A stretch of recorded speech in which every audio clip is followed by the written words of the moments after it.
Hey everybody, I am so excited to be back. I think that this time we are going to go off without a hitch. I don't want to jinx myself, but I am super excited that we don't seem to be starting with technical issues. So that is going to be awesome. Tonight is going to be special because we are going to have a majority of women on the panel. And so it's going to be exciting to see what conversations come out of things. As you guys know the drill, please drop your city and state. And if you would like to be really amazing, go ahead and hit that like button so that I can let YouTube know that this is the type of content that other people need to see. All right, so let's see here. Get my graphics. See, I get to use my graphics tonight, you guys, because I think I figured out what my issue was last time. Anyway, my mission, if you don't know, is to bridge the communication gap between men and women. I think that a lot of times we want the same things in life, in love, in relationships, and dating, but oftentimes things get lost in translation. So I try my best to bridge the communication gap between men and women. I am on a journey. If anyone is watching for the first time tonight, please let me know in the comments. It would be super exciting to know who is here for the first time. And if you are returning, let me know where you're watching from and that this is not your first time so I can shout you out. Thank you for those of you who liked the video. I appreciate that so much. If you guys have not done so already, I also invite you to subscribe to my channel. I really appreciate that. I am so close, I can almost taste it. I'm so close to being eligible for the YouTube Partner Program, which is a big deal for people who are trying to do this full time. So I thank you so much. As of right now, I think I have 830 subscribers and the requirement is 1,000. So this has been a cool journey. You only have 12 months to do it. I'm down to 2 months left. And so it is a nail biter, but I know that if it's meant to be, it's going to happen. Okay, sera. All right, New York is in the house. Tony, what's up? What's up? And he said, I will soon be there behind enemy lines. I love it. I love it. The men are so brave who are joining in tonight, but Tony's a strong guy. He's not faint of heart.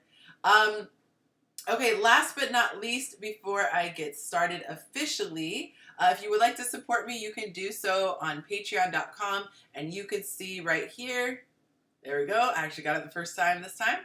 Patreon.com/Yancy. You guys can support if you would like to do so. All right, so it looks like my people are a little bit late joining the party. No shade. Ladies, we're supposed to be representing. So we're going to just start having a conversation with those of you who are here. Sai, I see you here. Ma'am, you should so come on. I'm trying to talk Sai into coming on camera. We got Chicago in the house. Very nice. You know what? I want to go to Chicago. I'm not going to say I want to. I'm going to go. I'm going to go in the next couple of months and get out to Chicago. I've got some Yancian friends out there, and I would love to see them. So we got to make that thing happen. All right. So I think I came over here without my without my notes. I got my notes that I want to share. All right. So give me 2 seconds, you guys. See, I spoke too soon about any glitches. Give me 2 seconds.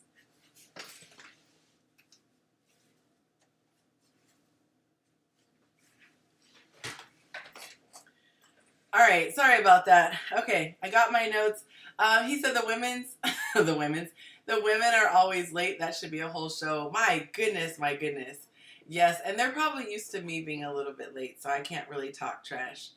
All right, so tonight we're going to be talking. I'm going to start without them, you guys. Chicago's on. Oh, nice. That's my traveling buddy, Liz. I should drag you in this live stream too. So yes, so mark your calendar, Liz. Chicago is next. I think we're going to do that one. That city next after DC. Okay, so tonight we're going to be talking about emotionally unavailable men. Let me know in the comments, since I'm flying solo right now, let me know in the comments if you guys have ever dated emotionally unavailable men, and let me know how you knew they were emotionally unavailable. What are the signs? I can say that a lot of times with my girlfriends, they will share something with me and it seems like a red flag. The situation seems very bleak from the beginning. And I just feel like if a man is interested, I'm not saying that he's going to know that you're the one, but I think if a man is interested, he's at least going to put forth a concerted effort to get to know you in the beginning. Thank you, Tony. See? And so I feel like if a guy comes out the gate super, super shaky, You might not know exactly why, but you have enough information to know he's probably not for you. I think that we as women need to make better decisions that serve us more, because I think that the guys are really good at that. I think the guys are really good at deciding that something doesn't work for them and walking away. Now, I will say this. I've heard guys say that it's hard when they're in a relationship to walk away. A lot of times they'll fade to black or just start seeing someone else, unfortunately. But at least they're doing what serves them. I think that we as women need to get on that same page, and we need to walk away when our needs aren't getting met. We need to not have a scarcity mindset. So that's my thoughts on that. Let me know if you guys have ever dated an emotionally unavailable man. I had a lady call in on my Instagram live stream, and she was talking about how her guy doesn't hardly, not doesn't give her attention, but he's not available as much as she wants him to. And one of the things that I had an epiphany about on our last Sunday night live stream was that there are people who just fall into two different categories, and I was guilty of judging. I was making the assumption that if somebody wasn't as hands-on as I was, or as involved from a time perspective as I was, that meant that they were playing games or somehow not interested. But from the conversation that I was having with my friends, you guys who were here, you saw it live, some people just don't have a desire to communicate as much. And so I think it's a matter of compatibility. So the woman who called in, I let her know that, you know, I can't say I don't know your situation. I can only see, you know, the little bit that you've told me so far. But it sounds like an issue of compatibility.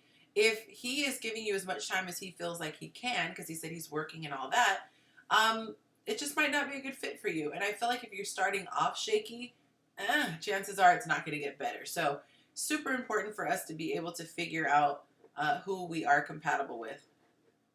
All right, so the other thing is I want to find out from you guys, how do you let the man take the lead? Or do you let a man take the lead at all? I know a lot of people are not into the super traditional route. And so it'd be interesting to see when the ladies come on, we're going to be talking about that. She said, yes, I have. They keep things very surface level. Now, I'm glad you mentioned that, Liz, because one of the things I don't understand is when people have conversations and they claim to be, you know, trying to get to know you, but they don't go any deeper than your favorite color. And a lot of times it just seems like the person's making the most minimal effort just to be able to say that they're still making contact. So let me know if you've experienced that before. And let's see, we've got, oh, it looks like Monica's joining in. Let me know, because it just, sometimes I think guys think that, oh, if they stick around for long enough, then it's going to be, you know, it's going to bode better for him. All right, so let's see here. We've got Monica in the house. Hey girl. Let me turn my volume up a little bit. How are you doing, love? I'm good. How are you? I'm good, thank you. It's so funny because we both look like we're nude right now. We look like we're having like a nudist episode. No, right? I was like, wait a minute. Maybe I need to lower my camera. Wait, you guys. I got clothes on. Yeah, let me know in the comments if we both look like we're in the nude. Actually, looking at the screen, I need to move the screen up a little bit because I'm totally cut off here. Hold on one second. Let's see here. What am I trying to do? There we go. You know, I'd be trying to do these things on the fly. Okay, I swear we both have clothes on, you guys. All right, there we go. So I'm less cut off. I actually think it might be better if I flip it. Let me see. I might flip it here. There we go. That's a little bit better. We could be wider on the screen. Okay, cool beans. All right, guys, bear with me. You know I'll be doing this stuff on the fly. Yeah, I need to lower my computer. Hold on. Okay, there we go. I don't want to cut off your IG. That type of stuff. Okay, there we go. Woo! So we are talking about emotionally unavailable men. Oh, shout out to Memphis. Woohoo! We got Memphis, Chicago. We got New York. And I know we have a Texas in the house. So that's awesome. All right, let me get my screen back up. Okay, because I was all over the place. So we're hey, how you been, by the way, first of all? You sound like you're getting over a little cold. Girl, I was sick. I was dying sick. No. I was like, wait a minute. You were speaking to Jesus like, you won't take me home, Lord. Look, yesterday I was sounding like a prepubescent little boy. It was a mess. Girl, I was like, oh, Lord. I'm so sorry. I made me a little hot toddy.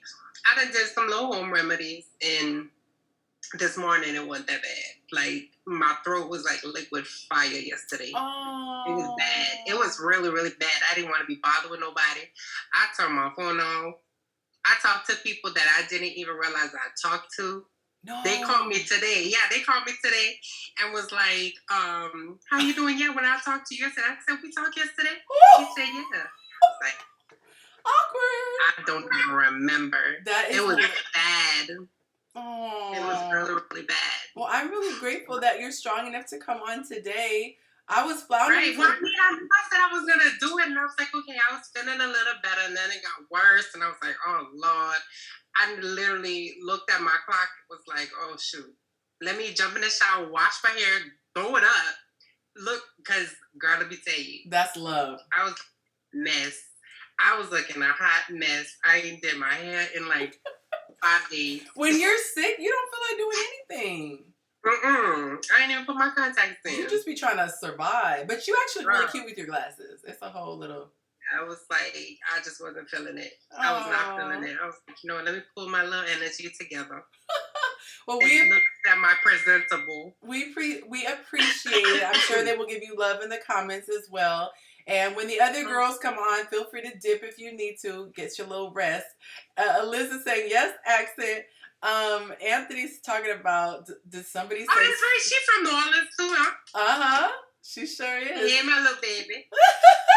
I'm going to go with her, hang out with her family for a little bit and see what her fam bam is like. Because I still don't believe she's from New Orleans. Right, New Orleans?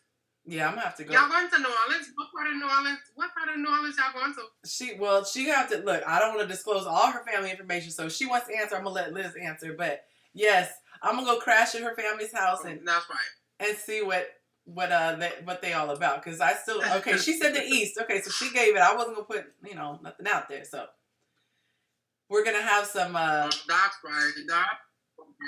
We're going to have some real beignets since the last time I got a beignet was in Dallas, and it was traumatizing because I'm sure you remember the story. It was just that was not good. So I think you told us. Yeah, they gave me like a sourdough bread roll.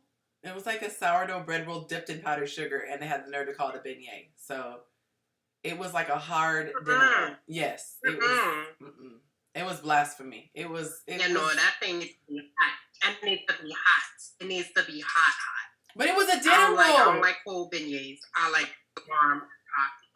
But it was like a dinner roll like you would get at Sam's Club. It was like a dinner roll that they dipped in powdered sugar and had the nerve to call it a beignet. So I was traumatized. I was very traumatized.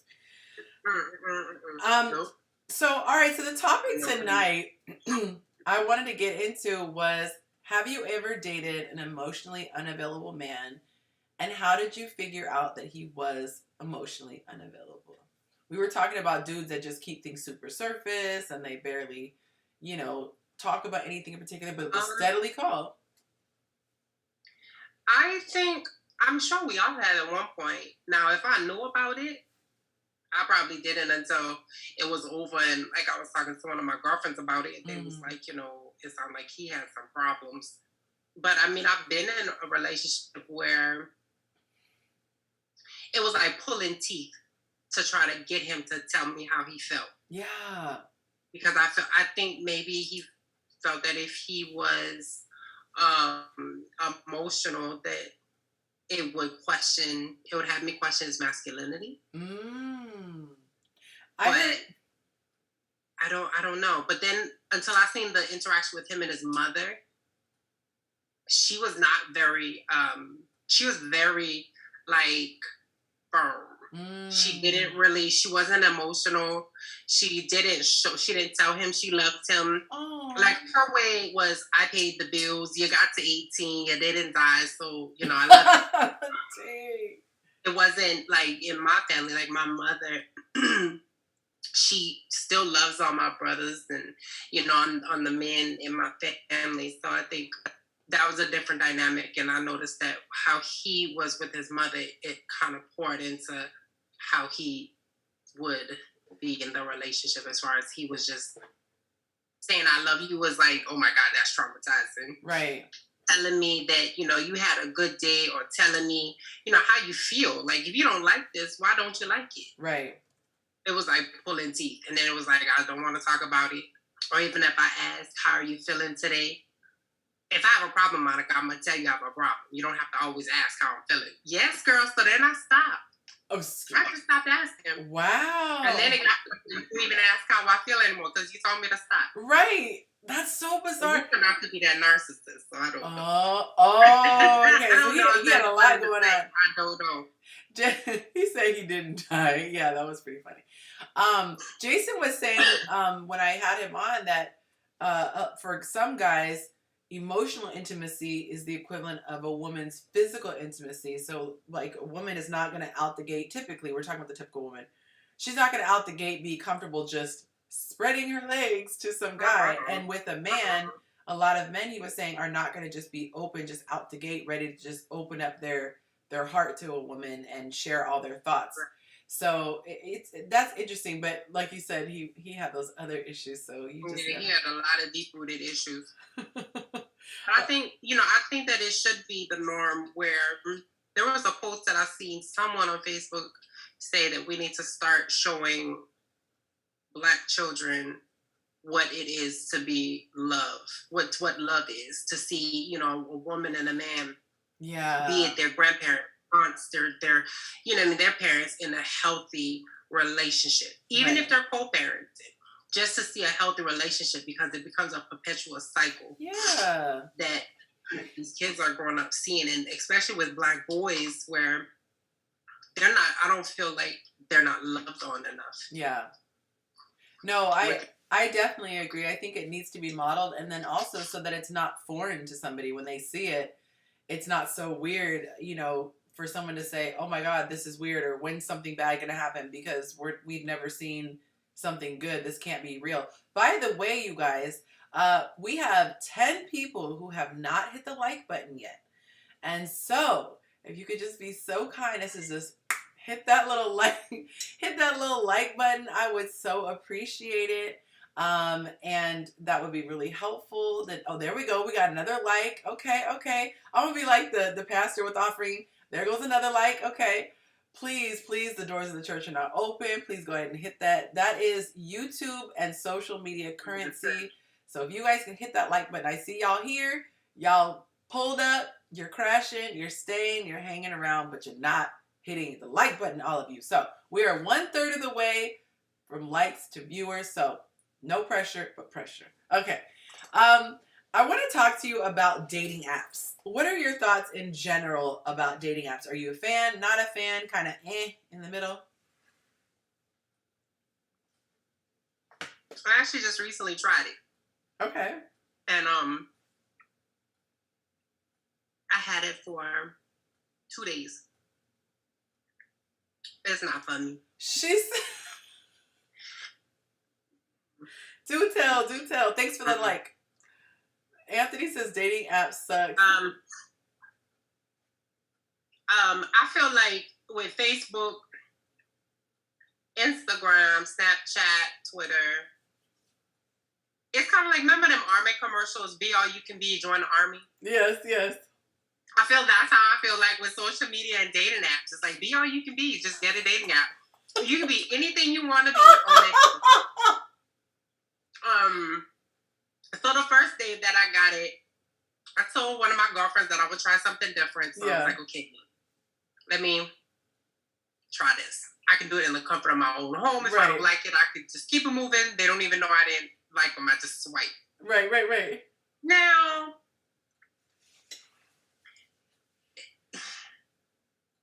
I don't know who, when you take a picture, now when I put together my profile, right, I was very like, okay, does this picture look right? Does this paint me in my best light? Is this a good little angle? So I was like, okay, so, you know, I put together my little thing and I was like, okay, bio. So I put a little, you know, a little something. Then it was asking for like my college. It was asking, I was like, damn. Yeah, that's a lot. Okay. So I filled out the information. So then when I started swiping, I'm looking at some of these guys and I'm like, you really thought that this picture oh, that's the one. Right. Don't get her. I'm like, oh no. And then they didn't put no information about them. Or one said, if you want to know something, ask.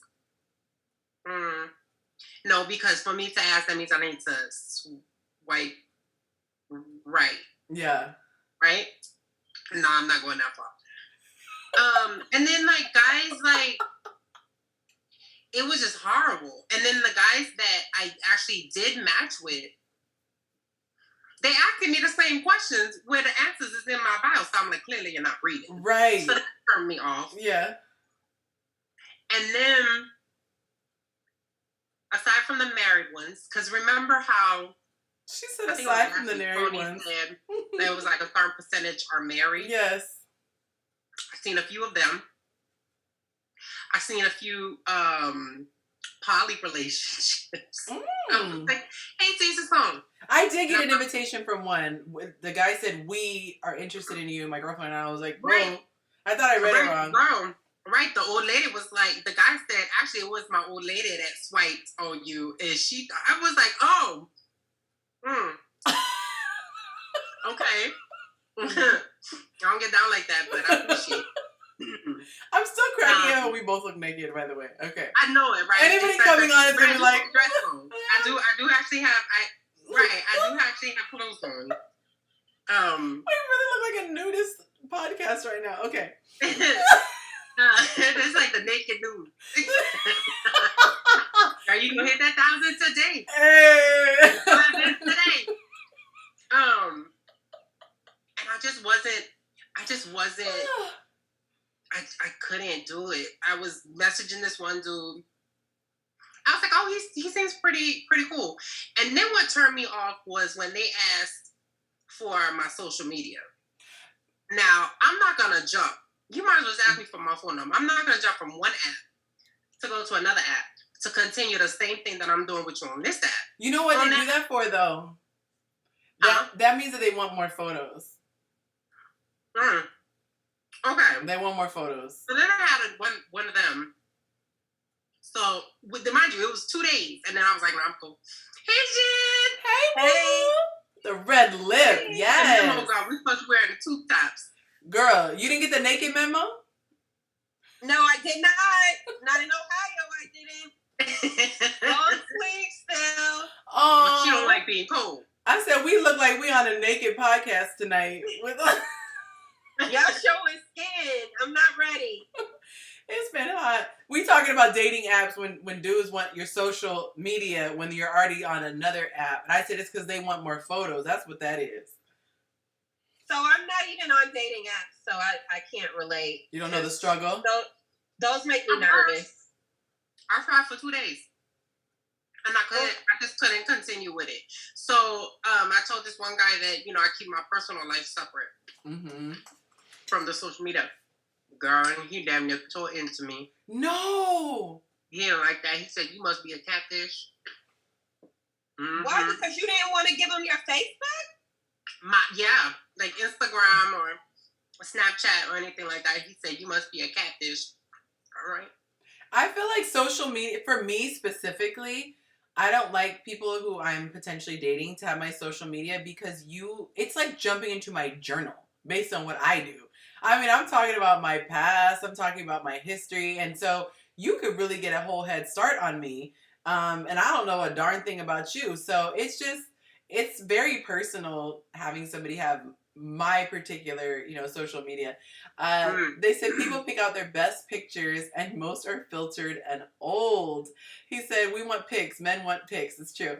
We want all the info to make an informed decision. And that's the thing. Like, I have seen, you guys, if it wasn't a whole person with, a soul and a conscience, I would so do this because otherwise it would just be evil. But this man had a photo that was like the birds were chirping, the angels were singing, like it was lighting from the gods, cheekbones, chiseled jaw, right? I clicked the next photo and it was like, you see? How did you go from, wow, I'm feeling away to I want to look away? Multiple pictures are necessary and video preferably is my thing. So when someone says when they put their Instagram on there, I'm like, let me see how consistent, you know, your image is. But I get it. From, you know, the privacy standpoint, I wouldn't want weed for the weed. Sorry for my background. Today was my son's birthday, so there's like all kinds of stuff in here. You're so to get some nice ice cream, girl, to still come on. Girl, I'm sick. You having birthdays. You see how we show up for Yancy? Girl, I know. Showing up. She was sick. Wait, it's this way. She was sick, like on her deathbed, and like crawled onto the camera. Monica, you're sick? Grandpa What's wrong? Girl, I don't know. At first, I thought it was my allergies. But girl, as that last week progressed, girl, my throat felt like it was closing up. I was throwing up. My head was spinning. My temperature going up and down. I said, "Oh Jesus!" Did you go get tested? You knew that was coming. No. Oh, she said okay. No. I ain't halfway in. Get you some ginger and some honey. Girl, that's why I've been steeping that ginger, girl, with them honey, and I've been drinking it. Absolutely. And get some lemon and squeeze the lemon in there. You know what to do. You're from Louisiana. You know what to concoct. She said she got a whole bunch of home remedies. We're going to pray that off on my feet. You're going to feel better tomorrow. So Absolutely. I appreciate her coming on here sick and naked. It's very generous of her. So. Oh my God. I said, but guys don't give it. Yes. Okay. So Anthony's talking about he wants all the angles. We want pictures. And Liz said, guys don't give all that. And then Tony wished your son a happy birthday. Okay. So Liz and I did. Hey. Liz and I did an Instagram live stream. You could probably scroll to find it, but we live went through a dating app, and it was horrific. The things that we saw videos. Tony trying to speak a baby over you, Monica. He said there's a baby on the way. Not with no fever. Jesus. They're evil, but not that bad. My nephew. On the video. Oh, is it a Bubba? Just say hello. Oh, hi, nephew. Hi. Oh, how sweet. That's my sister's son. Oh, nice. Terrence is watching. Terrence says, hey, Terrence, nice to see you. Who's speaking the little child on me? No, that was Tony. He gonna come on here so you can give him the smoke. Tony. If you're gonna speak children, you need to speak a husband. Thank you. You need to speak a citizen's income before you speak any extras. Amen. Children. Amen. That's the only way. This one right here gonna birth any babies. Y'all need to be a missus. Could y'all ask these people to like this video? I've asked nicely. And we don't like the video. Do y'all like the video and follow directions, please? Thank you. Be good viewers and like the video. Please. Okay. That's the only payment we need is the like. If you actually like we need that like so Yancy could get her credit for this. Thank you. Our year is ending soon. Please. We got 2 months left. 2 months. We gotta get Miss Mama's paid, y'all. Like this video. I'm saying YouTube will pay me. Y'all don't even have to pay me. You just have to click that button so that YouTube can pay me. It costs you nothing to like the video. Nothing. Guys. And it's a little exercise for you. You know, a little bloop bloop. Okay. All right. Y'all got shoulder action going today. I know it, right? We showing a little skin today. But you know, I'm a big skin, so I just scratched myself. I'm about to have this little rim mark. Aww. So we were talking to Liz and we did this live stream on dating apps, and I was like, people are not going to believe what we have to deal with. And I remember Liz chiming in, if you're still watching. Wait, he said how many car seats Jen got in the back of the car. I don't have any car seats. I have a Nike box. My Slim Fast shakes, you see.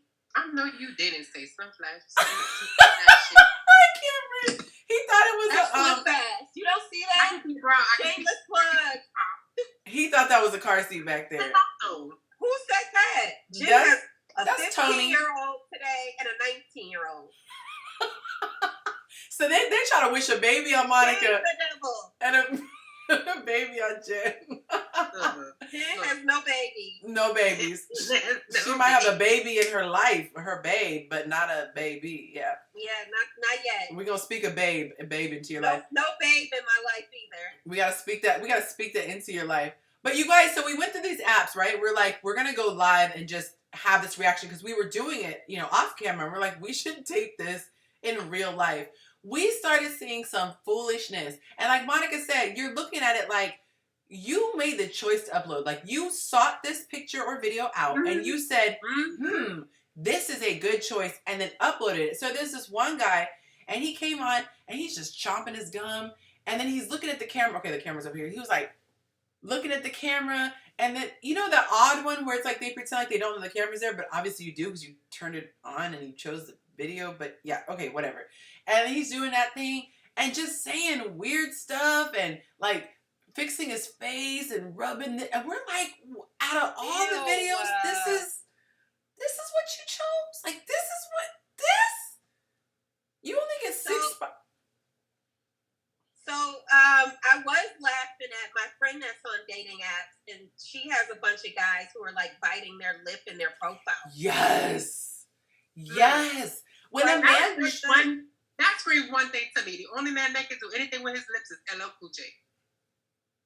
He can get away with it. He's the only one. He is the exception, not the rule. Not Idris. But no. When you're trying to be sexy, it just doesn't read. Like, I feel like you could be sitting there with some glasses reading a book and you might look sexier than a dude who's like... That's what they look like to me. It's the gang signs. The gang signs in the pictures. I don't know. Or popping bottles. They like bottles in the club. Right. I'm in my 40s. Or the cigarette. Yeah. There's a cigarette in the picture. Or the profile pictures with the women heads cut off.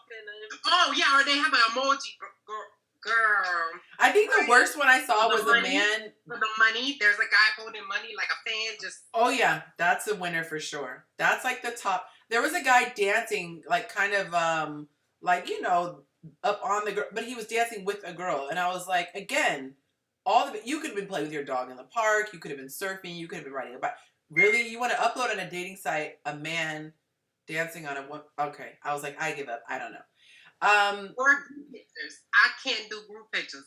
There was this one, I remember there was like 4 pictures, and every single picture it was a group photo. So I literally had to do the process of elimination. Cross-reference? I was like, wait, no, that person is the first one. No, wait, that person is like, damn it. I was like, no.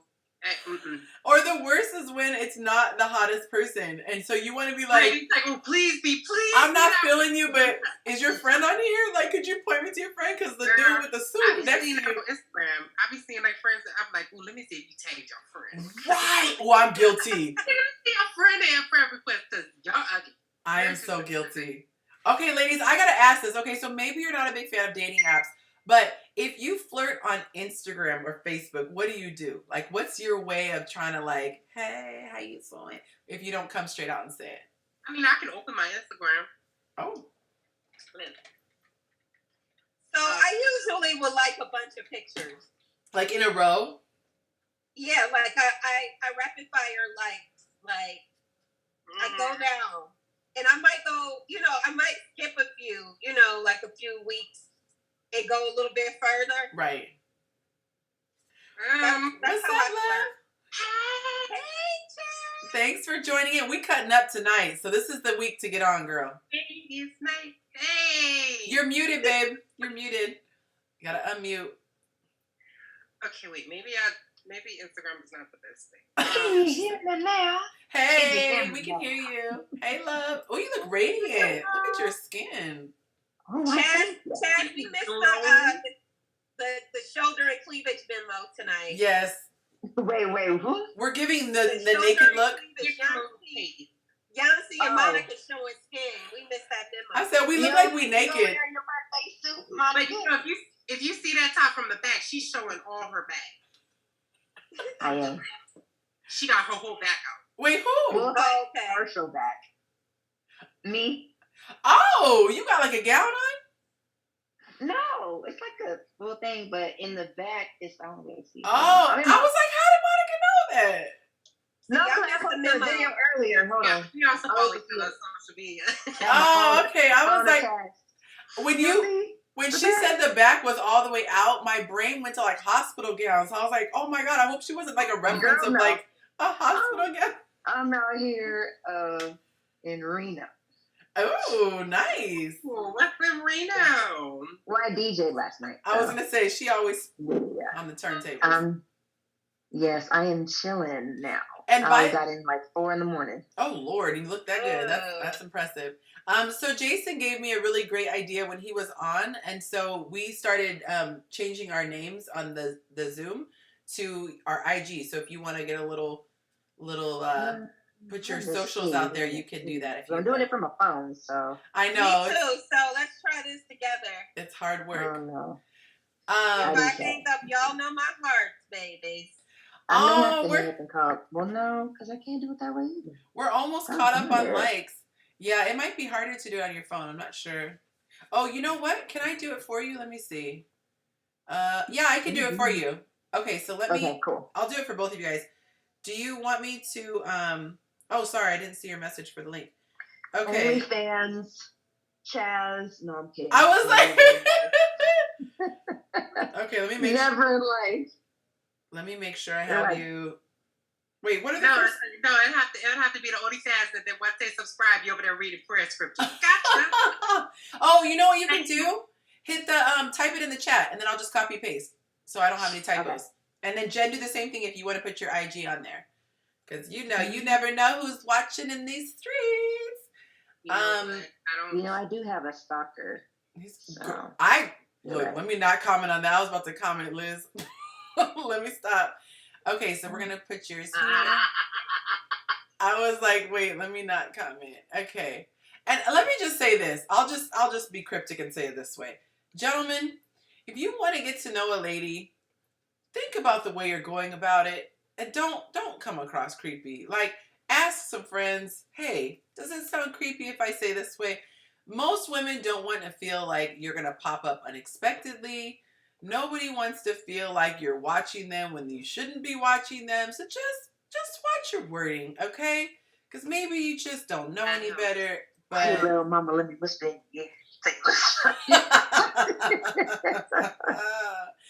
Yeah, that could be awkward.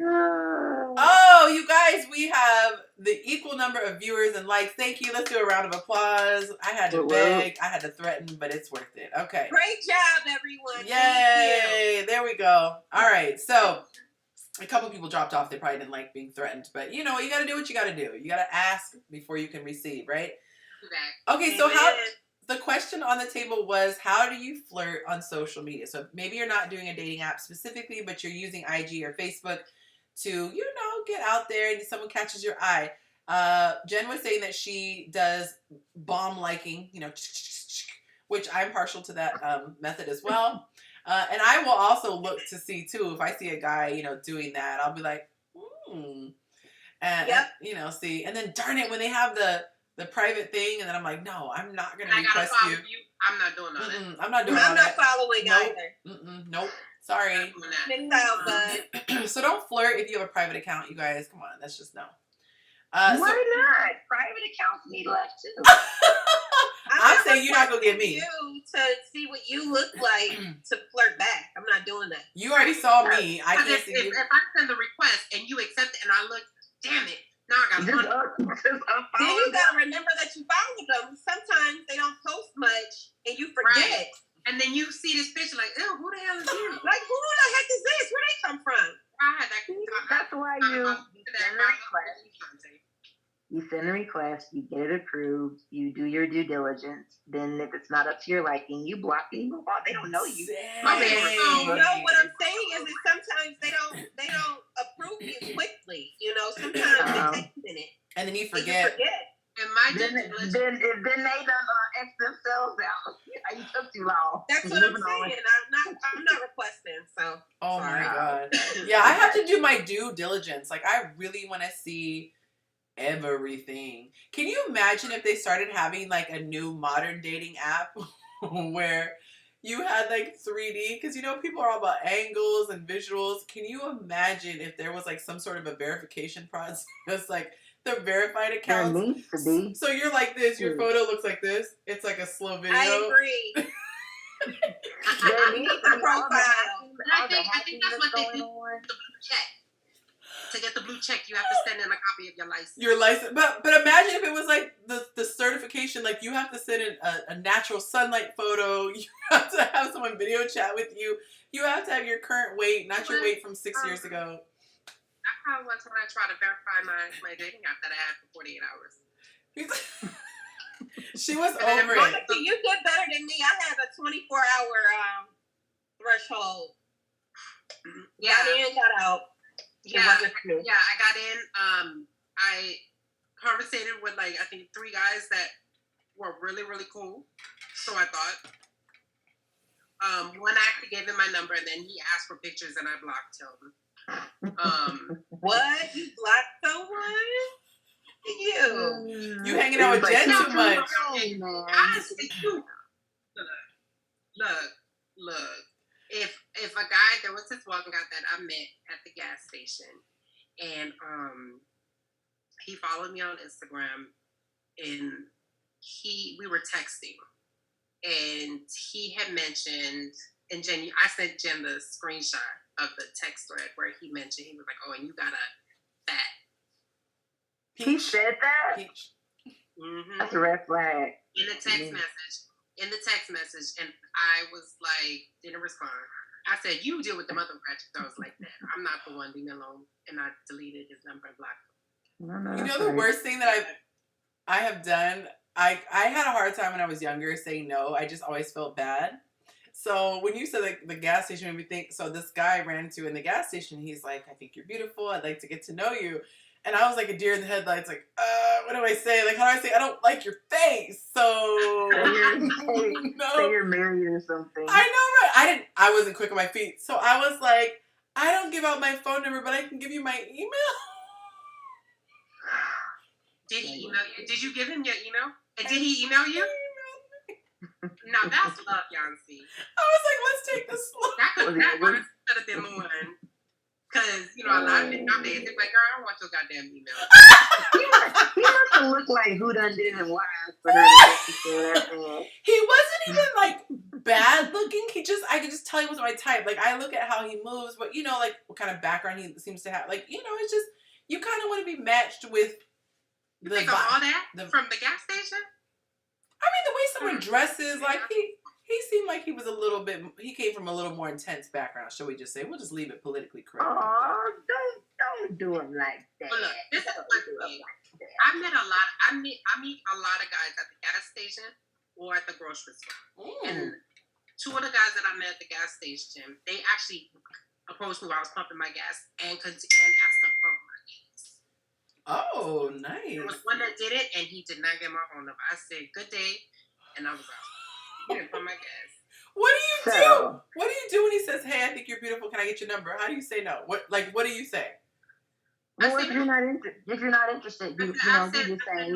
Yeah, I said, "No, I'm not interested. I appreciate it, but I'm not interested." Yeah. That's a nice way. I'm not interested. Yeah. But even if you don't feel comfortable saying I'm not interested, like, "You know what, I'm very flattered, but honestly I'm not looking to date at the moment. But I really appreciate the compliment." God has my heart. I've used that. God has my heart. Not God has my heart. When I was in my 20s at the club, God has my heart, girl. I give them the wrong number. I'm gonna tell him I got 6 months to live.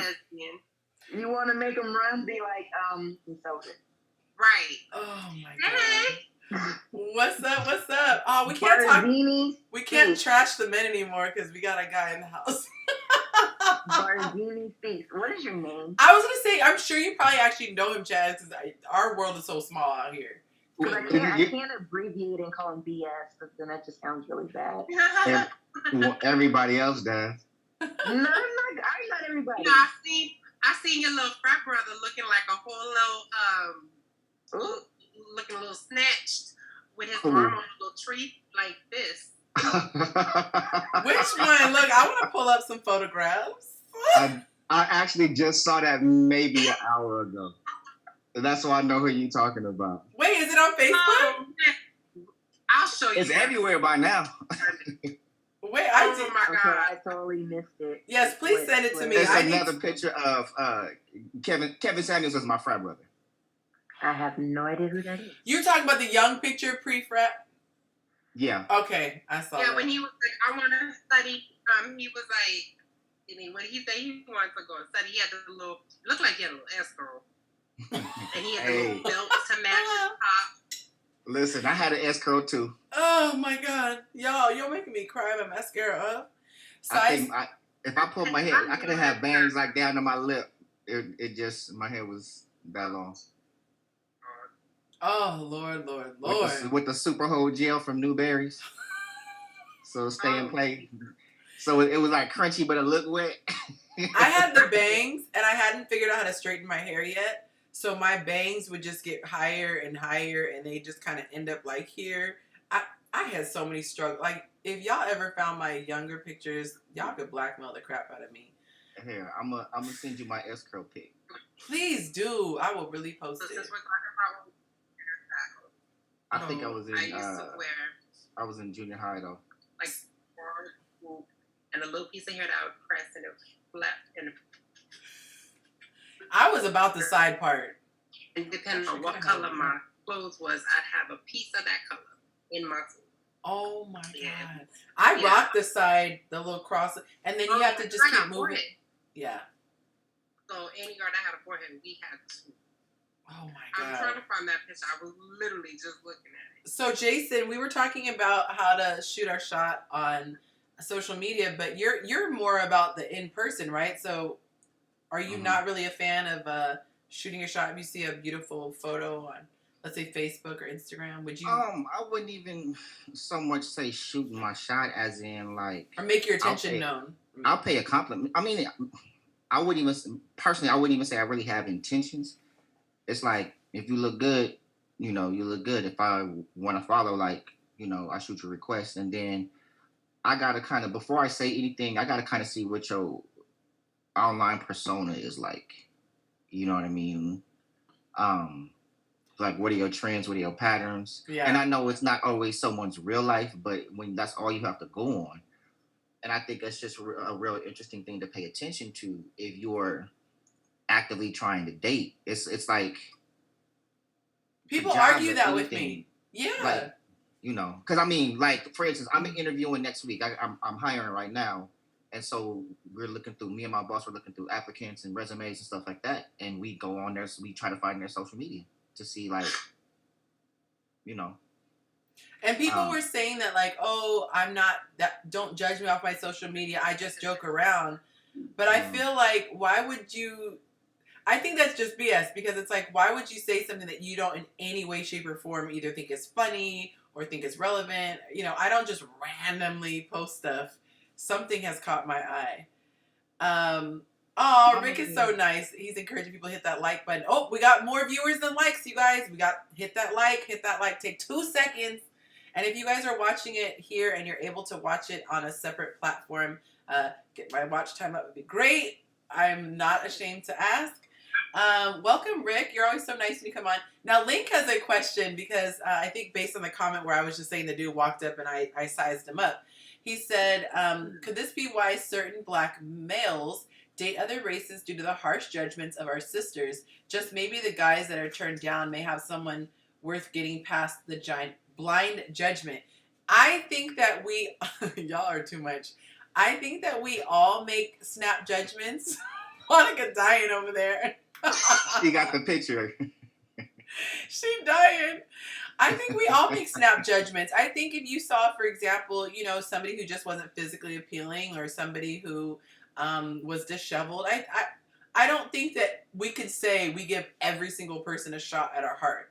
I think that... Hold on one second, because I know you're having a serious moment.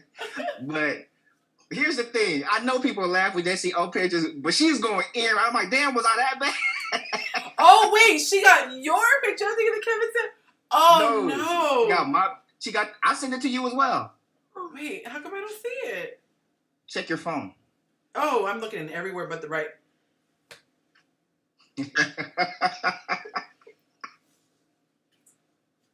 You definitely grew into it.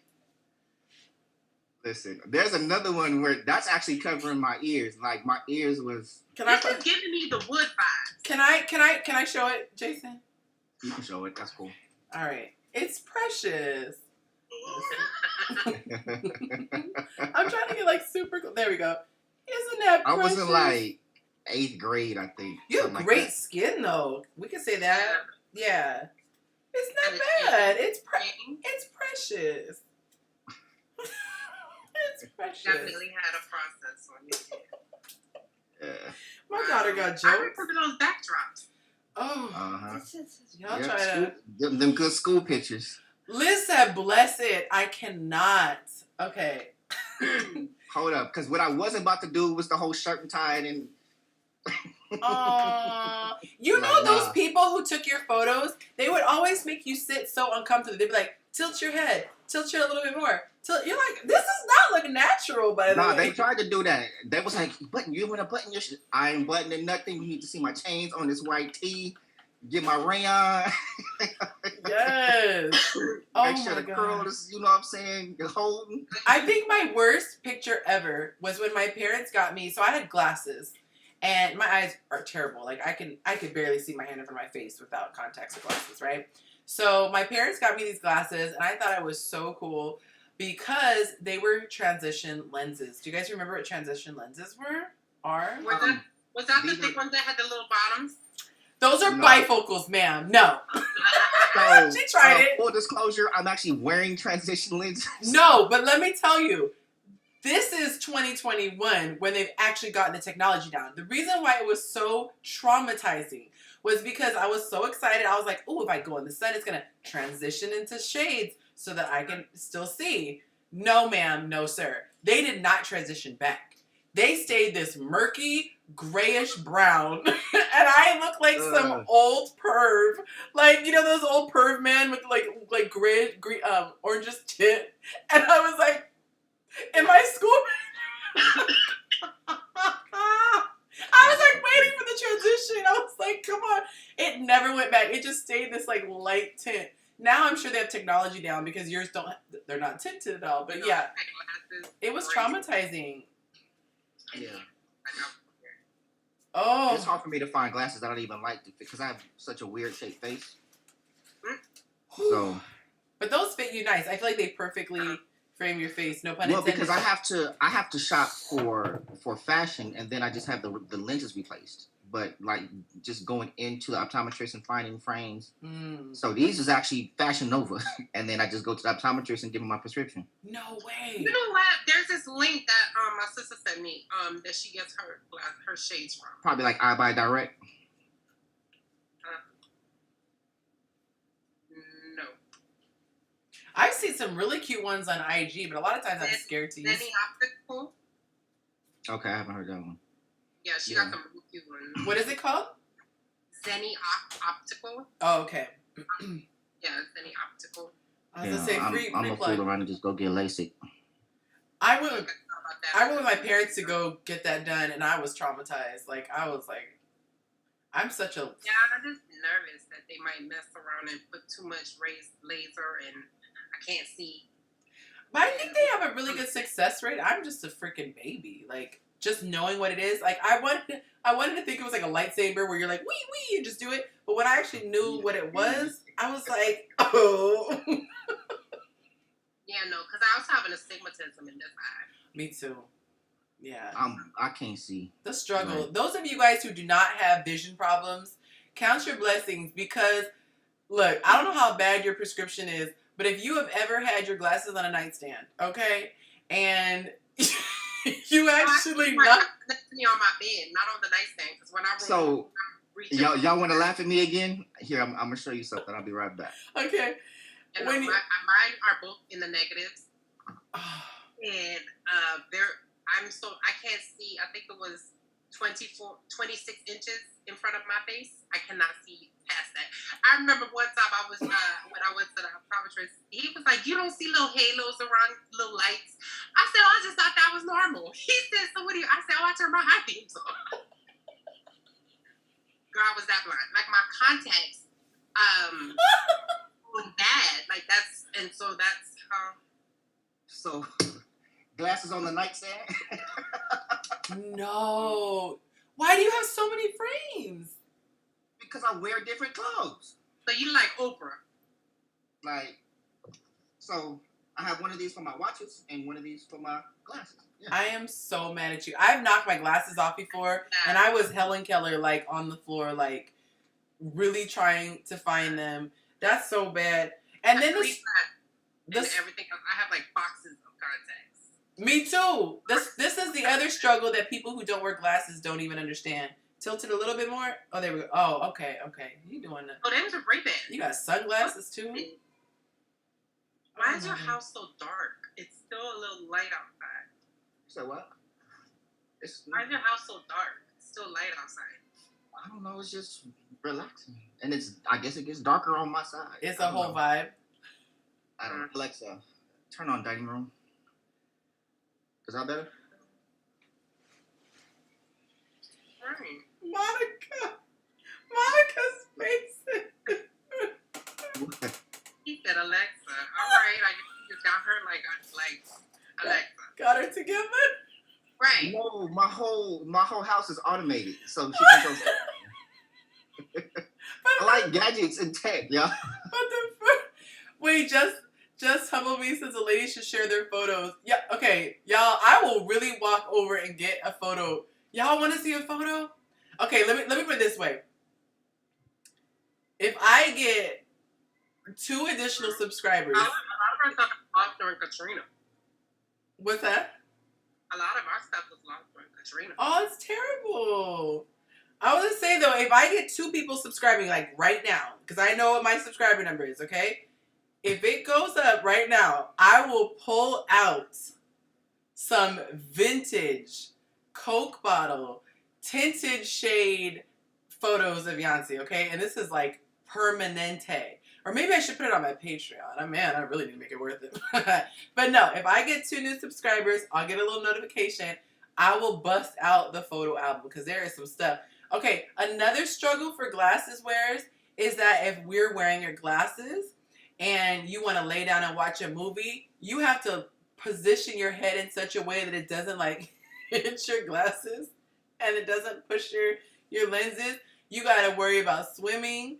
Like, you know, it's a lot. It's a lot that people don't understand. Or like if you're working out, you can't put your head down, your glasses will slide off. So if you guys were blessed with good vision, count your blessing because it is more than an ocean, okay? She said the roads disappear at night while driving. Oh man, that's scary. I've heard of people who can't see at night. Yeah. Oh, what's up, Doug? Doug is tuning in. Good to see you, Doug. Let's see what else. Oh, before I miss this one, Just Humble Me says, I prefer women keep it real. If you're not interested, that's fine. Okay. Okay, let's see. And I missed one. So Link said, that's understandable. However, look at how it's funny to the women at the left. Turning someone down should carry responsibility. Letdowns like the woman at the bottom. Some men walk away. Wait, did you pull up an old picture? So I was 15. Okay. I don't know if you... Oh, it's so hard to You gotta see. see that one. I gotta see that one. Yeah, send it directly, and then send it to me, Jason, because I'll put it because I think your cover is blocking it. I should figure out a way to do my camera so I can see. Oh, y'all, this is gonna be so funny. And for me, by the way, for the record, Link, I don't laugh at the idea, or I feel people's pain. I'm more uncomfortable saying no, I think, than the guy ends up. It can be very awkward. Okay, all right. So let me go get my my book just in case. Okay, you guys. Whew. Okay, I sent it to you, Yancy. Okay. Oh Lord. Hold on, I gotta see what I got in my phone, girl. Katrina done took all of our stuff and it went all right on down to Mississippi. Oh no. All right, so let me see. Let me go get this, y'all. It's some good stuff. I got like some serious blackmail images.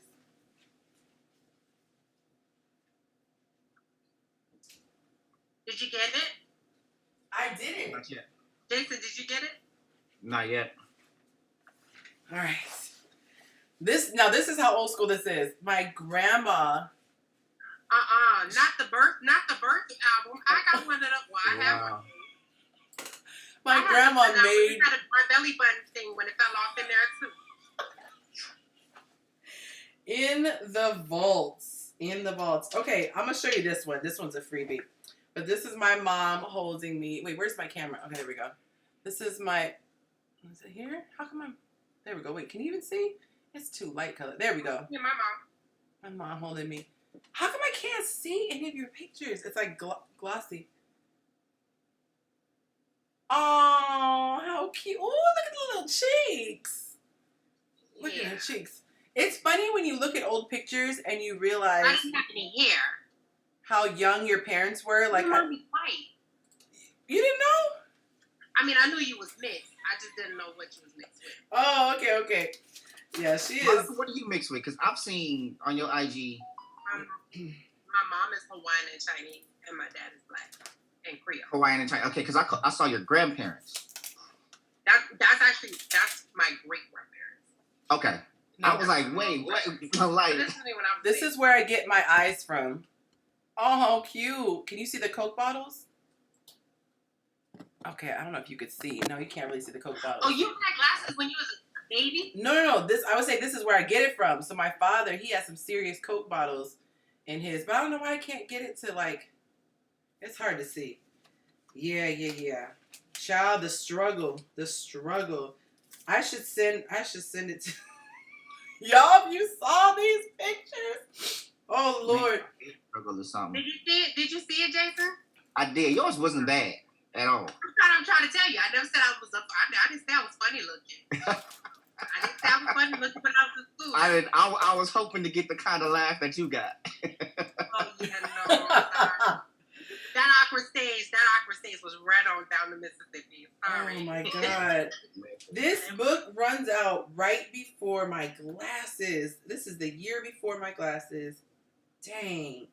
But I did have some very questionable fashion. All right, but I will stick to my word. If I get 2 more subscribes while I am on this call, I will post it. What's your Rockaware purse? Wait. Look. You know what? Dim your light on the camera, on your phone. Maybe that'll help. Take the brightness down. Oh my gosh, good times. Okay, so let's get into these questions. Do you guys have any? Oh wait, do it again, Monica. Let me see.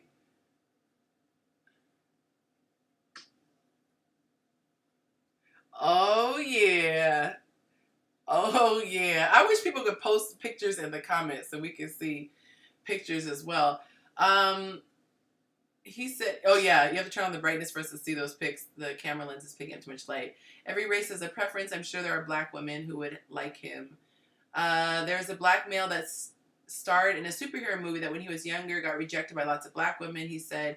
But as he grew into his manhood, white women liked him. Sisters hate him now.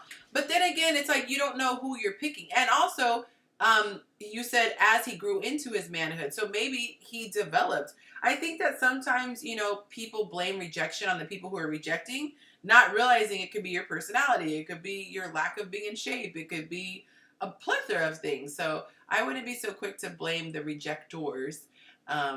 Sometimes there are things we need to work on. When it starts coming to like race relations and stuff like that, it's a lot of it is akin to self-image collectively, especially when it comes to black women, because there's so many different isms that are going on in our community. Like, you got your colorism, and then you got body type, and then you got long hair versus short hair, and then you got dark skin versus light skin, and just all these myriad of things. And a lot of times it's not coming from men because we like women, you know what I mean? Right. But I was having this discussion today. As a black man, we are literally not allowed to have a preference if it's lighter skin. We can only prefer dark skinned women. Yep. Or you can only prefer heavier. You can't prefer thinner. Right. Yeah. Because just color specifically, because when you do, then it's like, oh, Eurocentric. I'm like, no, but these are still black women. So we can't. It's like on one hand, we want to praise black people because we come in so many different shades and yada yada yada. Right. And then, but when it comes to preference, now women will do it all the time. If you like a light skinned dude, you like a light skinned dude, whatever. But men, if we say like, oh yeah, I like light skinned women with long hair. No, it's so true. It's really, really true. But what's also interesting is like as men, with black men specifically, we often don't look at context of the women that we date and or prefer, right? So like my nephews are mixed, right? My brother's wife is white. Now, if you look at them and you tell them like, oh, hey, they're mixed, you're like, okay, cool. But if you say, no, we're not mixed, they just like look like light-skinned little black kids. But their mother is blonde hair, blue eye. You know what I mean? And if they grow up to date someone like that, the world is gonna look like them, or the black people are gonna look at them like, oh, you know, you done sold out, Yep. you know, or whatever. But it dawned on me. Now I don't know what they'll end up with or prefer, but I remember when my oldest nephew was 8, you know, I took him out to Roscoe's, you know, for his first time. And you know, we have uncle nephew talking. I'm like, all right, come on, you can tell me. I know you ain't gonna tell your daddy, but you can tell me you got a girlfriend and everything else. And he's like, yeah, I got a girlfriend. I was like, tell me about it. Is she pretty? He was like, yeah, you know, she's got long blonde hair and she's got big blue eyes. And I'm sitting here like, oh, okay, right. But it's what he said after that. He goes, she's beautiful like my mom. Oh. And I was like, that's his estimation of beauty. Right, he's drawn to what looks like his mom. Because everybody's like, oh, men are drawn to their mother. Men are drawn to their mother. And in some cases, that's true. So how do you tell this boy that his mother, or you know what I mean, his estimation of beauty, which is his mother, is not beautiful to him? You know what I mean? And I get offended when people say, maybe offended is too strong of a word, but I don't like it when people get excited to find out I'm half white.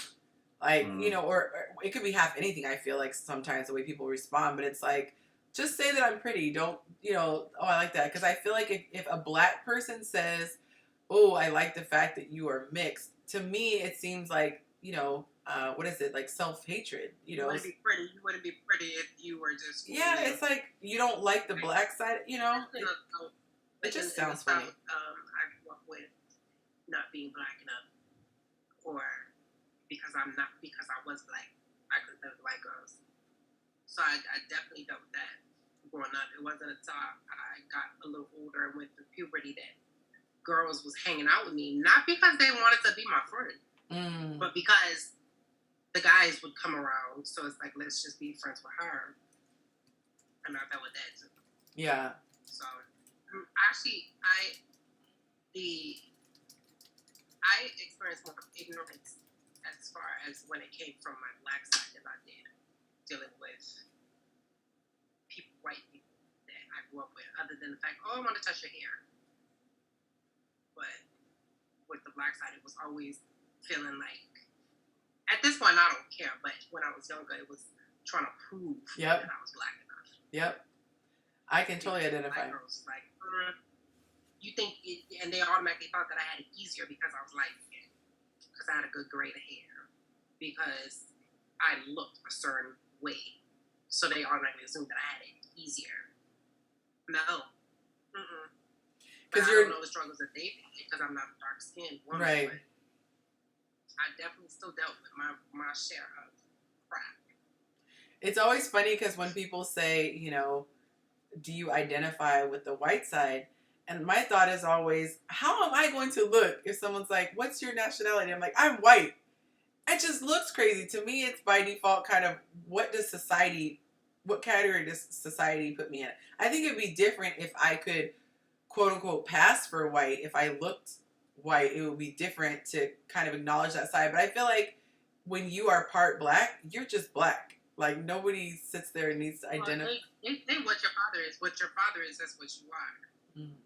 It's like completely negate the one they gave you. Like, it's what's your father. That's just what it is.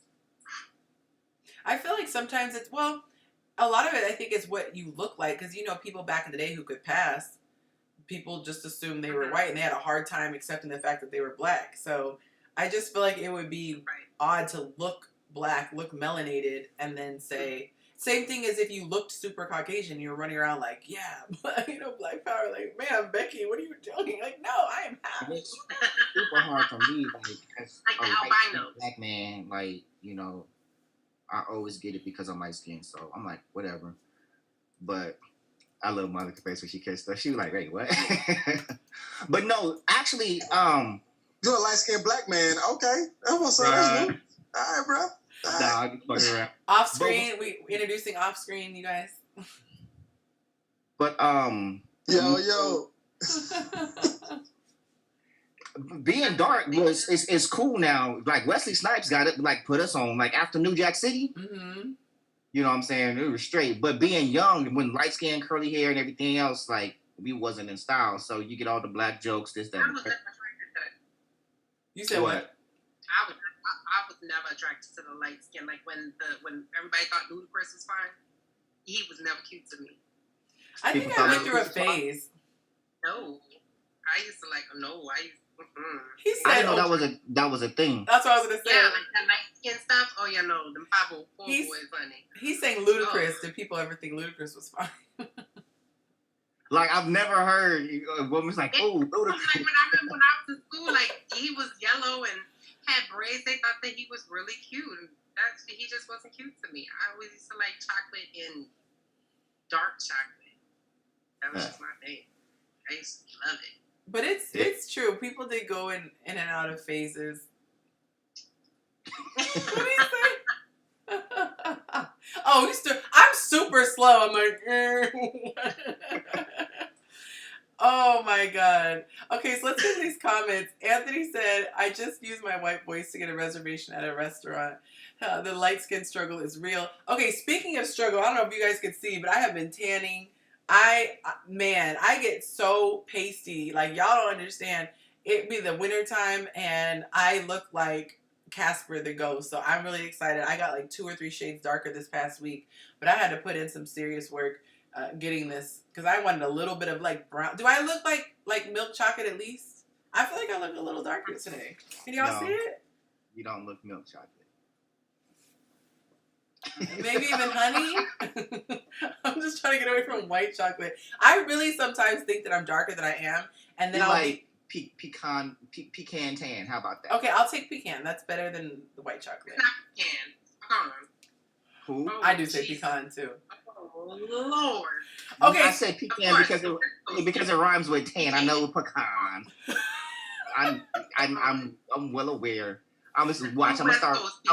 I'm gonna pronounce the L in salmon too. Do you guys say theater or theater? You pronounce the L in salmon. See, you just did it. If you pronounce the L in salmon, You're gonna get blocked. Do you guys say theater or theater? We call it the show. where do you go watch the show? We call it the movies, goddamn. We call it the show. Where do you go to watch the show? To the movies, AMC. 24. We're going to the show. There was another where that somebody. Oh, so what do you call a concert? The show. Do you want to go to the show or do you want to go to a show? The concert we call a concert. We call a little jam session, a little party.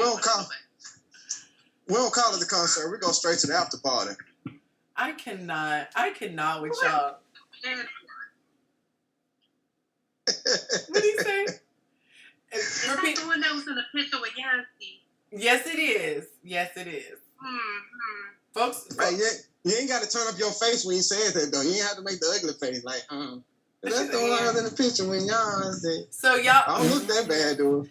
Okay, so for y'all watching, if you haven't watched before, we're having a special guest non-appearance from off-screen. We have named him off-screen. Infamously named him off-screen because he never comes on camera. He's kind of a myth, a legend. And so I think one time he got on by accident. But I did a Dallas meet and greet a couple weeks ago, and he actually showed up. So I got a picture live in the flesh, posted it in my group, and said, you know, off-screen is a real person. He's a whole person. So... looking like a whole couple. Looking so cute. They had us getting married. Anytime I take a photo with someone, it's like, oh my God, you guys should have babies together. Like, it doesn't matter who. Me and Chavez look so cute. Picture perfect. Speaking Thank of you, Monica. Chavez, I'm trying to tell Yancy what's good, but you know, she taken by 17 people. So, you know. You lost like 25,000 followers when you posted that wedding ring. Hey, listen, no, like, that was wild.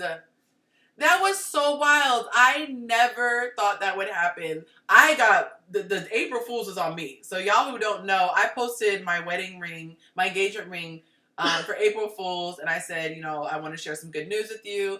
And then I just saw bloop, bloop, bloop, bloop, bloop, unfollow. I got like 23 unfollows like that within minutes. It was wild.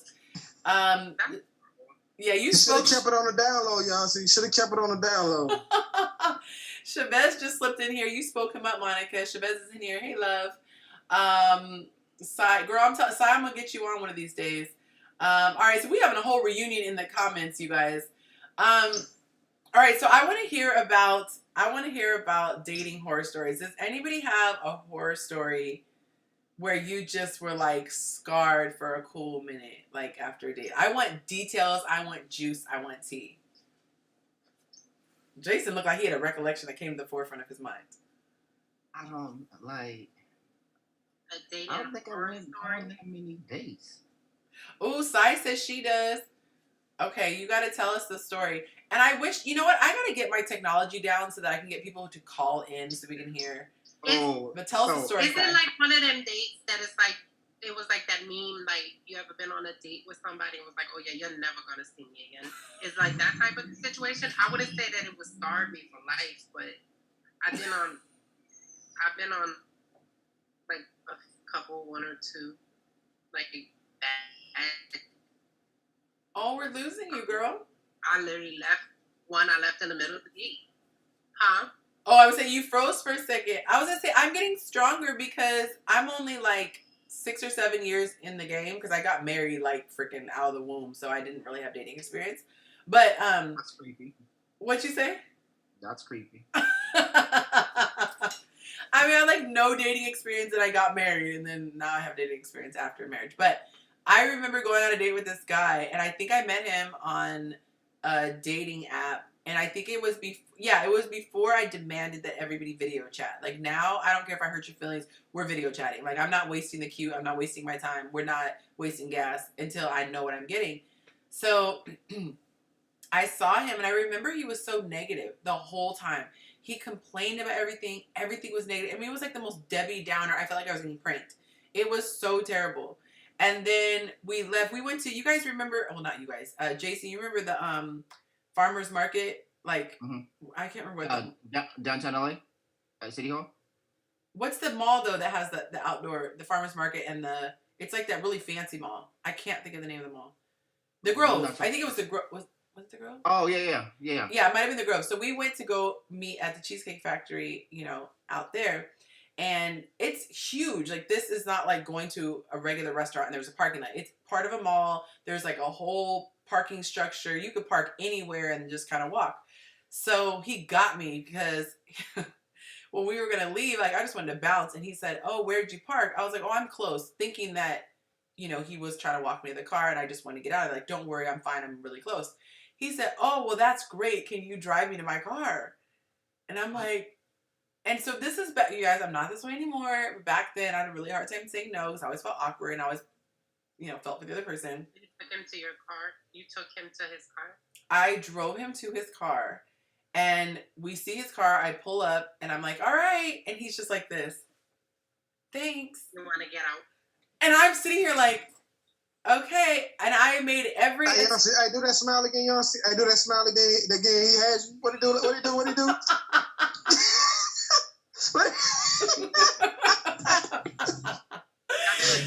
And I was like, so... Word going back and forth. It's like pinking. You said what? It's like y'all two have this like unspoken word that is just like pinging back and forth like this. I'm going to need Monica. I'm going to need... Jason not What going to are you speak on talking it. about? Monica, what are you talking about? He knows better. Jason knows better. I'm ordering dinner. So Yep.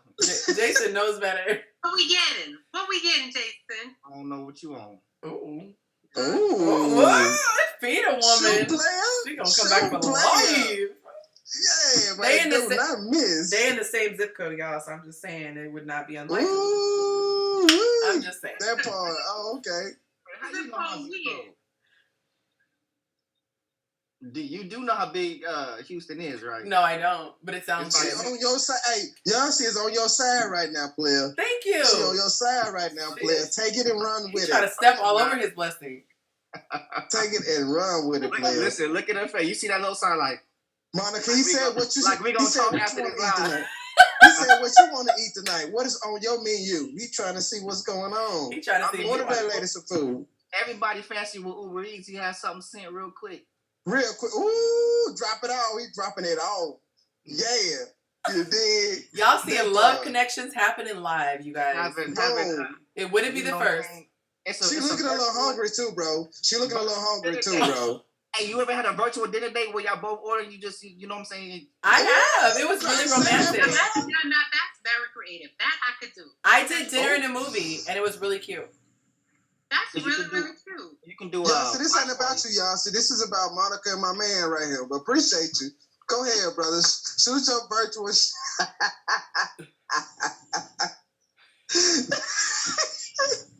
Y'all Hey, crazy. but y'all can't help me order something. Hey, we ain't talked about like not near dating the whole time.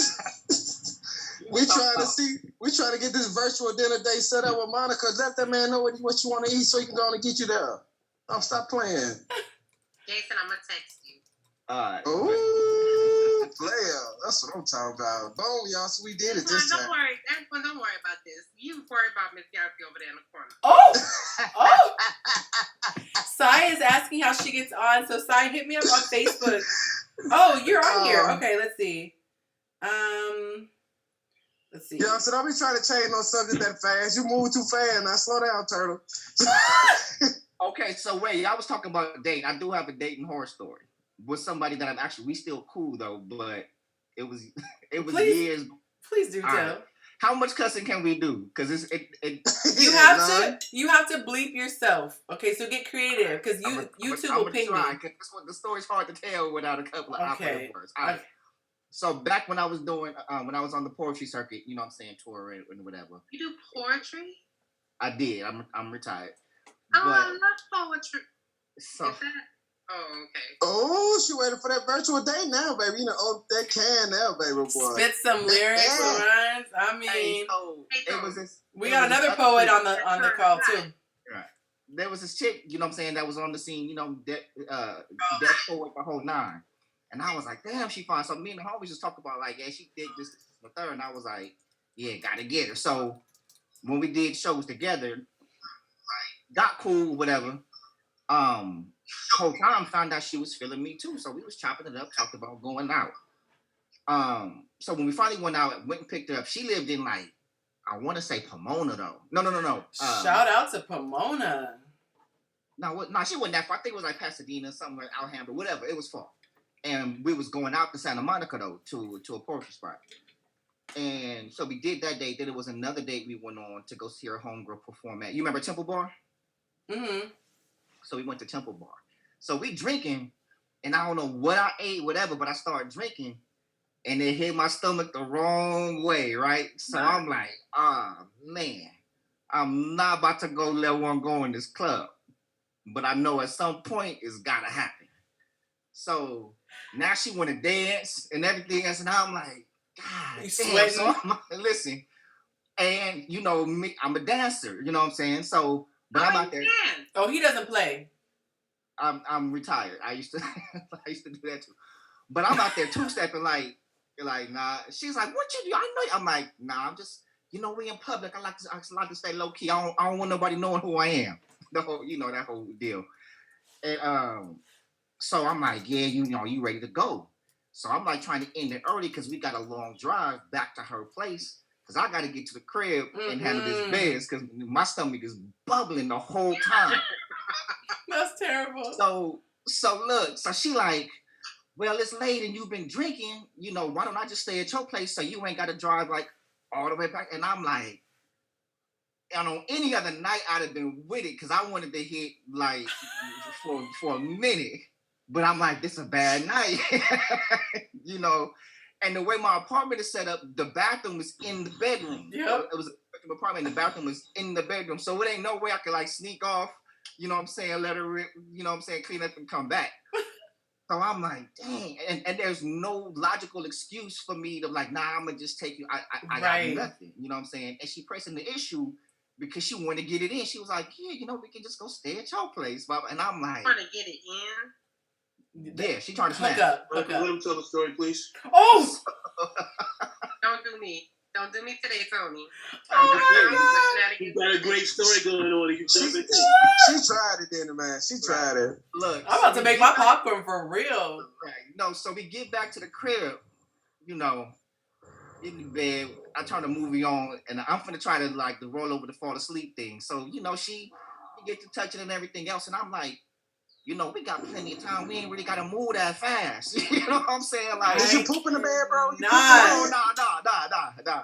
So she's like, nah, like, you know, she with it. She's like, I ain't that kind of chick. You know what I'm saying? You ain't got it to like, we both wanted, like, what's the problem? I'm like, damn. So I'm like, all right, how I'm gonna do this creatively? I'm like, maybe I'm gonna just let her be on top, let her do all the work. I am dying. You holding bubble guts in while all this is going on? Man, Like, it's making my stomach hurt hearing the story.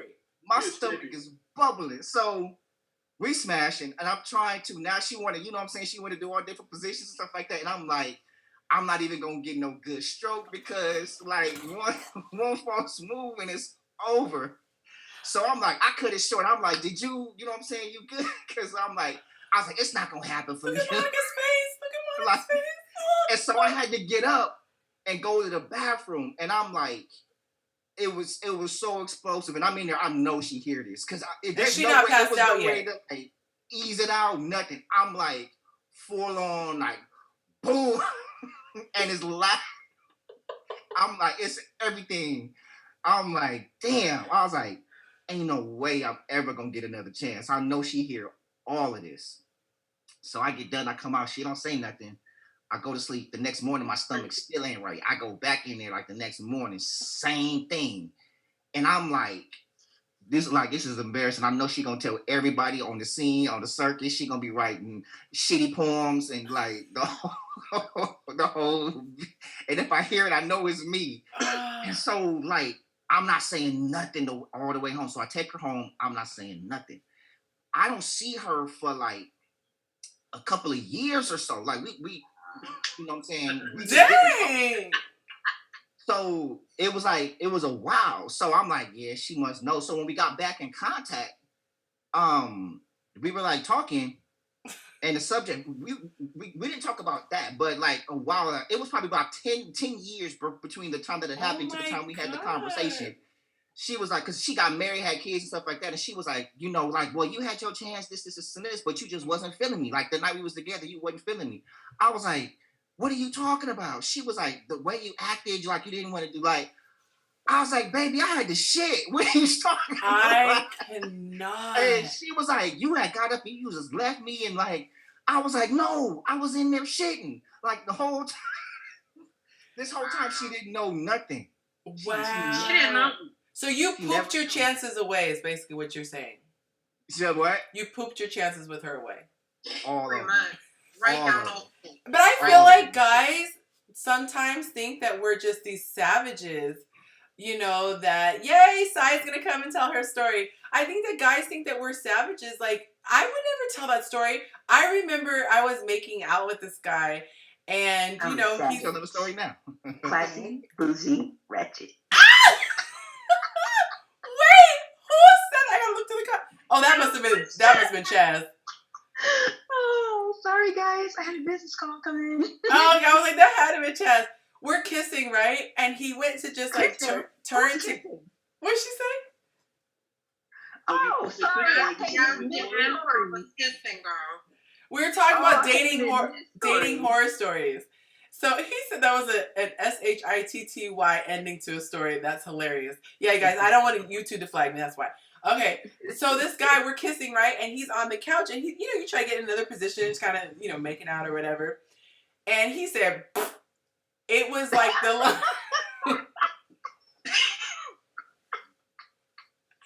I felt so bad for him because I was like, I would die. I would be like, pick out my casket. Here's the list of family and friends to call. Like, I would be deceased if that happened. So I just like, I was just like, just kept kissing. I was like, we're just gonna act like. He's like, excuse me, and he came back. I felt so bad. I wouldn't have said that. I would. He said, "Excuse me, why you do that? Like, act like you didn't do that, bro. Act like it was a chair moving or something. Like, Act like it was a roach on the. It's better to see a roach on the wall or something like that. Damn, I didn't know it was right there. It's a roach on the wall. Wait, have y'all ever been somewhere and somebody had a roach? No. And like they see it, like, oh, I didn't know that was. yes. Where they come from? No. No. Wait, like, there was a guy on IG live, and he was cooking. Did you guys see that video? Oh yeah, I saw that. That was so embarrassing. And it's like, how did these screenshot people know when to screenshot at the right time? Because he was just cooking and he's trying to be sexy. I don't know if he had a shirt off or whatever, but he was just. He showed did. He had an apron on. Yes, the apron and the no shirt, and he just. You remember. And everyone's dying, right? And you just see this roach just crawl up the wall, and he's cooking, and he's in the camera, and he can't see the roach. And the roach gets so high, it finally goes bloop, and it falls right into his pot. Like, you could not have planned this. Fell into the pot he was cooking. God. So then people are like, he sees the comments, because there's a delay. He sees the comment, oh my God, behind you, behind you. Right when he was like this is when the roach fell into the pot.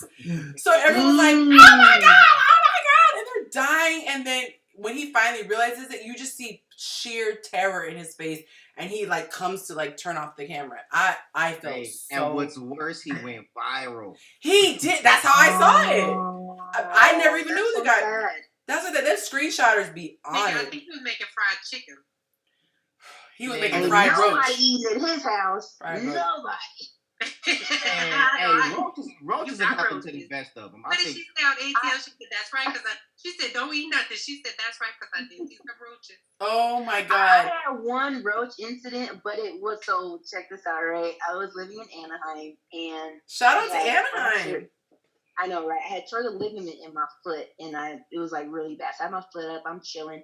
Lights are out. I got my drink and my TV, everything going.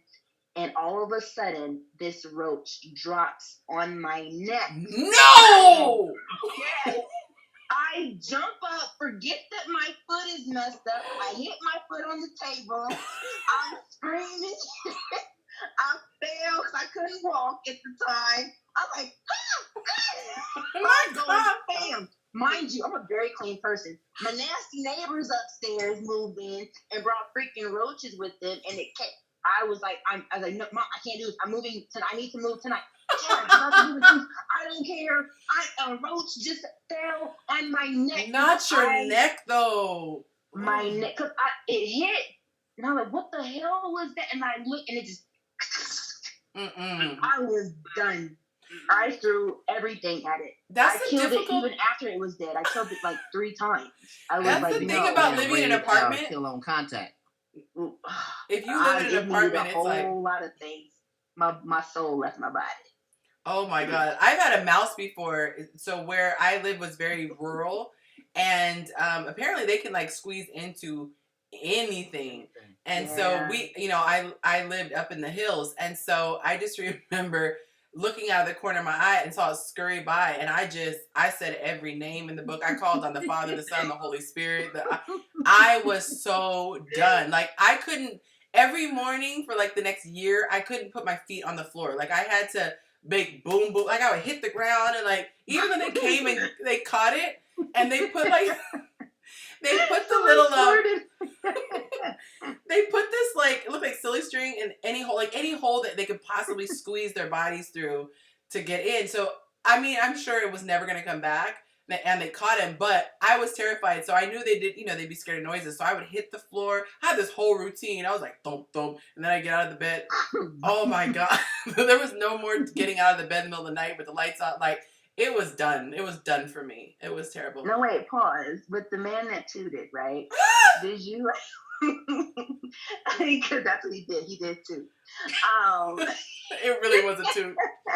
It was a beep beep. It was a toot. It was beep beep. beep. Like it's a whole lot, like my nose. So I had that happen to me before. I'm not gonna lie. I laughed so hard, like right in front of him. And then I told him, it's okay, it's natural. Like, everybody just guess. Pretty girls too. I said, can you just get some spray? Not some spray, though. Because it was bad. Oh. I mean, I can forgive them, but please spray. Like, don't let me sit there and marinate in your accidental tooth that's going on, or at least go out the room. Hey, you ever been with somebody and you had gas and you can't wait for them to leave so you can let it out? Man, listen. Now you better listen.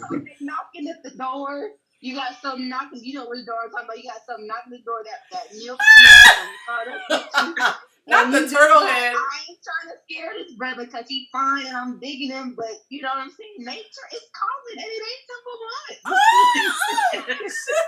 one. Wait, so I was with Liz. I don't know if Liz is still watching, but for some reason, when I travel, my body just gets messed up. Like, I literally can't use the restroom for like 6 days when I travel. Like, it's bad. Oh, And that that poor thing, I kept having like the loudest, like, you know, the air ones that it's just like just loud. So it got to a point, I'm like, we're staying together for so long, me and her, I just had to tell her, I was like, my stomach is not right. I am not okay. And so I would be talking to her and I just have to walk out of the room and she would just say, and I walk back in. I'm like, so anyways, I would just keep going. It took me like 2 days when I got back. Everything was fine. And I was like, I think my body knows when I'm not at home. I don't know what it is, but it was horrible. Maybe it took on cabin pressure. I really feel like it did. It was so bad. And then we were driving to Vegas, so I just kept having to roll the window down. I was like, I don't know. Just start carrying the enema suppository with you. When your body starts to act abnormally when you're out of town, we get you a room, carry a little suppository. Liz says I was struggling. And I was like, I promise there's nothing wrong with me. It's something when I travel. Okay, so we have Sai on here. I always say, I hope I'm saying your name correct. I'm assuming it's Sai. But we have Sai on here. Make sure you unmute yourself, love. She joined in from the comment section, and she was going to tell her horror story. Y'all got me crying, laughing over here. Oh. But I feel like while she's unmuting herself, I feel like, you know, we have to, like, make other people comfortable. I think there are so many things that we're expected to be so perfect. But the reality is, we're not. Like, you have to use the restroom. And Jason lost his whole chance at the girl because, you know, he couldn't. And I'm laughing because I know you're one. I don't know if it was your place that. Still hit, though. I still hit. I am so done. That's true. Mission accomplished. Hey, I'd rather let it out and be ashamed to hold it in and bust a vein. Bust a vein. I mean, I had a situation. It just wasn't like it was a sexual one, and I just didn't know how to tell him to go home. No, have you ever had a situation where you're with someone and they have erectile dysfunction? Like, girl, no, girl. Every man that had that situation. But like often though. Oh, like they be so ready. I don't know about that. You be like, girl, there was this dude. Yeah. Right. So there was this dude who was saying, you know how you gonna do this, that, and the third. I was like, all right, babe. I said, well, come on through, baby. And so it literally, I'm not lying, he literally just, it went in and it was a wrap. That's performance anxiety. And I was like, are you kidding me? Did you get the whole, this never happens? Huh? Did you get the whole, oh my God, this never happens? No, he said that he was running off of adrenaline and apparently there was a lot of things running through his mind and he got to run home real quick. I was like, all right. That's why, from my understanding, men aren't you guys supposed to, when you've had a very long time of a lot of backup, a lot of buildup, you're supposed to let one off first before you engage with your partner. Wait, you mean he bust quick or he just went soft and couldn't get back up? No, he busted. Oh. And then let me go. He had more fun putting the rubber on. I mean, she said he had more fun putting the rubber on. All I did was get on top and sit down, and it was a wrap. Yeah, that's excitement. So that's excitement. You got all the goodies, Monica. You was too much. Can I ask a question, Monica? Everything that he said, huh? How long ago was this? Oh, this was like 3-4 years ago. Probably because you said baby, and he lost it when you said baby. I didn't even have a chance to lock in on them. I think both situations have happened to every dude at a certain age, like bust. This was a grown man. So what? He was a grown man. Okay. But see, so here's an interesting question. Why do women, you notice this?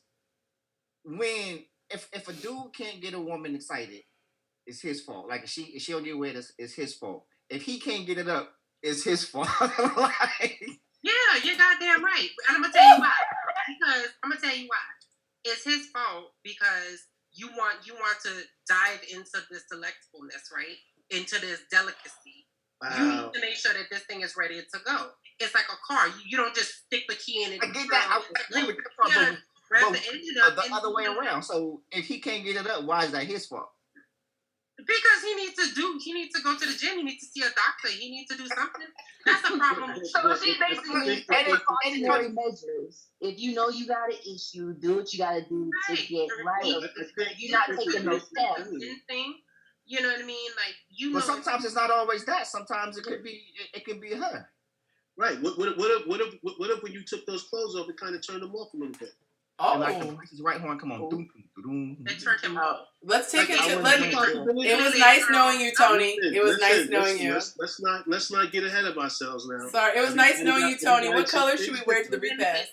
Let's really think about what's Tony going on here. violence. Maybe he saw a birthmark somewhere, a star, and he was like, Oh, my Tony, God. stop talking. You got Okay, let me tell you something, Tony, real quick. Let me. Good night, guys. All right, take care. Tony, stop talking. Just stop talking. First of all, it doesn't matter if he's seen a scar, if he's seen a birthmark that looked like Florida. It doesn't matter what he saw. The simple fact is he still nutted. So he clearly wasn't turned on. No. We're not talking about that particular Right. situation. We're not talking about the that. one that couldn't get it up. Like, Yeah, it was- that's what we're Oh, talking about. then clearly he needs to see a doctor. He got some psychological issues and some physical problems. He needs to go see a doctor. what Jason is trying to ask you- Somebody. Stop and listen. I know What Jason is trying to ask you is, Tony, you can't talk to her like she's I'm out. I'm out. Oh, Let us talk. I know he did. Jason and I are not gonna have it. this is You're not gonna go well. We're gonna get to Kevin Samuels in here. You're not gonna talk over. Together. he said Kevin Tony, Samuels. it's the way you're presenting it. It's the way you're saying it. Nobody has an issue with anybody talking. It's how you say it and what you say. Okay, then I'll say it like this now. All right. So if in the time that you guys were getting sexually involved with each other and you guys are doing the foreplay, and he smelled something awkward, not saying just time out. Listen. Your perfume, he didn't like it. He had a trauma response from his ex-girlfriend because of your perfume. And Like it was white diamonds or something. Right. He bought some white diamonds for his ex-girlfriend and smelled it. It completely turned him off. So that's why he could. That's not your fault. That's his fault. Whose fault is that at that We point? talk about erectile dysfunction, correct? Yeah. No. It's No, not always direct. necessarily not just ED, but like he just like he didn't get you excited. He's not excited. He's not getting it up. Why is that his fault? That's what we asking. It's his fault because you came to perform. You can't handle the job. It ain't got nothing to do with me. It's everything to do with you. Okay, so He probably but you came to he probably was thirsty. There you go. There you go. Look, because women, we got a routine. I'm gonna tell you this. Most women anyway, we got a routine. If we know something about to crack off, and we know babe about to come over and we ain't gonna get no poop. Okay, we have a little thing that we do to get prepared. So it ain't got nothing to do with no odors or white diamonds or whatever, because he knew what you smelled like before he. We're talking about just anything. Like if he's not aroused, why is it his fault that he's not aroused? It's still his fault. I'm gonna go ahead and segue. Here's where I think I'll play devil's advocate to try to help bring some clarity. Oh, I think what Monica is trying to say is that one, in part, she feels it's his fault because number one, he solicited the invitation that she did not initiate. He did. But we're not talking There about you go. Wait. This is number one. Step number one. He solicited that. There was initiative. So there was already something there where he was able to sense this is something that I want to, have a night. So that's part one. Number two, if as a man, there are certain things that you struggle with, okay, I'm not performing or having some issues in this area. Like if a woman, there's something going on with their body, we're very in tune with our body. We're not going to present ourselves to a man if we know we're struggling in certain areas or there's something that's off, because we don't want that to affect you. We're going to make sure that we take care of it and get it together. That way we're going to be like, babe, I got some things going on. We're going to be real with you about what's going on and present it to you and be like, I'm in there. So that's another thing, is that communication is very, very important.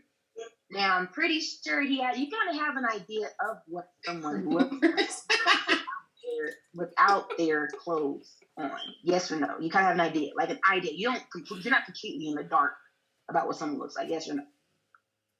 I mean, listen, with everything that's going on now and waist trainers and Well, that is true. holding stuff up. Look, And But see, the but way when, jeans but when you are- give a woman a hug, can you not feel some of those things?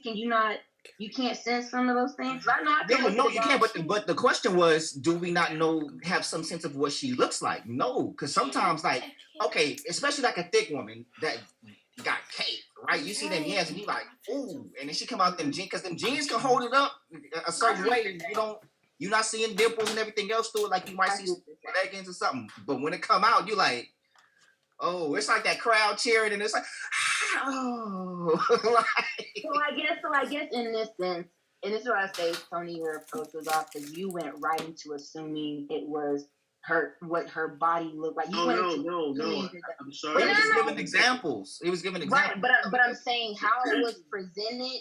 You presented it on a more kind of like you were coming for Monica type. I'm gonna just tell you how it came up. You may not have heard that. But that's cool. But let me say it this way. Now we rewind this tape and listen to how you guys are talking about the men that you turned down, and he was this, that, and the other. I didn't turn nobody down. No. We are outnumbered. You guys outnumbered. So the majority of you guys were agreeing with how the guy got turned out at the gas station and how this guy did this. And I wasn't on at that time. So. Okay, you wasn't on, but you're part of the women. Don't try to back out. You're part No, of the see, let me finish. Let me finish. I'm not gonna let you finish because you just came disrespectfully right now. I'm not disrespectful. You were very disrespectful because what you just did right now, which is what I'm trying to point out to you, is you tried to compartmentalize and say all of us are the same based on some people. I did not say that. That did not come on my mouth. That's not what he said. So said you're a part of they, and they all said okay. You're part Let me interject real quick. Hold on, one second. I think where we're going wrong is one, y'all actually are not letting Tony get a sentence out edgewise. Every time he starts and he says something, it's like, oh well, no, that's not like. Let him finish. Let him get the whole scope, and then respond. So it's like he heard you out. Now this time, like, let him finish everything he's saying so you can get the full scope and context, and then respond to it. Because we're going wrong because it's like he's getting cut off, and then he's responding to the cutoff, and then it's like, oh, you being disrespectful. But can we not acknowledge that he also did cut some people up too? Everybody's. Okay. So then everybody, hold on. Everybody's cutting everybody off, but we gotta let people finish their sentences, and then we'll respond. We'll do a reset. And because when people using their teacher voice. Yes. But I think this is the thing. I think this is really great because when we're passionate, this is real life, even our little interpersonal, conversations here. So I think this is a good chance to kind of demonstrate in real life when you're fired up about something and you're passionate. Sometimes you kind of have to take that little beat and reset. And so I think it would be good. I'm actually going to let Chaz go first and say what you found offensive or think could possibly be offensive. Just kind of sum it up in like 30 seconds. And then I'm going to let Tony get a chance to respond because I know for me, one of the ways that I simmer to boiling and popping my lid is when I feel like I cannot get my thoughts out succinctly. And sometimes it's not something I can say in 1 or 2 or 3 words. I need to like express it. So go ahead, Chaz.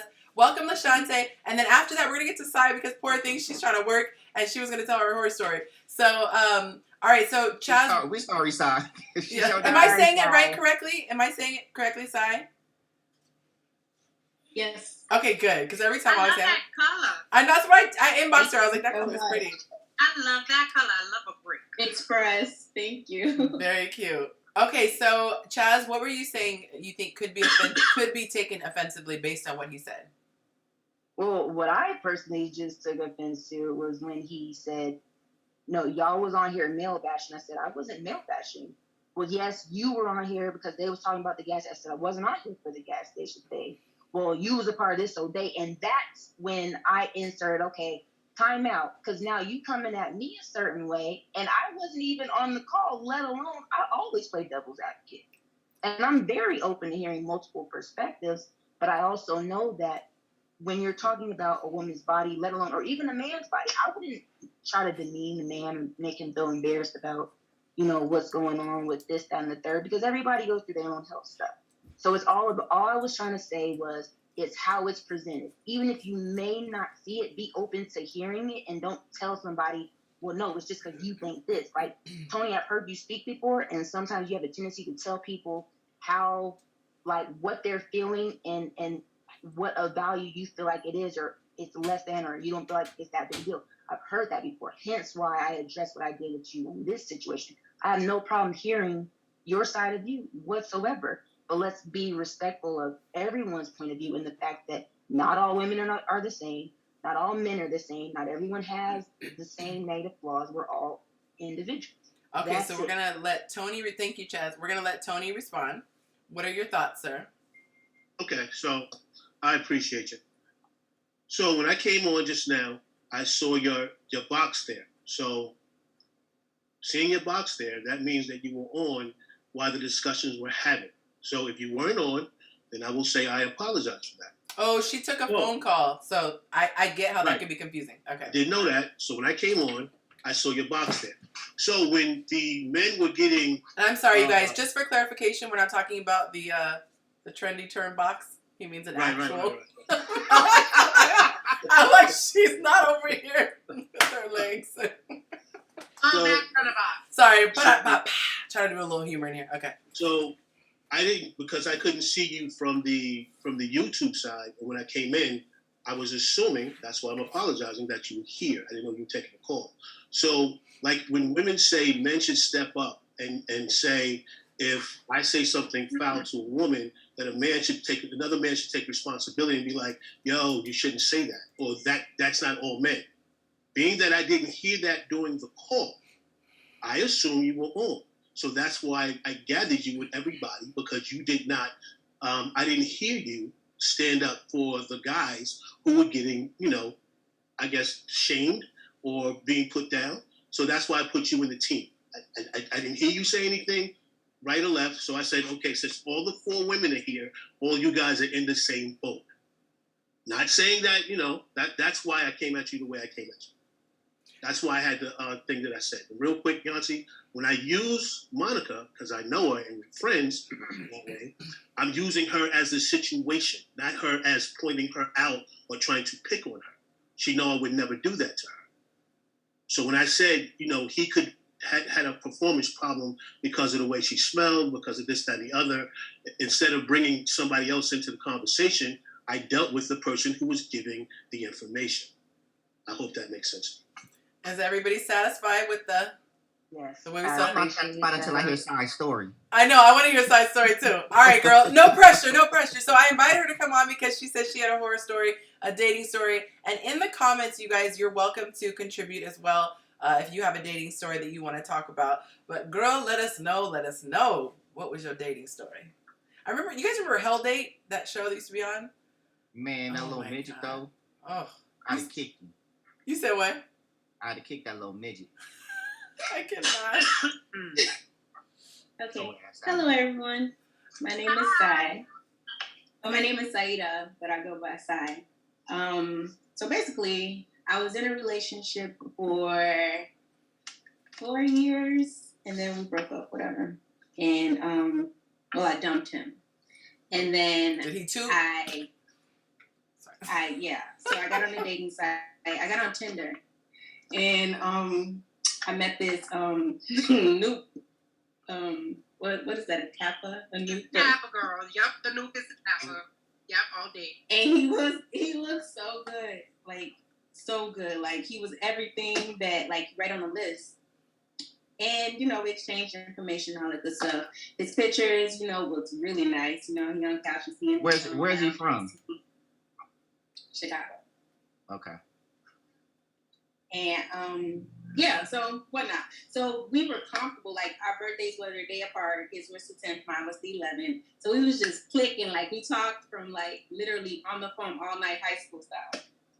So I'm comfortable, and I'm like, okay, let's meet up. It was raining this one day. I remember the day. It was raining.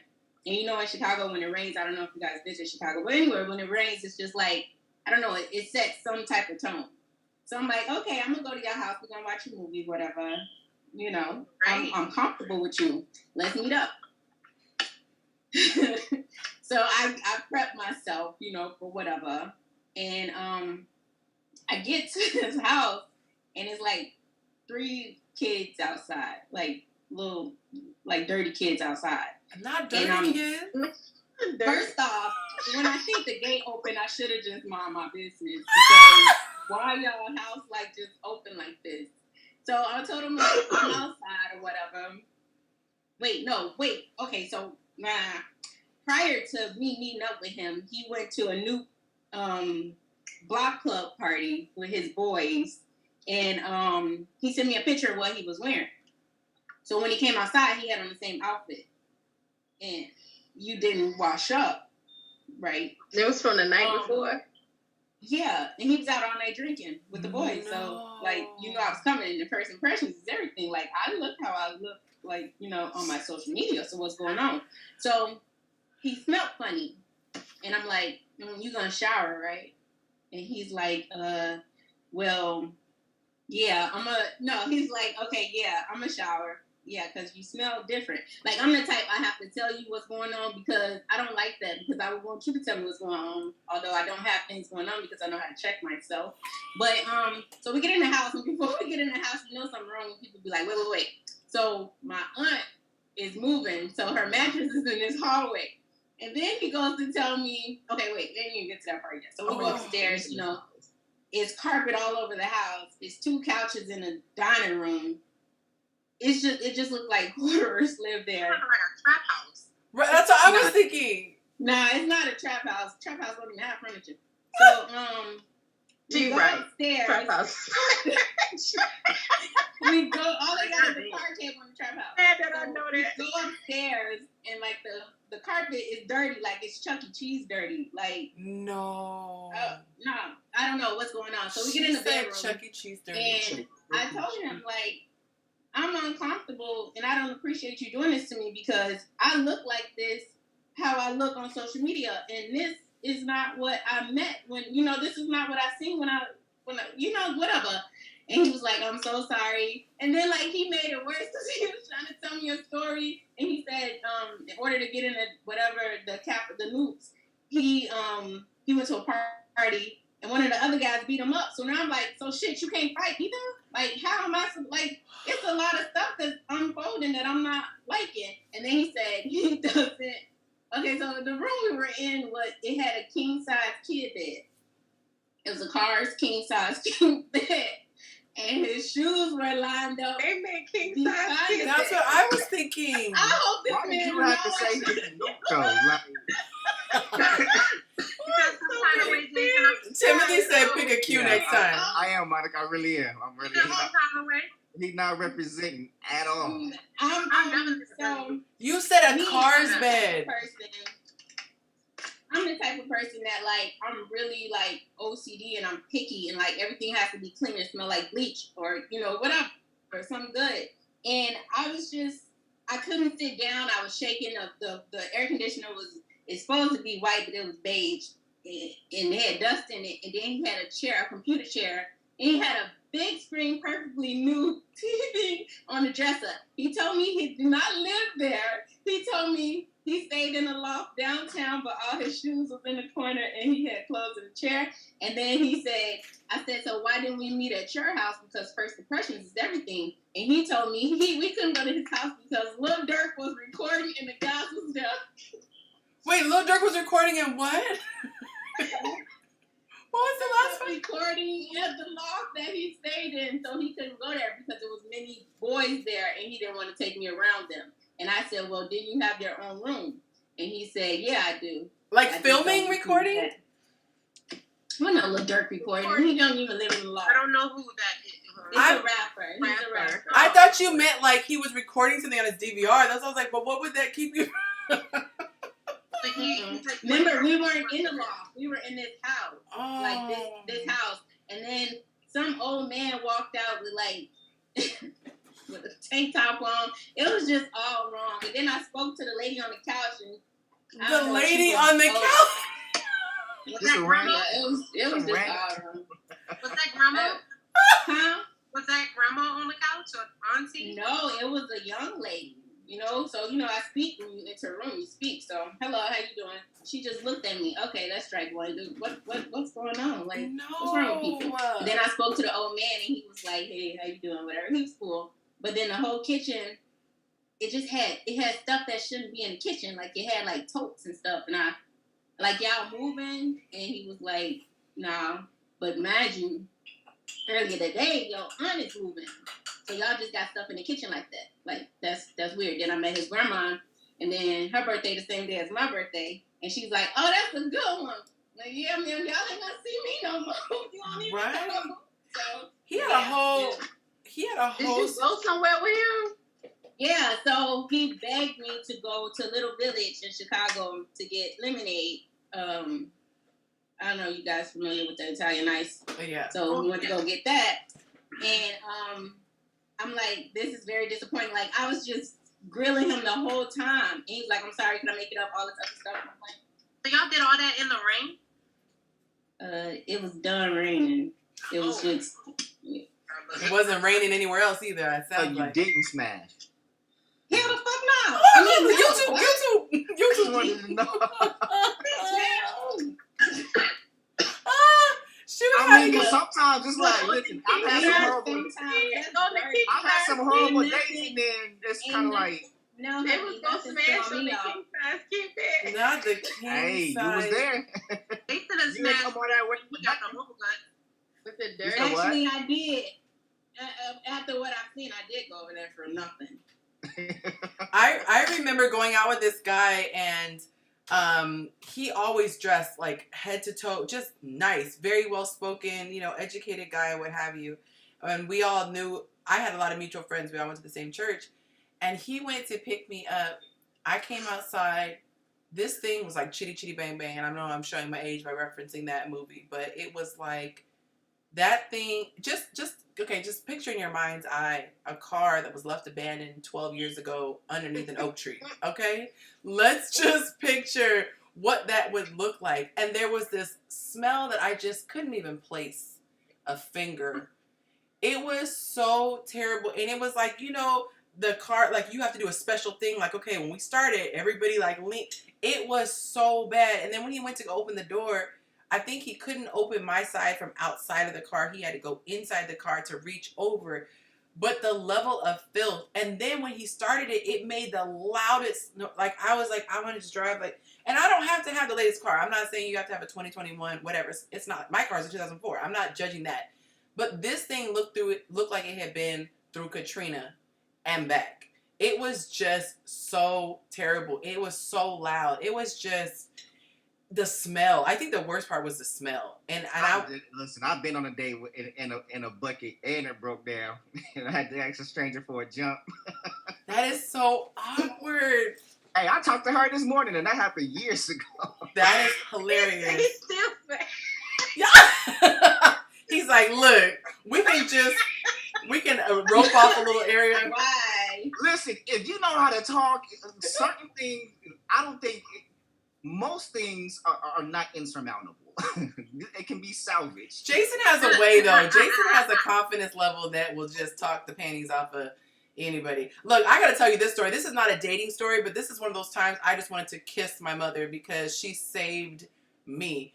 You know how when you were little, you had your little friends from school and you didn't want to leave. If you had a play date, then you beg your mom, let them come over, and you want to spend the night and all this stuff. I remember it was like 4th grade or 3rd grade or something like that. And I had a little friend who spent the night. I only knew her from school.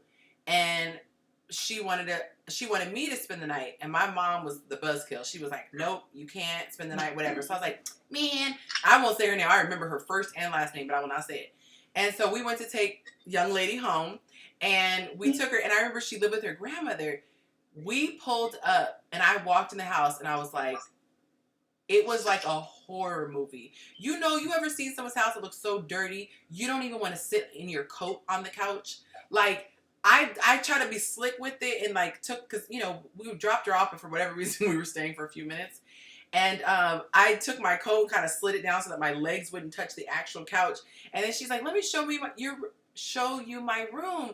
So I'm like clutching my pearls, trying to not touch anything. And as we go to her room, and she's like, oh, we can sit on the bed. And I kid you not, okay?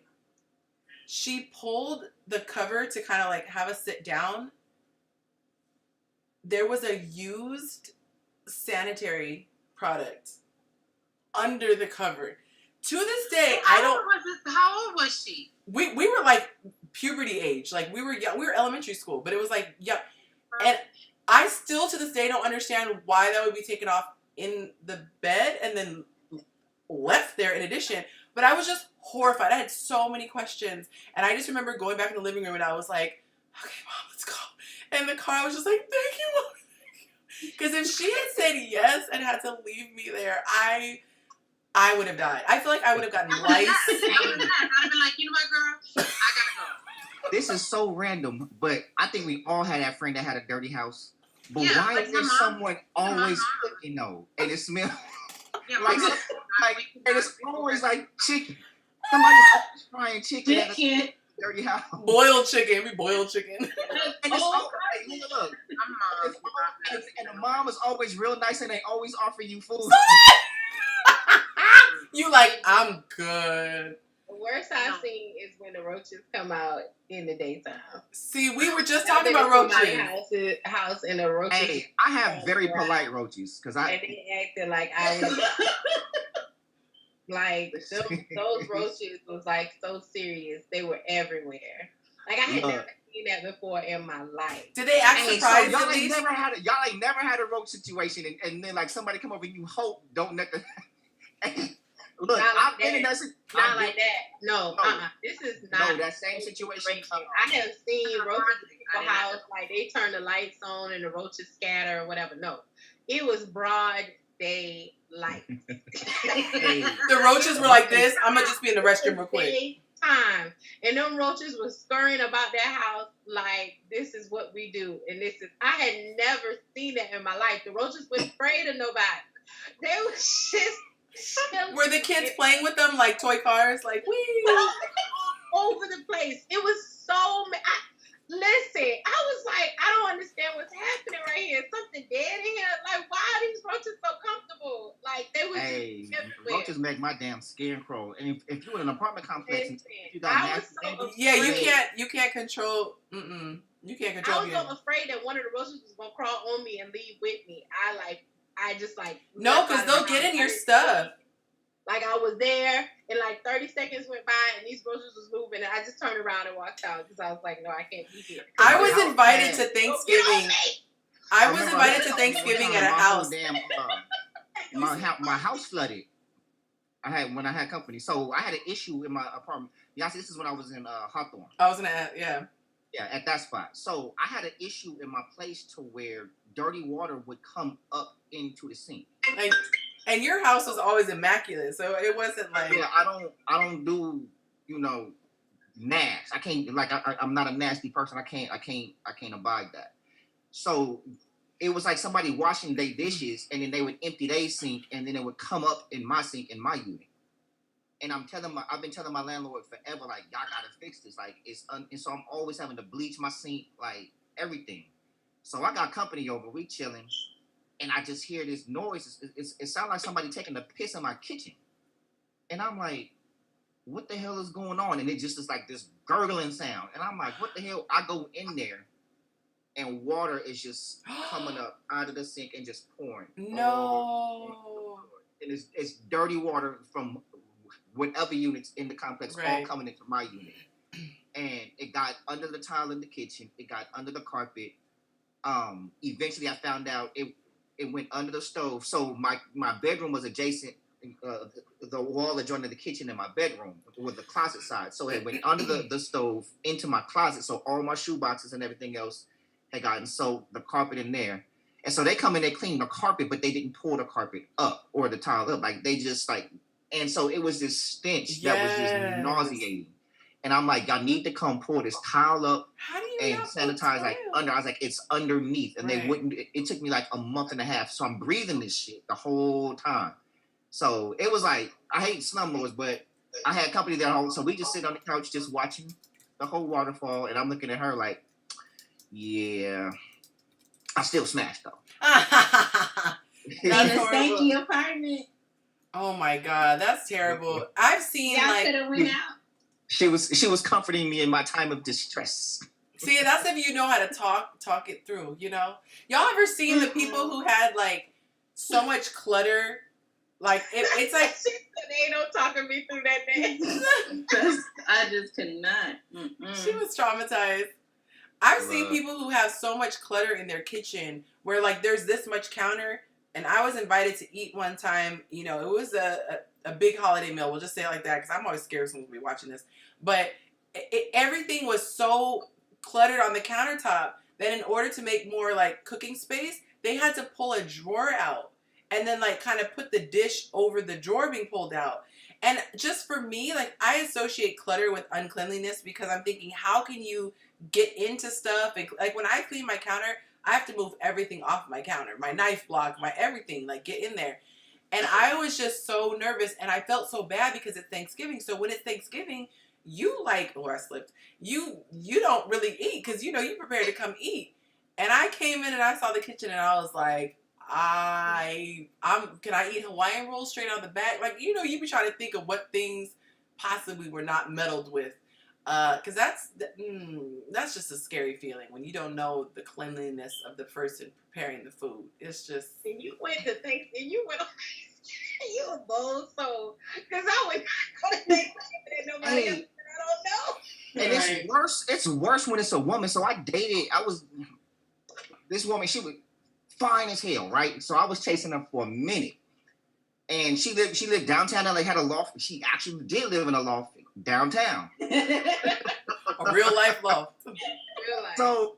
So you know, man, I had been jibbing at her for a minute or whatever. So finally, kind of got in there. She feeling me a little bit or whatever, and she invited me up to her place. Get up there, clothes everywhere, and I'm like, and because we went up there because we were talking, and it was the night that Obama, he was running for his first term, and I think he had just won the nomination or whatever. So he was giving his whole speech, or whatever. So we went up to watch it. And I'm just looking at these clothes everywhere. And then I looked at the dishes, right? So when we was having the whole conversation, the whole ED conversation, this is the first time I ever experienced it. Because once we got cool and it was time to get it in, like I had been chasing her for so long. So I was like, we about to get it. And I couldn't get it up, right? And I'm like, I'm freaking out. It never happened to me. I'm like, I'm too young for this. So I had called the homies up like, bro, hey, something wrong. It didn't work, bro. Like, I'm like, I need some tips, something like, what is it? So the first few times, this went on for like the first few times we tried, I couldn't rise to the occasion. And so I figured it out. Like, them dishes were still in the sink from the first time that I had visited. And because it was an open space, I can see the kitchen from the bed and then I had to go and I had to clean her house up. And it was huh? Did you still smash? After he cleaned the house. I'm just like, Did she got a After I cleaned the house. No. I know. We started telling the story. Well, she and I we ended up in a whole relationship after I cleaned the house. So Nathan. Yeah.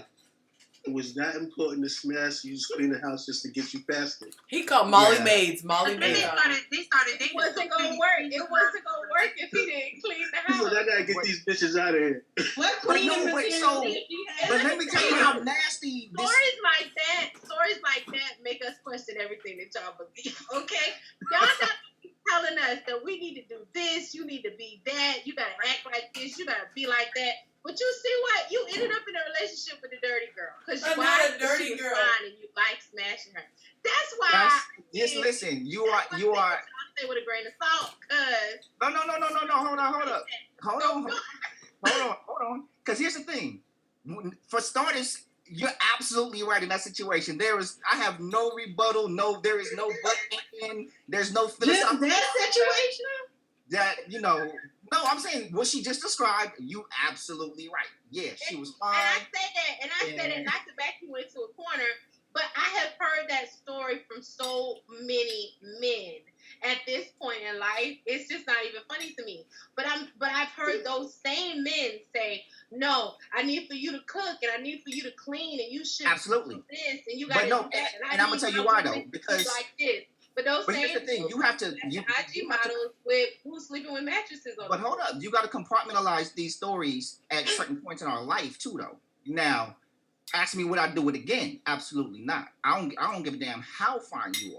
You know what I mean? So at certain Wait, you're not gonna clean or you're not gonna hit? You say I'm not gonna do it. Like, Don't get that confused. That was a good That was gonna hit. He just ain't gonna hit. I'm not even on that. Of my house. So hold on. Oh, at different stages in our life, what we want is much different. So for me, like at this point in my life, sexually, if there's no connection and we can't like converse and have some type of interaction outside of the sex, I'm not having sex with you because I'm past that point to where I smash and then I'm trying to figure out how to get you to leave because it's nothing beyond that. So I got too much going on just in life and I want something different at this juncture in my life. Like for me, I'm looking for companionship. And so now it doesn't have to be a relationship, but like if we're going to have a sexual situation or a sexual relationship or interaction, there has to be more than that. It's got to be a vibe because there's situations to where like we vibe, we cool, but we don't match in a relationship situation. And so whatever that conversation is, whatever that understanding is, we're going to have that conversation and that mutual understanding, hey, and compartmentalize the relationship. But it can't be for me, all right, we smash and then you out or I'm out or whatever. Because I'm beyond that part of my life. So yeah. So I have a question for you, Jason. Like, what kind of cleaning products does she have available in the house? Somebody asked that. I think that was a great question to ask.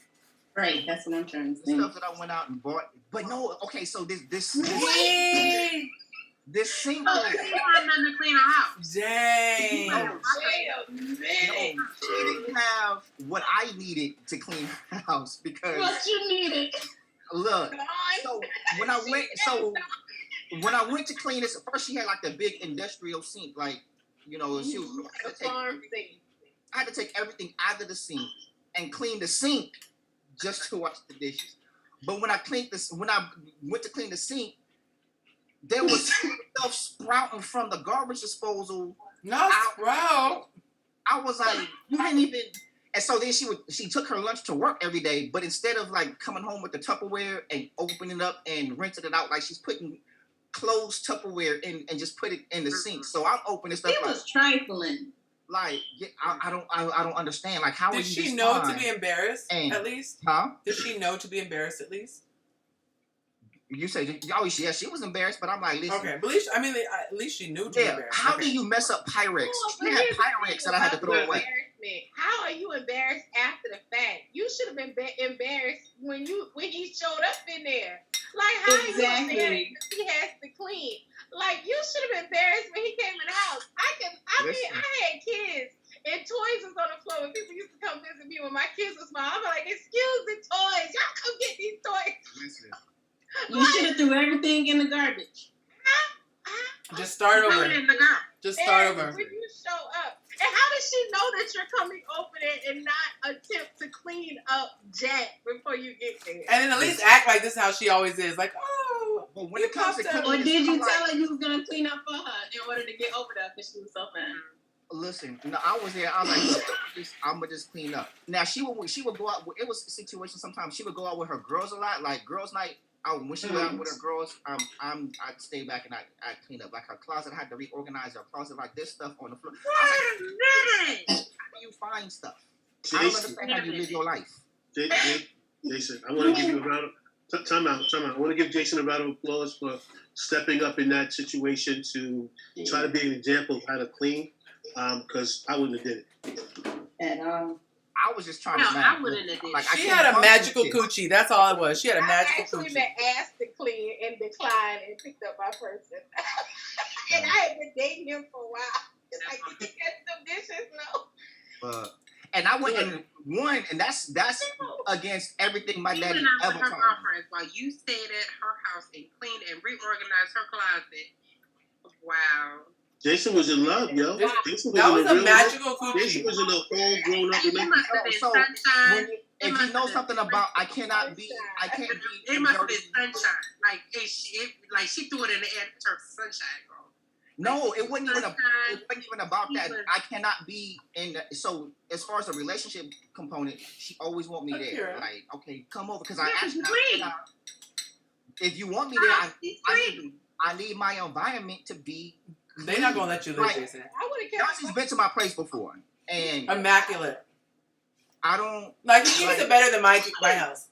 Why weren't you taking her to your place? Yeah. You don't put her through all that.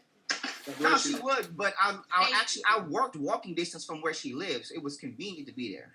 So, you know, and then like downtown LA, like the nightlife, like when we go out, Exactly, and do things, Shabazz. you know, we're walking distance from everything. So there was a level of convenience there as far as like the relationship component. But if I'm going to be somewhere for any prolonged period of time, it has to be clean. I can't do it. Somebody get Anthony in the comments. Somebody get Anthony. He's wilding right now. Anthony wilding right now. You know, Anthony is like that whole Texas dude. Anthony is wilding. You say Jason cares. I mean, now ask me would I do it again? You said no. Was it worth it? Nah, we didn't last long at all. Man, I have to be comfortable. Like if I feel like I have to clean your toilet before I can sit down, like that shit, I gotta be comfortable.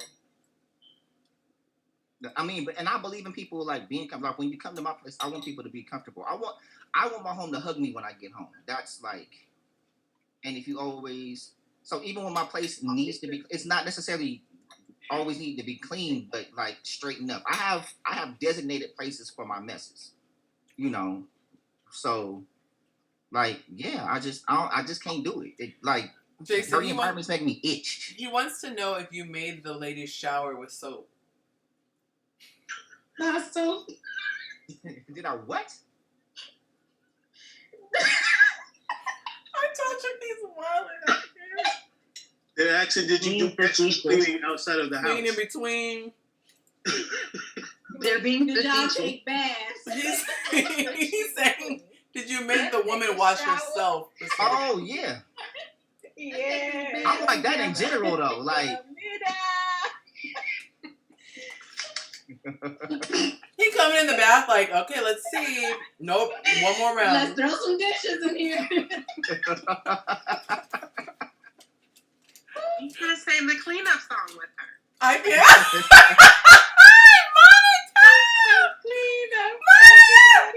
Can we talk about that? Sorry, I just came back. Yeah, I'm packing. I gotta leave in the morning. You said clean Can we talk up. about that? Being in relationships where you gotta raise your partner. Hey, Y'all have me snacking over here. I'm here for all the tea. I cannot. I mean, that's I've just lived embarrassing. a little Especially bit. as a woman, that's just embarrassing that a guy would have to come to your house and clean your house. As a woman, that's just, I don't know, that's weird. That's I've embarrassing. heard worse stories than that from guys. Oh my god.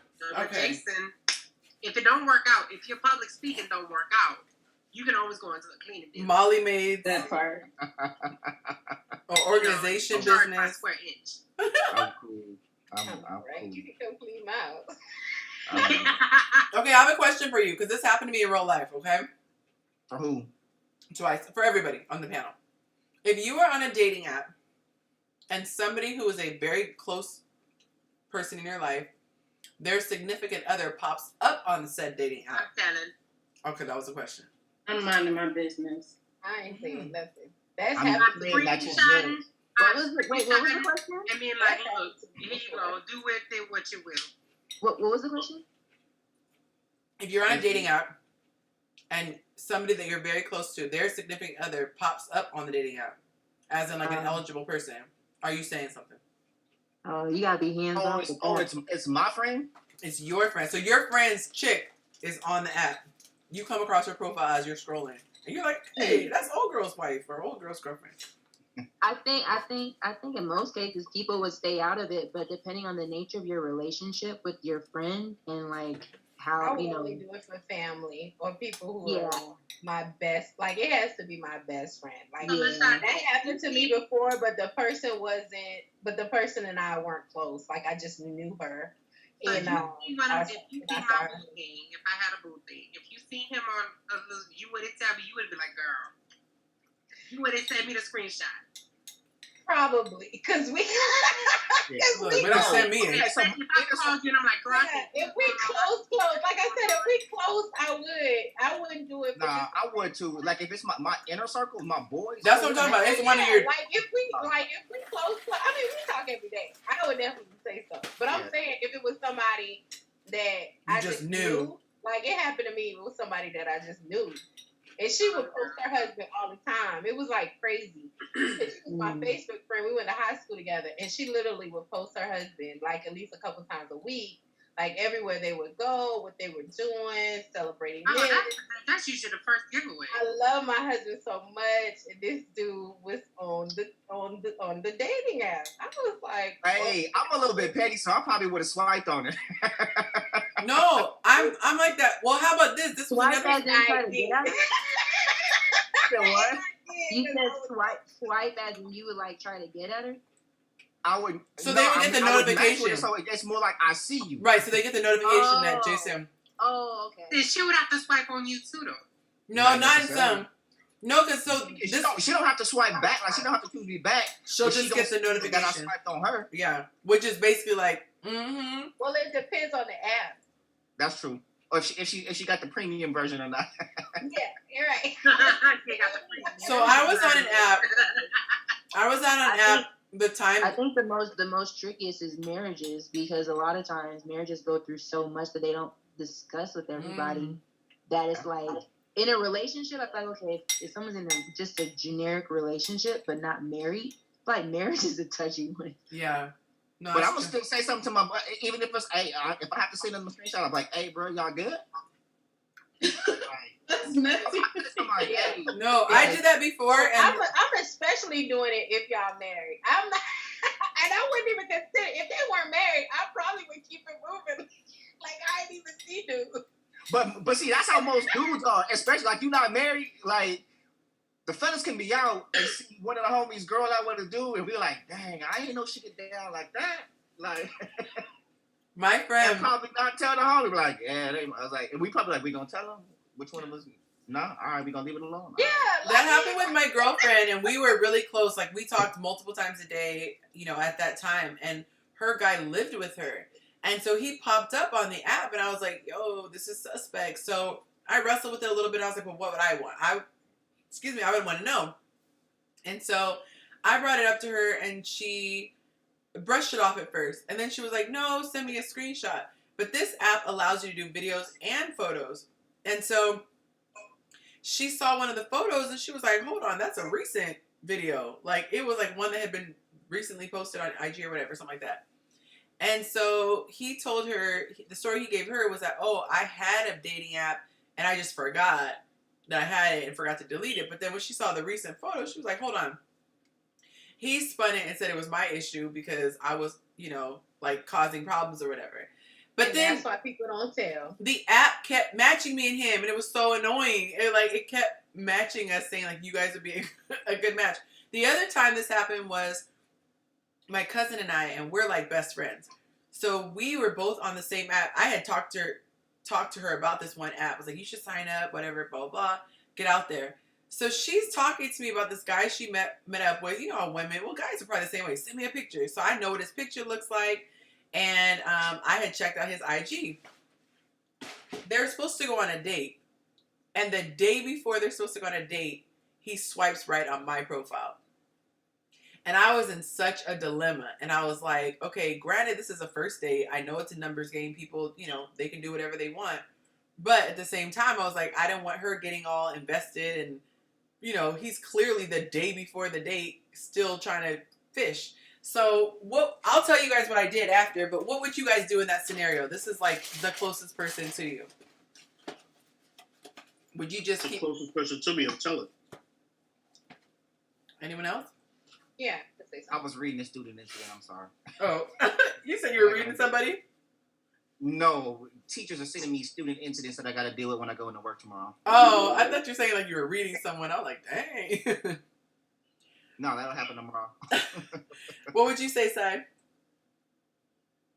Did you Like, do it again, say it again. Oh, no problem. So you're on a dating app. Mm-hmm. Someone that's like the closest to you, your same gender, is on the same app.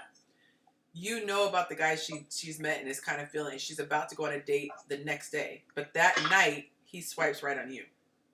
So he obviously has no. Like that. Yeah, no, I gotta let her know about her guy. It's a tough call. I waited because I got someone else's opinion and they were like, well, you know, you can give her generic advice, but maybe you don't necessarily have to say anything. So I waited a while to kind of see how the situation played out, and he kind of played himself because he was just so sometimey. But so I finally told her the situation, right? And we decided to be petty. So what I did was I updated my profile pic to include a pic with her because I hadn't like responded one way or the other to his his thing. And so I'll just say, I don't know if you ever saw it, but I thought that was pretty funny. I put cousins and best friends or something like that. You put like, act like there's like a picture on there. So if you're watching, sir, yes, we knew. But I just thought that's awkward because it's like the day before, because we as women, we think like, oh, I'm trying to connect. And so if you're vibing with someone, you're talking for hours, in your mind, you're not thinking that he's still like after the phone call, like, oh, still swiping away. You want to think like, oh, we had something special, therefore he's at least going to wait and see what's happening with me. But I would definitely say something. I would definitely say something because I feel like I would say something, but also be prepared if the person decides to still deal with them, that now it makes things more awkward. Yes. No, totally. I was actually thinking, I'm like, what if you guys did end up together and then he realizes like, wait, you're the girl from the profile. Yeah, that's awkward. Oh my God, that's so funny. Yeah, but I don't think that guy. I wouldn't expect a guy to stop swiping just because we about to go out on a first date. I don't think that's an expectation. I mean, I see so many married dudes on dating apps. Like I've deleted all dating apps because I have had more married men on dating apps than single men. So I don't even deal. Married women just go slide in the DMs. They don't even worry about the dating apps. Yeah, the women I get on the apps. The dudes are on the apps. Apparently the word spread about married men that you can meet all these women. But that's the crazy part is like married women are just as bad. I had a guy use his wedding photo as his picture. His wedding photo. And I was like, he looks so good in it. So I guess he thought I look so good. Let me use it. And so fast forward, like we were hanging out, everything like that. And he even had an opportunity, like, because we brought up marriage and like how long divorce takes and how complicated things can be. Never missed all those opportunities to say something. And so he finally slipped because I said, oh, what's your last name? So I got his last name, which is very unusual. And bloop, a wedding registry popped up. And he had claimed that they had ended things 8 years ago. The wedding registry was from 3 years ago. So I was like, wait, this looks like you only been married for 3 years. Was still married. So then I saw the wife's Facebook information, found her on Facebook. When I came across the wedding, they had the cutest video of them dancing. And I looked at his outfit and I was like, that looks like the suit. Because it was very specific. It wasn't the traditional black suit. Why not dating dudes that don't change clothes? Oh, no, he used his wedding photos. One of his profile pictures was his wedding. It wasn't like he re-put it on. It was his actual wedding day photo. And he took a picture of him by himself as the groom like this. And that's the photo he used. But that to me is like extra low down. Like, not only are you married on a dating app, but you're using your wedding photo. Like, if you keep scrolling the photos on her page, you see the two of them together in his outfit. Like, you doing a whole... I mean, I think it's kind of genius, personally. What's genius about that? No, it's like, I'm using a married photo because I'm letting you know I'm married. He didn't look like a groom. He just looked like a dude in a real clean suit. It was just him in a tux. He could have been a groomsman. That's what I thought. I thought he was in someone's wedding because traditionally the groom wears white or black. A lot of guys do that. When they're groomsmen in weddings, they post that tuxedo pic. Mm-hmm. And his was a bright color, so it wasn't like a traditional groom's photo. That's pretty average. Yeah, I was so turned on. Them dudes, that looked like the only time they were ever in a suit in their life. No, and I think that's why they do it. I think that is now you see, y'all see, y'all get the dog. No, Like, but it's true. Like when you meet them in real life, and there aren't a lot of guys that go places in suits. Like that's just not. Yeah. I do it all the time. Jason, you are not the average dude. Yeah, You but cannot. but you have an occupation that probably requires that. It's a lot of guys that just don't have. And I'm you're just like this to work. I was just no, but you're into fashion and all that stuff. There are a lot of like guys that don't even own suits. I had a guy who thought that fashion anymore. there was a guy that I used to like when I was like young. We had a crush on each other. And he thought that cut off t-shirts, muscle t-shirts were appropriate for any occasion. Like it didn't matter if we went to a nice restaurant, the beach, like he had this one doggone red cut and I'm like, I swear to God, if he shows up one more time with that red cut off shirt, it's not always appropriate, you know. Diversity. Anyway, oh my God. So let's see. I'm gonna see if I covered all my dating horror stories. Okay, so I had somebody ask me to ask this question when they knew there were going to be a bunch of ladies on there. Ladies, have you ever had an encounter with a guy and everything was just going smoothly? He was checking everything off of your list. Have you ever had that scenario? And if you did, what happened? Were you highly skeptical? Did it just make you excited? Like, what was your reaction to this guy who seemed to have it all together? Shabessa says I'm crying and triggered. I mean, I was interested. But I think like the interest with a lot of women is us first giving you our phone number. That shows that we're interested. The fact that he checked off everything in my list, clearly he didn't, or else I would have been booed up by now. But for the most part, this one particular guy, he did every, height check, weight check, teeth check, smile check. He has the education. He had, a career. He had his own place. He had, and he had... Wait, let's talk about the list. What's the minimum height? I've been on the last call. Right. You missed the height call. So enlighten me. What's the minimum height? So you have to be at least 6 feet or taller because I'm 5'7" to ride this ride. Oh, okay. So you have to be at least 6 feet tall to ride this ride. Secondly, you gotta have, there's just a certain, physical attributes that you gotta have, and which that guy did. He was educated. He was financially stable. He wanted children. He wanted marriage. Cool. The issue was I just wasn't ready to have sex. And that script went left. That hit, everything changed. Wait, how long was it? How long? We were talking for about 2 months. Casually. We was not in a relationship. We were just talking, getting to know each other, dating. And I just was not, at that point in my life, I was like, you know what? I'm approaching things differently. I'm not just going to have, these bodies, and I'm not having sex until I actually feel a deeper connection with somebody. And is it about time or is it about vibe? Because what if the vibe hit after a month? It's the combination of both. And so when we had the conversation, and he said he was cool with it, he ghosted me. He ghosted you? He ghosted me. To this day, I have not ever heard from him ever again. Ghosted me. But he still follows me on Instagram. Oh. Yeah, a lot of guys are just... And it's petty because he be liking stuff too. Does he like your picture? I'm not gonna lie, I've done that. I've not for the same reason, but I've stopped talking, but I still follow them. He said he stopped talking to someone, but then followed them on social media and stuff. Hold on, why is my thing not on?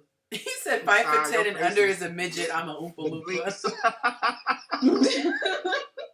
But why though? Like why still follow her? I just don't take the effort to go find and then unfollow. Like, oh, but you if didn't you see her pictures, you can easily click on their profile and unfollow. So yeah, but that's just more energy than I want to expend. You just making excuses. Just say you might want her back, later on. It wasn't ever. I'm talking about. It wasn't ever nothing. We were talking and then we stopped. And like, I follow on Wait, ex-boyfriends. time out. Here's the part that kind of drives me crazy right now. He ghosted her. Right, that part. So why continue to follow her? If you ghost her, like just go across the board, like get rid of everything, just disappear. Like you can't even say like something happened. Like I was out of the country. You're still living your life, and she's seeing. yeah, it's just I'm not talking. To him. What she do to That's you? extra cold. What she do? What she do? To me, She didn't let you clean her house? She petty. Yo, I gotta be a regular, yo. Yeah, she petty. Cause I was seeing her in the comments. I like, she gotta come on. She gotta come on. Nah, a lot. I just there's a lot of women that just aren't interesting when you talk to them. It's like just dry. I hear that. Just leave her Am I alone. not interested, Jason? Say again. What'd you say, Monica? She would like to know if she's interesting. Am I dry? No. Somebody has a battery in their fire extinguisher, just FYI. Or their fire alarm, just FYI. Yeah, I follow you based on not being dry. That's my fire signature.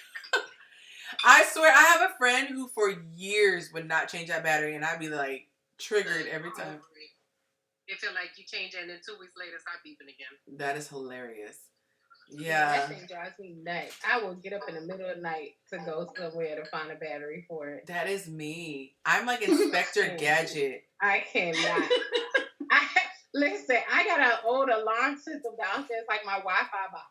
And it's like, it's beeping, and I do something to it, and it'll stop for a while, and it'll start again, and I'll be kicking and hammering that thing. I'll be on Zoom calls. People be like, what is that beeping? I'm like, oh. I've had stuff beat That's before. me. I think I was somewhere, and it wasn't like my normal place. I was staying somewhere, and the refrigerator, I think, wasn't sealed all the way. So it would do this little chirp every now and then. It drove me nuts trying to figure out what this thing was. I'm telling you, I was like, I'd be in the room, and I'm like, wait, everybody quiet. Okay, look over here. And I was like, I'm going to narrow it down. And then, oh my God. I cannot take little noises. It drives me crazy. It's hard for me too. Yeah. It's like slow torture. Oh my God. He said he didn't ghost her. He moved on to boo number 3. Ooh, goodness gracious. Who said that? Anthony, of course, talking reckless in the comments. Who got ghosted? Everybody knows. I can't say nothing because I didn't ghost some people too. I used to struggle with confrontation. I've never ghosted anybody. Something you can not be somebody who avoids confrontation. I've done it. I've done it because some people don't take no. Like you will literally. Hey, you don't know my life, Jason. Okay, listen. I have a guy who, like, years later. You know who you are when I you mean, hear it. tough conversations with these men. Listen, it's different with women. I mean, I don't even think it's different with women. I know It's different. do it because women can go left too. Men can go left too, and it's like They don't take no very well. Where they don't where the whole thing is went left because you felt like you should give the person some closure. When that thing goes left and in your heart you was trying to do the right thing, you just be like, nah, it's cool. I'm just not gonna talk to you. Yeah, I actually called the dirty boy back. Well, I called the boy back. Not the dirty boy. I told him I apologized for how I did it, but not what I did. And then he was like, I forgive you, all that good stuff. Okay, cool. Because it was bothering me because, like, as soon as I made it home, he was like, man, I just found out my boy died. I stopped because I was going on a date later on that night. So I'm like, okay, I'm done with that because that's not what I wanted. But I did call him because I'm like, you know what? I did that wrong, but we're not going to restart nothing. I just wanted to apologize for how I did what I did. I've been on several bad dates, and I go, I'm not going to explain these things to you. I got other stuff to do. I think it depends on how far in you are, too. Like, I feel like there's a level of, like, disrespect the longer you go. So let's just say, like, you're talking to somebody for months. That's more disrespectful to me than, like, you went on one date. I agree with that. And I used to be, like, so anti-ghosting, and I thought it was the worst thing in the world, and I did videos on it, and I was like, you guys are terrible. And then I was in a situation where the person was unstable, and I was like, dude. Yeah. Delete, block. But have y'all ever had a bad date, but it was like the person wasn't bad, like the vibe is actually cool, but just everything on this date is just going wrong. It's a bad date. Kind of like when the car breaking down, and I mean, that was my fault because it's not the first time the car broke down. There was a bucket, but I wasn't gonna not date. But like sometimes just things ain't going right, you know, and I heard you, Si. I heard you. What'd you say? I heard Si in her head. She was like, "But you smashed." No, I muted her. That's gonna be Jason's tagline. But I smashed though. Man, look. Jason's gonna be like, she was homeless. She was living in a trash can. She didn't have a leg. She was blind in one eye. But I smashed. I smashed. Right. I'm just like, there's nothing that about this man, huh? First of all, that's not true. Jason's not a quitter, you guys. Jason is not a quitter. I'm just saying, based off what you've been talking about, you like, well, she was homeless, but I smashed. No. She had no teeth, but I smashed. When we're talking about the culmination, just because something's going bad doesn't mean it doesn't necessarily end good. That's all I'm saying. Did you need a clean break? Little girl, if you bump this camera one time. It's like, I don't care how this goes. I'm going. Right. She had roaches and it ran through the ears. Like, I still smashed. Like, bro, like, that's not cool. But that's a common dude saying, like, a lot of dudes will use that one, especially when women's talking bad about the dude, like, oh, this happened, blah, blah, blah, blah, blah. Yeah, I smashed. Like, but you equal to that person once you lay with them, though. Okay. Oh, they don't think that. I'm perfectly fine because I'm not the one bashing her. I'm like, you can say whatever you want. Concept right there. That is so foreign.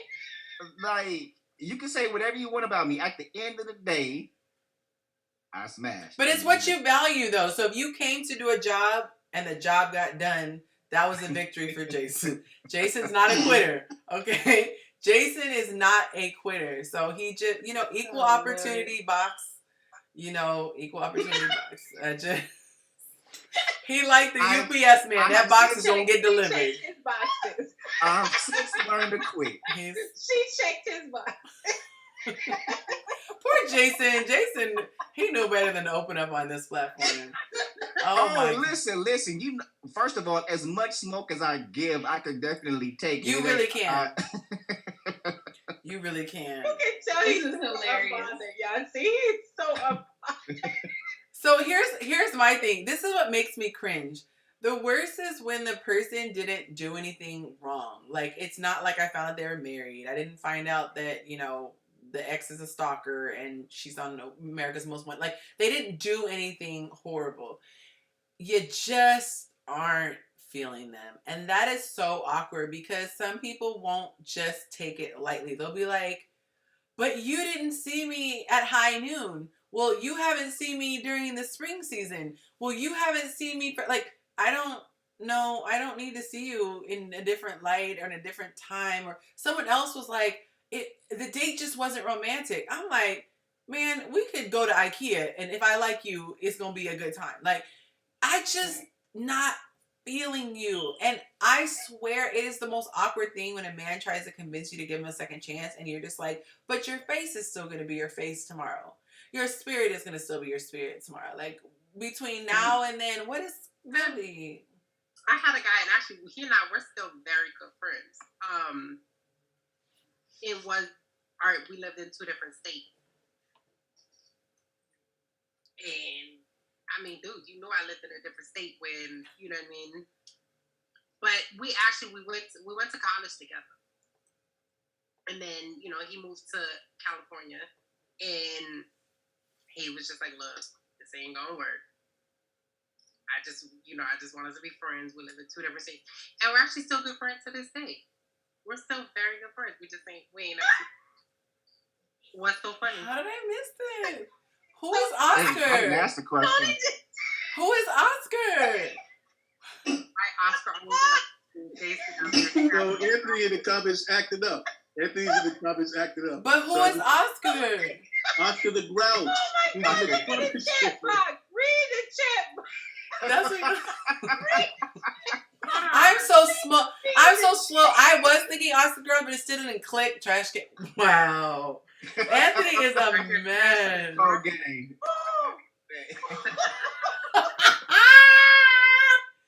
That was good, Anthony. That was good. Dang. Smash. Chevette's cutting up too. Yo. I'm sorry, Monica. Hey, why do Uber Eats not ring the damn doorbell? Hold on. They just let it sit out there. Yes. That is the worst. I had food. COVID. It's because of COVID. No, you supposed to ring the bell and then dash. You, like all the other ones. They don't ring the doorbell because they know you gonna come to the door. I had somebody at the door. Food down and they text you and let you know that they left it at. See, they won't even text. I had this one lady at the door. I think I told the story on one of the lives, so if you guys were on there, I apologize. But the lady rang the doorbell. I'm like, thank you. Because, you know, usually they just message you or whatever. So I'm looking at the eye hole, the peephole, because I'm like, okay, waiting for her to leave so I can walk out. And she like this. And I'm like, thank you. I'm like, my door's thin. I know she hears me. So she's standing there. And she was like, hey, we gonna get this human contact. She said, I don't have the tip. And I was like. She must have been Asian. She was, wasn't she? Because they bold for that. They real. I was like, can I get my food first and see how? Okay, so check this. She would not leave until I left her tip. Me and my siblings took my mom out for Mother's Day last year. We took her to this little hibachi place. Ooh, I love hibachi. And it was a bunch of us. It was my parents, me, my sister, her children, my brother, and his kids. And I paid. Now, I left the lady. I think it was like a $20 tip. She literally told me, only $20? She said, there was a lot of you guys. I snatched the $20 back and I said, now you get nothing. They are rude. They are very rude. What piece you got? Oh Lord! You are my spirit animal. I wish I could. That. Oh yeah, I snatched that right out of her hand. But I feel like that's what needs to be done because it's like if you're gonna be that disrespectful, like it's not pineapple. Mandatory. I'm on my way. I'm gonna leave the door open. No, I like that song. I love that song. I was telling him don't sing it because I like it. Oh, dang. What you doing? Where you at? Have y'all seen that? Have y'all seen that challenge? Like you texting your significant other the lyrics to the song? Yeah. What do they say?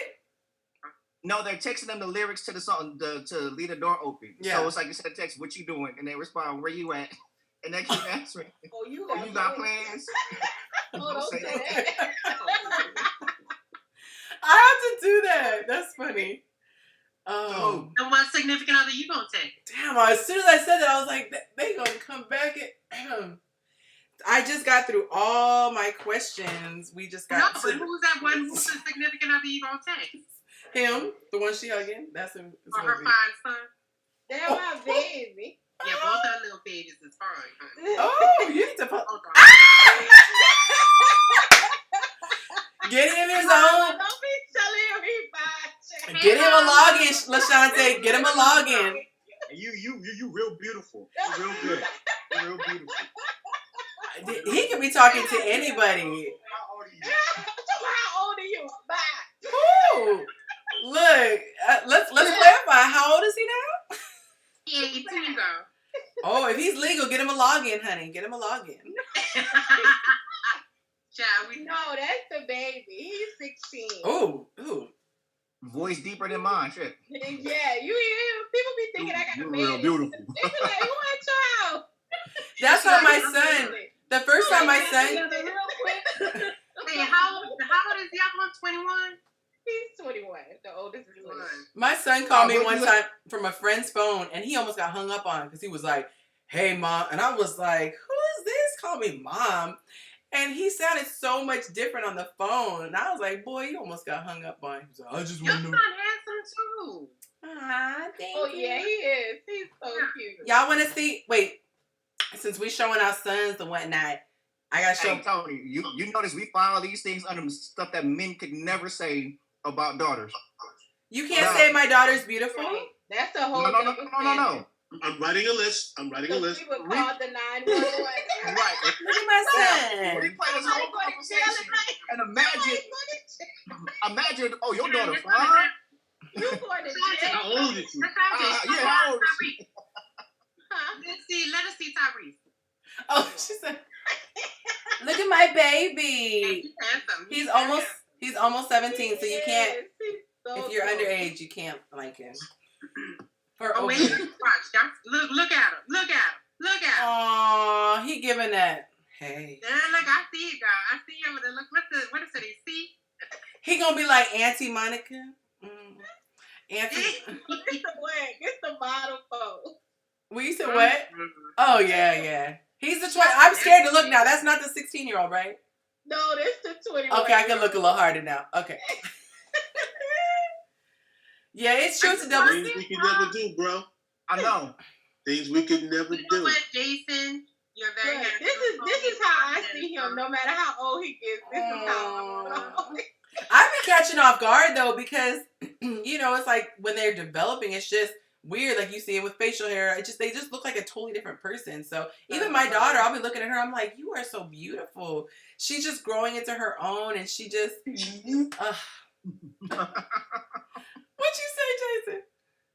No, me and Tony No, was when saying. guys do it, it's creepy. No, I had somebody say they thought I was really young, and then they followed up by "you're beautiful," and I was like, "Ew!" But if you thought I was young, yeah. No, so there was this comedian that was talking about it. He was like, he was out with his little nephew at his little football game, and a woman came up that he knew. She was like, "Oh my God, who was this?" He's like, "What's my nephew?" She's like, "Oh my God, he's so cute. He gonna be a little freak when he grow up. You gonna be my little boyfriend. You gonna be my little boyfriend. You Right, save him for me." Right, and he was like, That was talking about you, Jason? huh? No, he said one of his friends. And so, no, it was a comedian that was talking about it, but he was like, now imagine if it was the other way around and somebody had their little daughter, some dude come up, this your little niece. Doublestandards.com. She's gonna be a little freak when she grow up. Like, women are pedophiles too. Sometimes they're worse than men. But that's a different show. Not publicly accepted anymore. It used to be. Men used to do that back in the day before there was some criticisms about it and before people thought it was creepy. I can't say it about grown women now. I mean, grown men used to say stuff like that when I was a kid. When I was a kid, grown men used to say that openly, and nobody would bat an eye. They're like, "Oh, she is so cute. You better come and see me when you get grown," and everybody would laugh. Yeah. Wow. Please go to hell. But then, look, I'll tell you this. I'm just saying, it's not acceptable now. It used to be very acceptable 20 years ago. Married to 20 years ago, nobody batted an eye when men did that. And I can tell you that I have had that happen to me. Some old man would say something real slick. Well, I grew up with a young lady that married a real old dude. I won't say the name because they not unfamous, but yeah. I'm just saying, like, it was more acceptable for men to be saying stuff to young girls. I see you having some adjustment problems. Like you keep. Oh yeah. She about to have a wardrobe malfunction in a Look, this is YouTube. Exactly, she is. Look, he said. I know when we first came on, Monica and I were both on, right? And my hair was like this. And then she was like that. I said, we look like we're having a naked conversation. That's what I texted her. I said, you look naked. Yeah, I had to put my hair back because I was like, no, I got on this Zoom. I was like, you look naked. Yeah, we look like two naked. I had a sundress, like a little summer dress on. Had, past tense. Them little hook top things. Had? Huh? I said had, past tense? She gonna get herself, oh, okay. She got gonna get herself a little boot thing over here. I put on some sweatpants. Oh, okay. Oh my goodness, too funny. I'm trying to look at these comments. I think That Oscar's girlfriend was that was the best. Oh my God, this is too funny. That's why Oscar man. That was hilarious. His whole girlfriend. I thought that was too funny. I'm just gonna get all the smoke tonight, huh? all of it. Well, you got all the filth before. Now you can get the smoke. No, yeah, women do that openly with no problem because I had sons. I've heard grown women say that to my sons, but I'll be like, old people give you worms, dick. Ew. I think that honestly, I would say that in response to that. Every time one of my girlfriends or somebody I knew said something to my oldest son, they be like, "Oh, you fine, you so handsome." If I was 10 years younger, I was like, "Oh, women give you worms." I didn't say all that, but I told God and said, "Girl, them boys is fine." I didn't say all that extra stuff though. send him So my way. I have been in a room full of women that just really was over the top. It made me uncomfortable. I'm like, okay, chill out. Right. It's like, that's still my baby. Yeah, if it was my daughter, that would be really creepy. That's my baby. He said this seems like one of the Friday night calls. Yeah, for real. No, it really did transition into that, and it's so funny because I feel like people who watch this on YouTube get to be a fly on the wall on like our calls because this is how it be. We're past my little show cut off, so at this point I'm just like y'all see I have my little cereal. I have me some Cheerios. I'm good. Tony has some ice cream. I think he's notorious for ice cream, so I assume it's ice cream. Okay, yeah. I almost popped some popcorn. I wish I can still have ice cream. You can't. Lactose, Oh, your stomach. They Yeah, have ice cream for that. I mean, I'll still eat it, but Monica. oh, No, no. they have ice cream for lactose intolerant. Yeah, they have. I don't want that. I won't. So Yeah, the next. you don't need no ice cream with your stomach, son. We don't want you to have one of those moments. Clearly, as we know, nothing will stop him. Is the next live stream going to be the two of them together on one camera? Come on. I got real quiet. Ooh. Y'all remember that? Y'all remember that live stream I did where somebody was on their own screen and then we coordinated it where they popped up on mine at the end? Were any of you guys on that call? I feel like I would. I feel like you were. Yeah. Oh my God. That was the funniest thing. We were like, two people going to be on the same call. What say I'm going to be on the same screen? Don't ask. Two You people, don't know? and it looked like they were, in their prospective places, and it would come to find out one person was in one part of the house and the other person was in. so my friend was at his place and we were doing one of the calls, the Friday night calls. And so he was at his spot. And then we were texting each other and I was like, we should just mess with everybody's heads right now. So I say, you should come over. But he stayed on the phone. So then they're like, at one point he gets in his car and he kept the thing with him, the camera on. So like, where are you going? He's like, oh, I'm gonna get something to eat. But after a while, I'm like, dang, it's taking you a while. Because he lives about maybe 20 something minutes from me. So I buzz him in, everything. We're all still on the camera. So he's still talking. So he's holding his phone like this. And then he literally comes and sits down next to me on the couch. And so, because I have my daughter and everything, so she let him in the door or whatever. So everyone was like, it would be like Jason, like just coming out from the side and just sitting down next to me. That's what it was. So everyone was like, oh my God. It was my buddy. We've done YouTube videos and stuff together, but that was funny. Everyone was just like, mind blown. It was my buddy. We've done YouTube videos and stuff together, but that was funny. I'm sorry. No, that's okay. I appreciate you guys having your YouTube on because it helps me with my watch hours. I just mute you until you get the volume down, but it's good when you guys have your YouTube up. Anthony's out of control. Anthony's out of control. You said what? Anthony's out of control. Oh no. Leon, you guys. I cannot. He always be in the comments wilding. Yeah, he is. And But you know when when he gets... my other question. There's a question above that.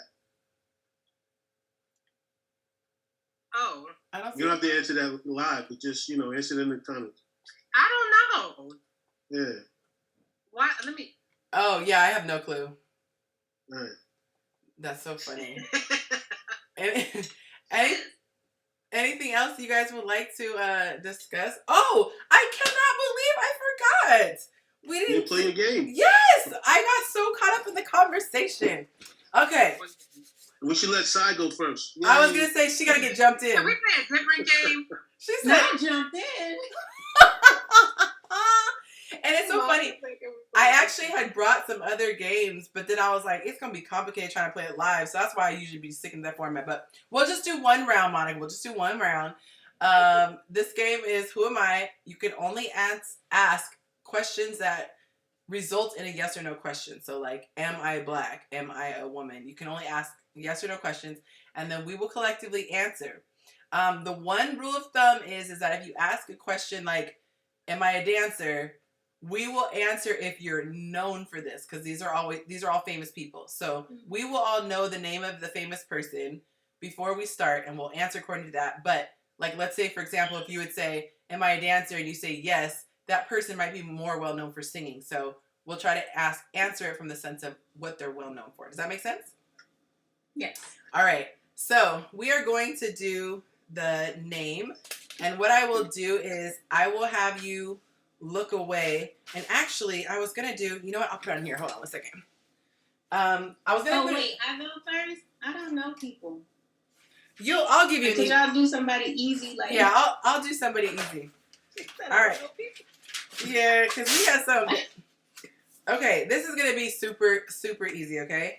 I'm going to put it on here because last time we put it in the chat, it was hard. It was still popping up. All right, so Sai, just look away for just a second until everyone gets it, okay? All right, Okay. Look away. All right, you guys have it? Yep. All right, everybody raise your hand if you got it. 1, 2, 3, 4. Okay. All right, so you get 3 minutes on the clock to ask your questions, and you want to ask questions that will eliminate the biggest chunk of the population. No, not 3 hours, 3 minutes. Hold on. That's going to be too much time. Okay, you ready? You understand the rules? Yeah, I understand, but I'm not ready. Okay. Just ask questions that will eliminate half of the population with each question. All right, Okay. 3, 2, 1, go. Am I transgender? No. Whoa. Oh. Monica! Don't ruin her time. That's a heck of a start. No. No. I'm a woman. Yes. Yes. Am I African American? Yes. Yeah. Am I Michelle Obama? No. No. This is not easy. Go career. Am I? Go career. Am I into politics? No. Dancing, singing, Yes. singing. Yes. Yes. Okay. Am I a diva? Yes. Am I Beyonce? Yes. She actually has a record, I think. She had 2 minutes and 10 seconds to spare. That, I think, is our record. Oh, that's Kevin Samuels. Yeah, there go Kevin. That was the pitch I was talking about. Oh, my God. I like him. I got one better than that. Who you got, girl? Oh. I like Mr. Samuels. He has some good stuff, but his delivery. Jason, why they treat your man like that, yo? You know what I'm saying? It's what they say, truth hurts. He's scared to go to church. Child, he got that bad purse sitting next to him. His little Louis Vuitton clutch. No, not the clutch. You just asked Jason, like, to step in. You know Jason don't care. You know, that's Jason's, that's Jason. And that goes beyond just him being his brother. Yeah. From what That's Jason right. said. He don't Jason care. don't care. Well, we had Kevin on last week. We did. Yeah. Ooh, he sure was channeling him. I thought he was going to be here tonight. And he started getting a little frustrated when people kept going. You know? He was trying to hold his composure. I could not hear it after Ran that. on one side of the man and came down the other. The boy ain't know what to do. He know You said what? what daddy was saying. He knew what to do. Anthony said that Mr. Samuels ain't smashing trashy, though. Dirty. All right, Tony, you're up next. Look away. All right, ready, guys? Raise your hand if you got it. Oh. Okay. Tony, you're on. 3 minutes on the clock, and go. Am I a man? No. Why y'all say that to me? That hurt my feelings. Am I in entertainment? Yes. Yeah. Singer? Yes. Over 30? Yes. Yes. Yes.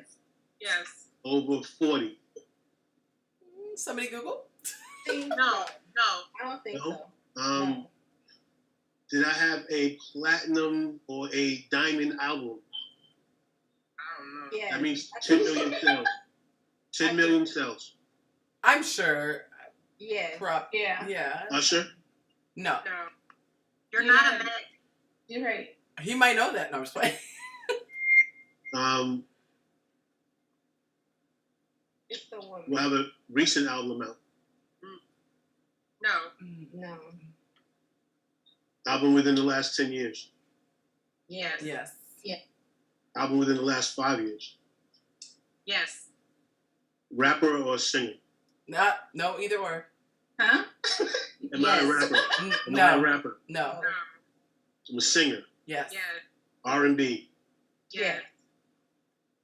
R&B? You guys kind of look Sorry, cute. my that was yes. What's that white cat's name that married that girl? The It's model, a woman. actress? You're not a man. You said, "Am I It's a a man?" woman. We said no. Oh. Well, It's a woman. I'm stuck. Wow, okay. I was like, didn't you ask that? Okay. Do you want a clue? You're down to a minute. All right, so give me one of those Cryptic clues. yeah. Can I give a clue? You gotta put it in the comments because I gotta prove your clue. We'll pause this clock. Okay, so do you just want me to send it just to you? Yeah, send it just to me.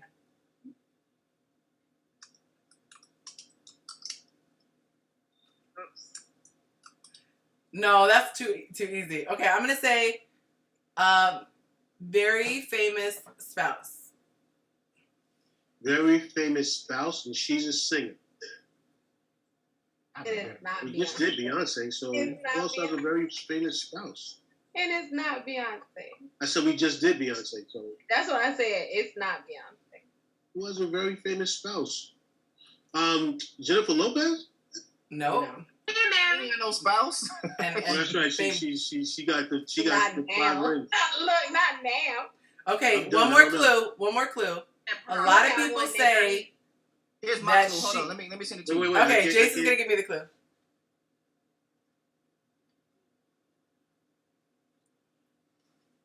I'm gonna read it because it's from Jason. It's not me.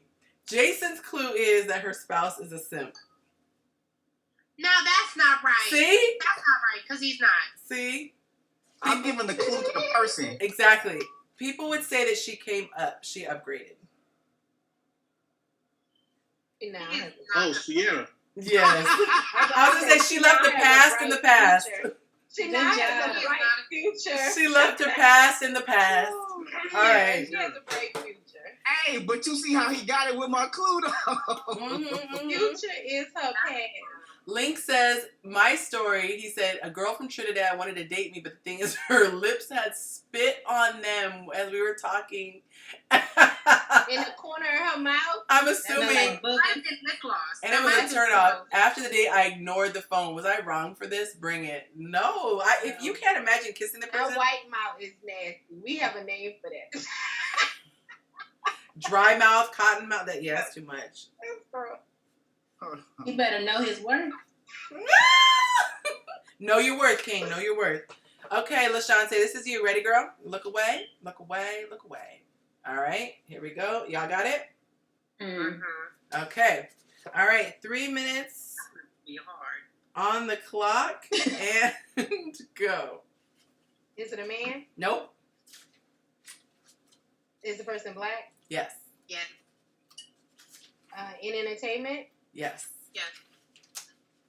Rapper? No. No. Singer? Yes. R&B? Yes. Yes. Is it a person under 30? No. Over 50? No. No.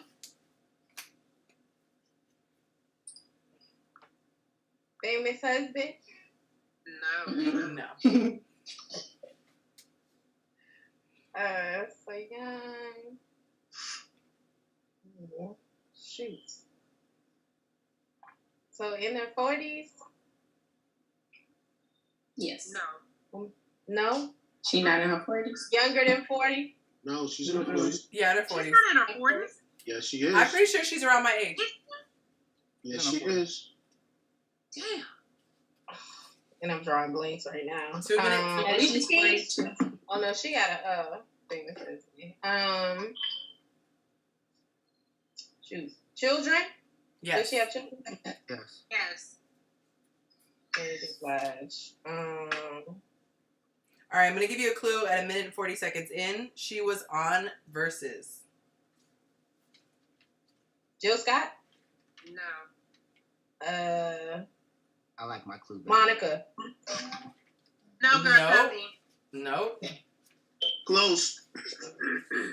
Oh, and she has children. Close. Jason's clue is trash Keisha ass Cole? little brother. She go. I'm going to get that if she gets down to 30 seconds, Jason. I'll get that clue. Dang.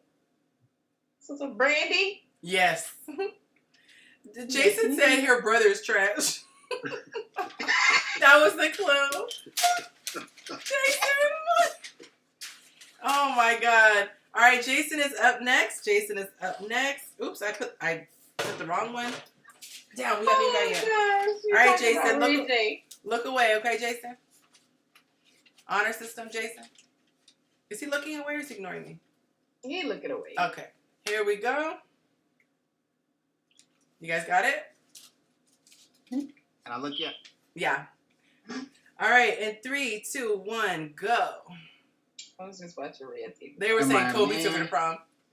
No. No. No. Okay. She the other one without the shoes. I can't. Is she black? Yes. Yeah. An actress. Yes. Yes. Remember, we're answering if she's known for, you guys. So, okay, is she in any other entertainment? Because when you say known for, that means Yeah, so when you ask a question, you should say, is she known for? Because some people do things, but is they're she not known for acting? No. Is she known for singing? Yes. Yes. Yes. Okay, so she sings and acts. Is she under 30? No. No. Over 40? Yes. Is she alive? No. No. Whitney. Yes. I cannot. I was just watching the Bobby Brown story today. I saw Corey has forever ruined it. I was down watching Red Table Talk. Corey Wright has forever ruined it for me. Like, she's not doing much of anything. I cannot. Okay, Monica, you're next. All right, here's the last one, okay? Hey, look, Sarah. Hey. Oh, my God. Hey, girl! Ooh. How you doing? So we got another victim. We're playing Who Am I, all right? So you caught us just the tail end. All right, so here we go, Monica. Look away. All right, here it is, guys. We good? Okay. All right, 3 minutes on the clock and start. Am I a man? No. Am I a woman? Yes. Yes. Am I white? No. No. Black? Yes. Yeah. Am I in politics? No. No. No. Am I a singer? Yes. Yes. Am I married? No, Mm-mm. Thank you. Not anymore. never was. No? They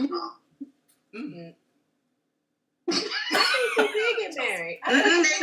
They never got there. You never got there. That's Ooh. right. Oh. They never got 2 minutes on the clock. Did I have a hit record in 2020? Mm-mm. No.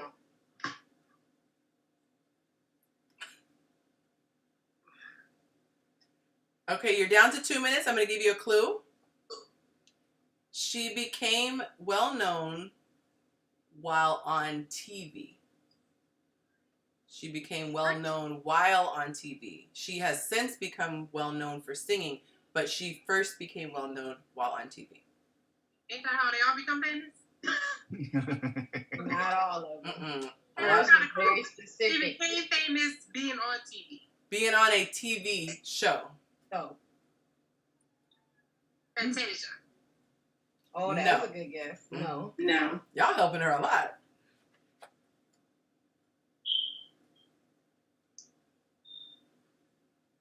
Oh, I didn't get Neymar? the thing. No. No. But that's a good guess too. I would say stay with Fantasia, right? Y'all really helping her out. All right, we're down to 1 minute. So the next Portia? clue, she LaPortia? no, Of course, who's she that? did a Whitney Houston song justice.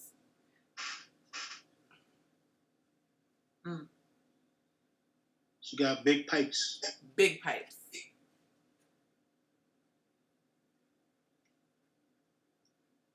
I mean, Cal loved it. Franklin? Who? Aretha Franklin? She was also on. Aretha was not famous from a TV show, but she was also on American Idol, like Fantasia. That's what they kept commenting. One of the biggest to be on that show. And she's black. Mm-hmm. One of the biggest voices I ever. have a clue. Okay.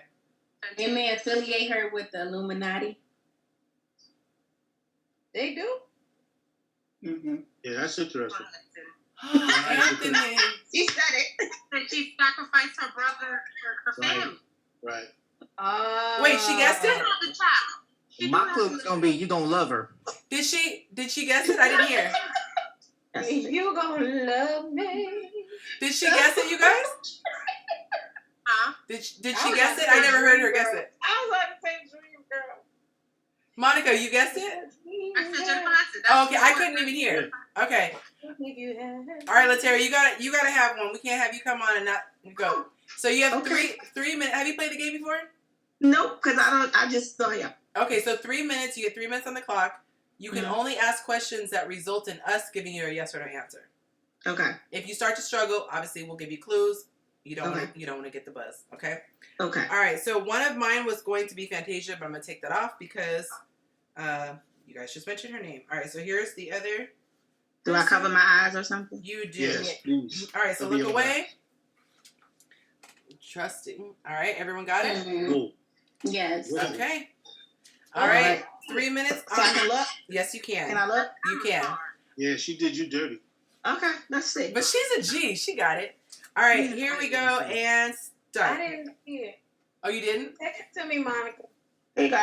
You can show it again. Oh no, go. No, go. We'll. Oh, she's covering her eyes. Okay, hold on. Oh, okay. Oh. Okay, so we're putting 3 minutes back on the clock. All right. Okay. 3, 2, 1, go. All right. I got faith in you. So is it a male or a female? Yes or no? Oh, so is it a male? No. No. Is it a female? Yes. Are they an actor? Actress, whatever. No. Oh, sorry. And I'm going to pause this because you didn't hear this. When you ask questions, because sometimes people can technically have done something, but they're not known for it. So always preposition it with, are they known for it? Because you want to know. Okay. Okay, go ahead. Okay. Are they known for being in entertainment? Yes. Yeah. Is it? Are they a part of a famous family? No. Yes. Yeah. Oh, well, You could say. yeah, you could say. Okay. Is it Tony Braxton? No. No. Okay. That would have been good, though. Good one. So it's a woman.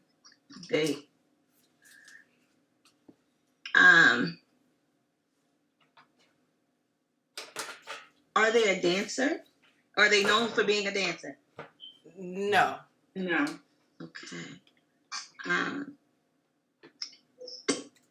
In entertainment, it's a woman, part of a famous family. She did you dirty. She did me dirty. She did Are you they? dirty. All right, she's down to 1 minute and 30, so I'm going to give a clue. She was formerly part of a group. And go. She's formerly part of a group. Jesus. Is it Fergie? No. Are they black? Yes. Is it Janet Jackson? No. Oh shit. Is it Tamar? No. Oh, you know, I was wrong. You got this. You got it. Come Part on. of a group. Mm-hmm. Next Can I get her a next clue? clue. Some people argued if she was the most beautiful in the group or somebody else was. There's a lot of debate who is the most beautiful. If you have a guess, text me directly or inbox me directly. And She's the most beautiful in the group. some people will debate that she is. Someone else will say her co-star was. Is it Dawn from In Vogue? No, Oh You shit. went back there. she That was not. random. Yeah, you need to come forward. Come forward. Come forward. Come Oh shit. I need a better clue. You in the late Can I give her a clue? Okay, but don't give like specific song names because that's gonna give it away. So Okay, initially the group was 4, then it went to 3. that's good. Okay, 51 seconds on the clock. That is In Vogue too. All the members moved on to be solo artists and were very successful as solo artists as well. Is it 3LW? Is it Notoria Naughton? Okay, Oh, that would have been a good one. No. we gotta give her another clue. Okay, Look at the clue I just sent you. okay, let's do it. Yeah, Okay, Wretch. it was her destiny to sing. I mean, shit. Is it Solange, Beyonce? She fulfilled her destiny to sing. Oh, it's Latoya Luckett. No. Is it? So it's not Beyonce. It's not. Keep Latoya. going. Keep going. If It's you not were- Kelly. When you Kelly. say Beyonce, No, It's she said Kelly. It's Kelly. Holy Rollins. did she say Oh. Kelly? Yeah, she said Kelly. Oh, okay. She said Kelly. She got it, you guys. She didn't get the buzzer. Hey, my clues have worked every time. He said it was her destiny to sing to her child. Listen, because when you was like it was 4 and then it was 3, and that's why I was like Latoya and them. That's why I was The like, Famous because Family it's was a both struggle of them because were it's down like three. she and Beyonce are kind of related, but you don't think of them as like a They're not family. kind of related. Matthew knows it's her dad. Stop that! I'm not doing that on the Lord's Day. They're Latoya, not kind of related. Kelly looks more like Matthew than Solange and Beyonce. And the story of Kelly is that her mama, who was Left her Beyonce's and moved mama's to Georgia. friend, came and dropped her off and left her. Who you know? Just taking in people's random children. And we know that Matthew done had another I did baby it. out in these That's what streets Tina in did. the last That's- 5 years. Shabu. Kelly is Matthew's daughter. What I'm gonna do with more kids? What I'm gonna do? you know what? You know what? I'm not doing this with You you. want to come in? You either. want to speak to us at our pack now? Kelly looks more like Matthew than Beyonce does. Why you like this today? I ain't seen you in a month of As Sundays. my This how you act. grandmother would say, No, that's the only time baby be looking More at like you. we did. Exactly. That baby come out here telling the truth. I ain't seen you in a month of Sundays. This how you acting? You know I got to show out. I'm Listen. from the country. She got his nose and his forehead. Hey, why y'all see doing that Mariah Carey impression in that picture though? Wow. And chocolate. Exactly. Exactly. They both Y'all look ain't like right. their mama. They both look like their mom. And she looks Y'all ain't like right. Matthew. Mm-mm. Hey Tony, I ain't seen you in a month of Sundays either. Daughter. Y'all, it's been real, but I gotta go act like an adult. Why? Adulting is gotta. It is, but I like living indoors. Do not recommend. Wow. I like that. I like living indoors. Yes. Her. So I will get up with y'all later. Bye. All right. It was nice meeting you. See you later. Jason, you going up to Baton Rouge? Hey again. So you going up to Baton Rouge? It was nice to meet you. See you later. That's Traveling? You traveling? Jason, you traveling? Trying to go to the house? That's what we go call oh, it. I might make a trip across town. Yeah, you know. But the house gonna be clean though. The house gonna be clean. Oh, At the I don't even want to know what I walked in on. I You ain't know, stepping in guarantee that. that house gonna be It's a sparkling. lot. Mr. Clean, Mr. Clean. I'm not stepping into that. Clean Oh, up, clean why up, you BSing? Why everybody you- clean up. Oh, you're bald. Oh, and you got I am bald. Why y'all like this? You see what Why happens you when you doing leave like us that, Mark? unsupervised, What's Tara? They've been going in on me all night. He just likes Michael dirty. all He red? confessed that he likes dirty birds. That's all. you That's all. set yourself I feel up like for you trouble. are a troublemaker, sir. Honestly, I feel like the reason that you are catching this level It's because I clean houses. going in is because you started it. I just No, that's no, my we clean that's houses. They are literally teasing me for cleaning. You a grown man. Now That who's clean. teasing you about doing something that you volunteered to do? I did volunteer to clean, but they seem to think that cleaning You is. clean the house for the draw. No. Latera, would you clean and sanitize? I go get cleaning products for the drawers. Latera, I'm gonna raise the closet for the draw. Now, technically, I'm holding the boo for the draw. hold on. I technically she clean said for holding sure. the boo boo for the draws. Come out the flow for the drawers. Hey, listen, I threw It is my blue pill. listen. It was cleaning was the blue pill. It worked though. okay. Did it really work? It did. It worked You well. about to travel across town, Jason? I mean, if I need to. Oh. Well, I came on to something interesting. Yes, you did. So he was dating a woman who was about the filth life, and so he decided it was worth it to, glove up and just disinfect her home so that he could lay with her. He gloved up 3 times. Sound good. Sound Jason, good. when you get off the call, you're going to be like, let me see her dealing. Hey, big head. Clean. How's that tub looking? You still got a ring? You got a ring around that tub? Hey. Jason. If you got a ring around that tub, put a ring around your finger. Hey, Oh, you hey, got plans. Oh, don't say that. Don't say that. hey, cleanliness is next to godliness. My kitchen dirty. Let's start that. You better get in there and clean it up. I'm saying he said if it got a ring around it, we gonna put a ring on it. Have a good night. Oh, bro, y'all be good. I'm gonna go lay down. You gonna go wash some sheets? I got it. Have fun. Oh no, my sheet is already clean. I ain't say yours. But yeah. Monica, you gotta wash and dry at your house? And the jokes. Okay, good. And she got a whole lot of cleaning products too. Ooh. What's your Jason, you favorite? ain't gotta bring no Fabuloso? detergent with you. Just go ahead and take Let some me business, son. upgrade you. Look, I right. told Jason He we just coming keep through it with the down. Clorox spray. You told Jason what? Listen, No, I told Jason just to go ahead. I'm sorry. No, I was like, I got all the cleaning products over here. Ooh.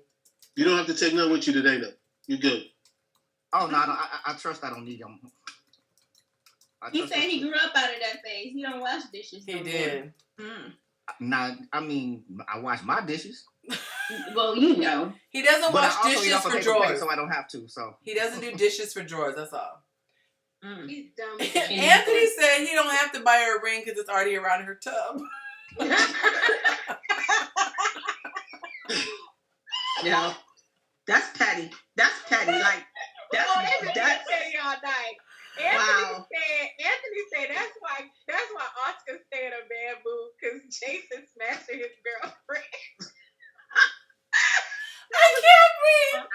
I can't Wait, breathe. but who's Oscar the Grouch? Oscar. No. Who are they referring to as Oscar the Grouch? Oscar No. the Grouch. No, they were That's saying why they were saying that Jason was coming for Oscar because he was smashing Oscar's girl. She was the trash can. I support you, Anthony. Anthony, I agree with those statements.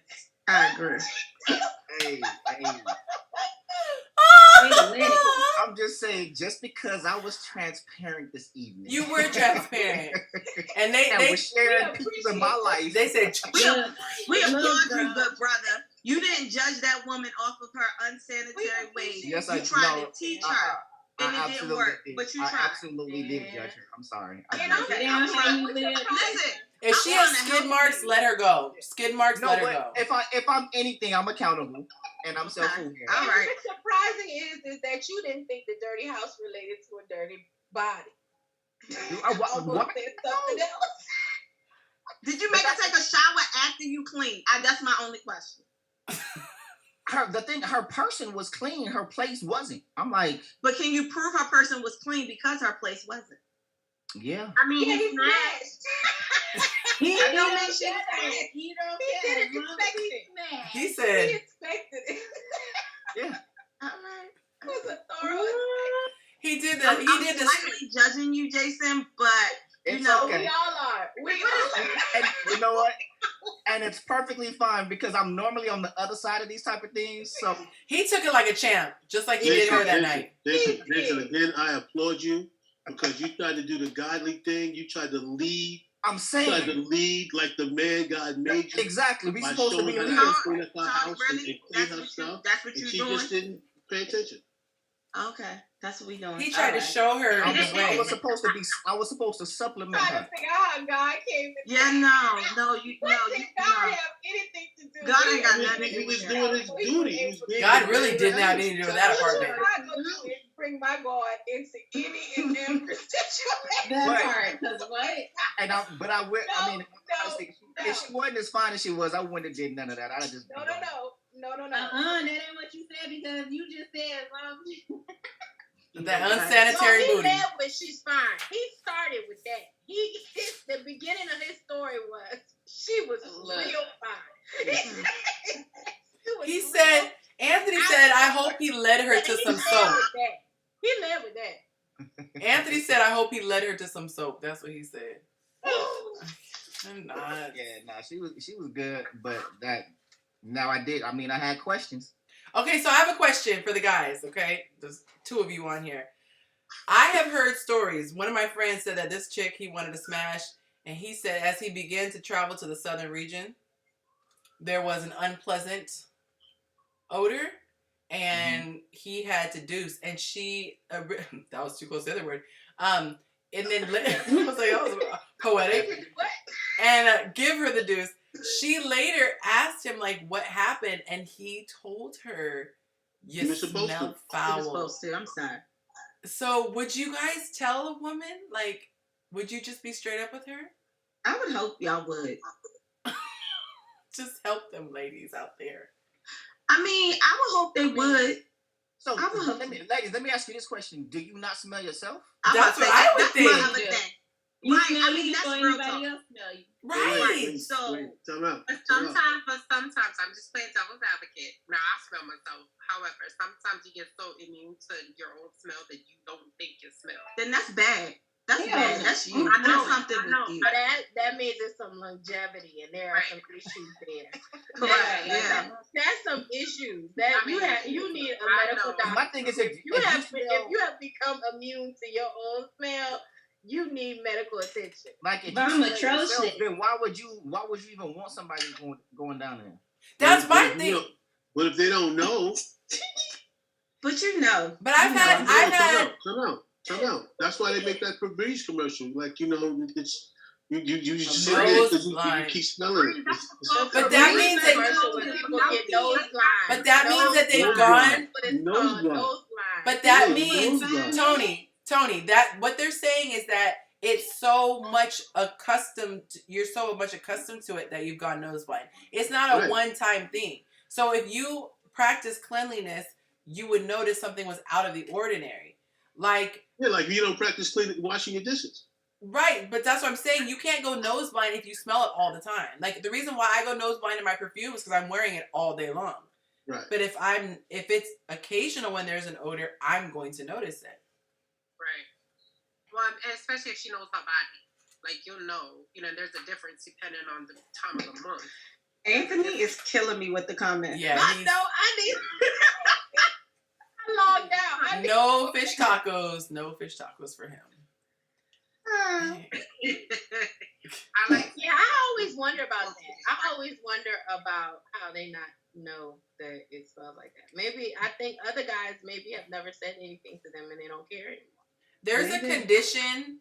There's a condition that smells like raw fish, and it has nothing to do with hygiene. And Is it called BV? what's that? BV? No, BV can be cured. No, this lady was a teacher, and she had Why did I love one here tonight, They Lord? got a whole aisle for you. You know the In every store, CVS, Walgreens, Walmart. What's BV? bacterial vaginosis. Okay, let me say this. I'm not laughing at any conditions. I just Me when neither. I'm it's laughing at- Jason, all I hear is Jason saying, "I still." Sad. He's like, it was He said oozing he said I washed that glass so I could smack that ass. that ass. He's There you go. saying these problems like he don't care. He's Side. He said he like to eat, but he don't eat spoiled fish. Jason like, it was oozing, it was turning green, but I got that thing. right. I still hit though. You might need to take yourself a trip to the clinic. Jason, I'm sorry, man. I couldn't help myself. No, but listen, there's this lady. He's a really good sport. He really is being a good sport. He's a champ right there. This is how you take a joke. He's the king of taking a joke. He So, is. no, so this I would've lady, been like, y'all gonna leave me alone. this lady was in elementary By school. now, I'd have been like, leave me. This But lady the was slide's on a new level of petty. this. Like, Wait, y'all go I too gotta tell far. my story. Oh, I mean, but you can't like I'm sorry. you can't have fun at your own expense. Like you shouldn't be talking to people. I Right. agree. And you But know what, this is Jason, some you brought it to longevity the now. group. We into over an hour here.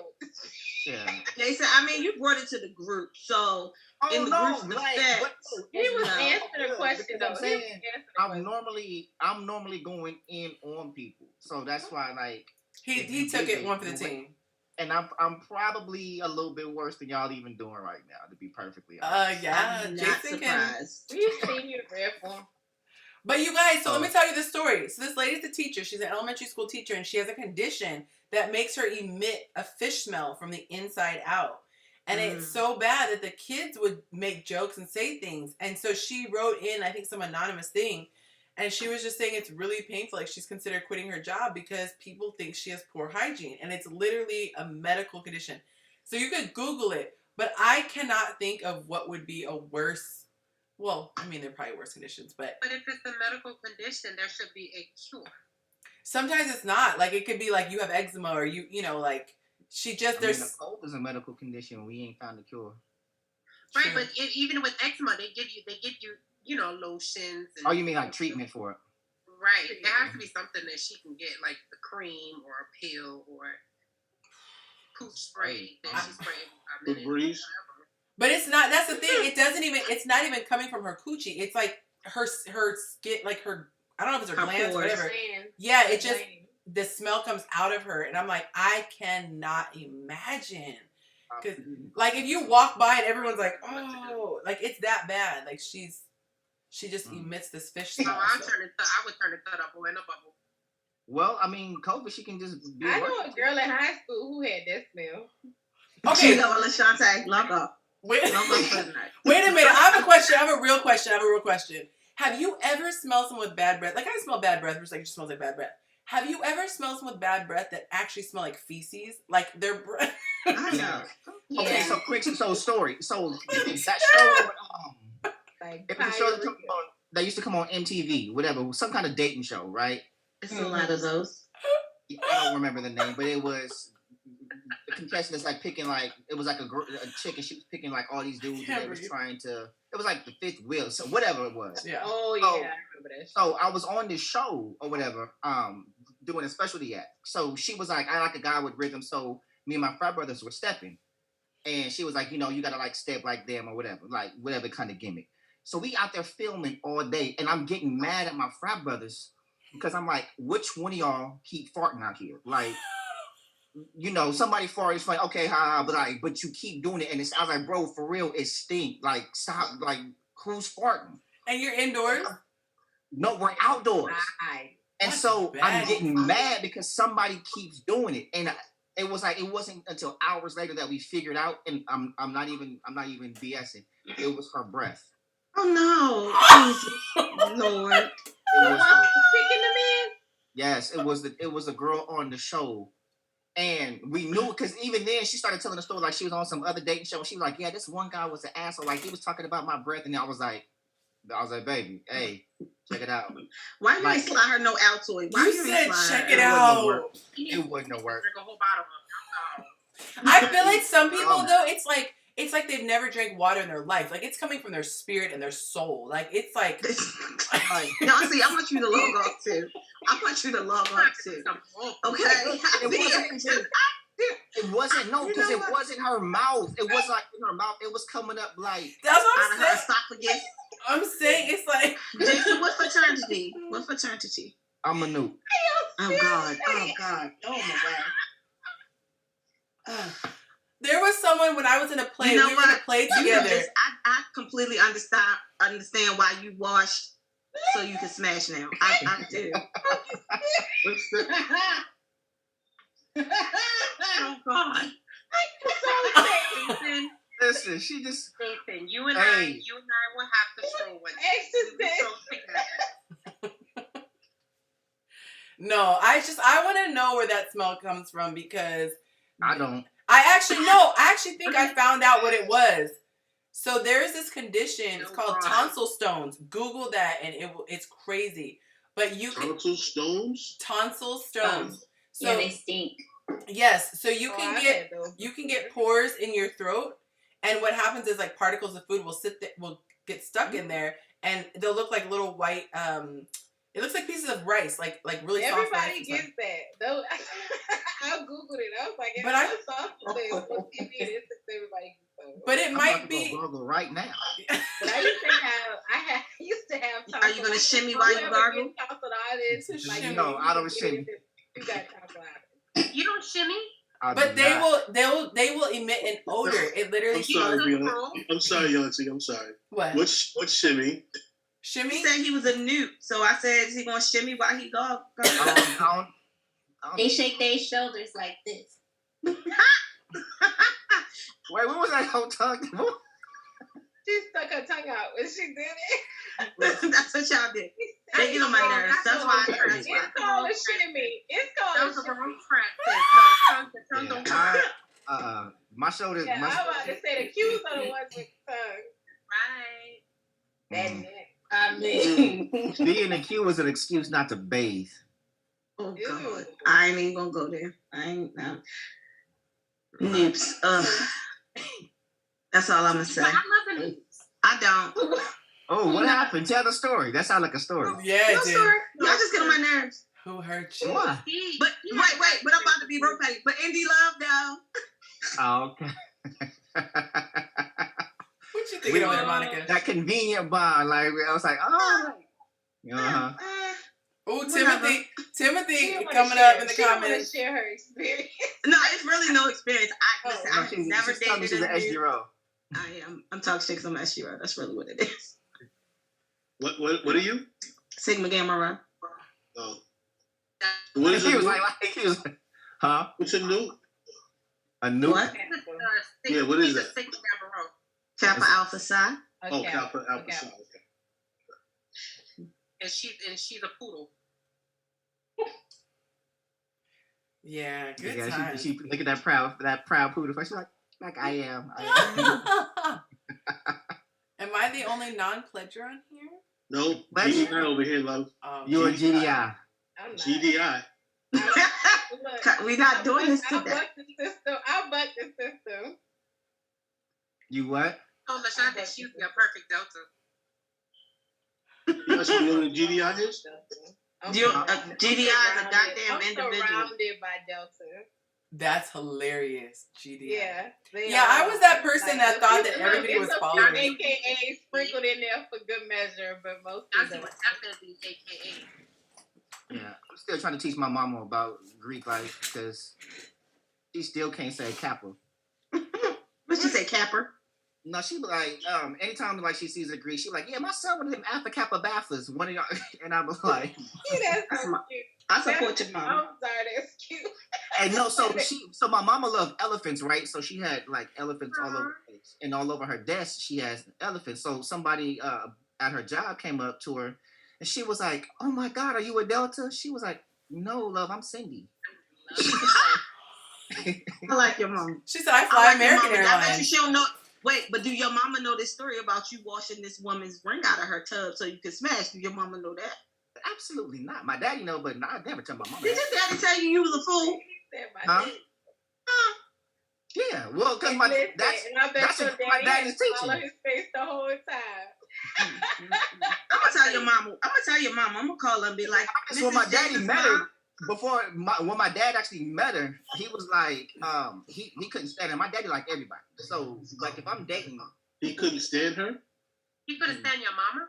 No, the girl. Like the girl who he washed her house. Probably because he smelled her. No. Now we recognize that she's No, he fake. didn't like her attitude and nothing like that. So like women think like if they meet my dad, Well, Paul. She got an attitude and a dirty house. he didn't like her. He just didn't like the way she was. I'm like, I'm sitting there chilling, but it was just something about her. He wasn't keen on it. So he had called my cousin afterwards. He was like, "Hey, who's this B that Jason done brought through here?" And my daddy loved everybody, so it's not a big deal. Like when I'm dating, if you meet my daddy, don't think that it means something or whatever, because he's very charming and charismatic. I got a cousin like that. Yeah, His mama literally meets everybody that he dates. Yeah. And Now, these my chicks mama really on the be other hand, thinking, they be thinking that yeah. Do you guys remember that guy I posted about that? everybody meets his mom. Lashante, do you remember me posting in the group about the guy who brought up his mom on every single conversation, and no matter what I said, he would relate it back to his mom? It could be sex, it could be road. He needs to go and fuck his mama. Hey, that's what I ended up telling the old girl about her daddy. This is a rated PG show. I'm sorry. You use that type of language. I'm on antibiotics, so you can't blame me for She that. said I'm on antibiotics. It's the amount of Are you facility. still going across town? Huh? What you said, Tony? I asked Jason, was he still going across town? No, because he's not going because he ran out of Fabuloso and he ran out of Clorox. So he said he can't make that trip because the store not open until 8 a.m. She said he can't make that trip. Oh, there you go. Oh, he went to get there. He went the mop, the broom. He probably keeps them in his car. Okay, so I have a question for He probably the. he probably got a clean pack in his car. Like a cleaning service. So I have a question for the guys. Hopefully Jason can hear off camera. But Anthony is hilarious. you guys have heard of butterheads, right? Like butterfaces. No, She's cute. Everything's cute. Butterface. Butterface, right? Oh, Yeah. Butterface. Okay. Yeah. Okay. Never heard of that one. I heard booty do. Yeah, stomach stick out more than her booty do. Okay. Mm-hmm. So, would you, in your smashing days, I'm sure you've given yourself to the Lord now, but Child. I am so mad at Mr. Clean, Wow. Mr. Clean. That better say Clorox. They say Clorox. You better be Mr. Clean for Halloween. That right. Trash. Bleach. I cannot. Take the bottle. I need to hear how much is in there. Has got the products right- will travel. Say what? No, it's He put some water in there before he brought it off to y'all. No, I believe those are actually his cleaning products.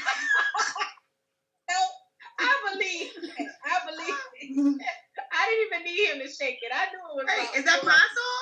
Oh, that's the Fabuloso. Fabuloso. He got the lavender kind too. He wanted to make sure her house smelled good. I'm about that lavender fabuloso smell. Terry, you're definitely. I'm getting like Marilyn. Who, me? I'm from Baltimore. Yes. from Baltimore. She said new. I was like, wait, she sound like that. I ain't say that. I don't have no accent. You were new. New. Shut up, LaShonta. I love an accent. She sound like just hilarious. I don't have no accent.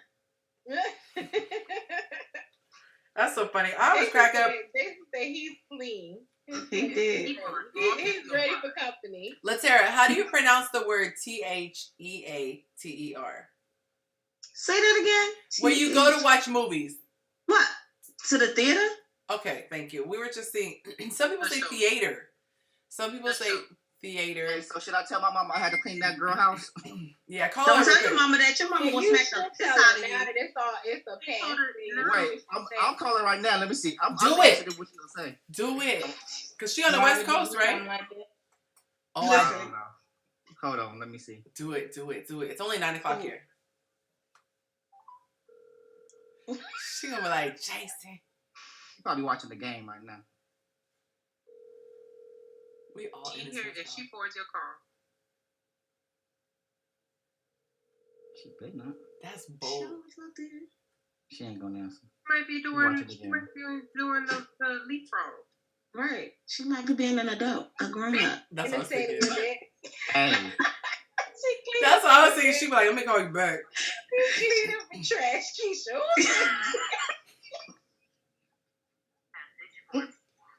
Yo, Anthony's the worst. She's yo. in Bible study right now. She in Bible study. Anthony is the best. Anthony, shout out to you because this is hilarious. He's our comments comedian. He's our Listen, and I enjoy each of these comments. yes, out of control. Okay, so guys, this question is for you. Would you smash a butterface?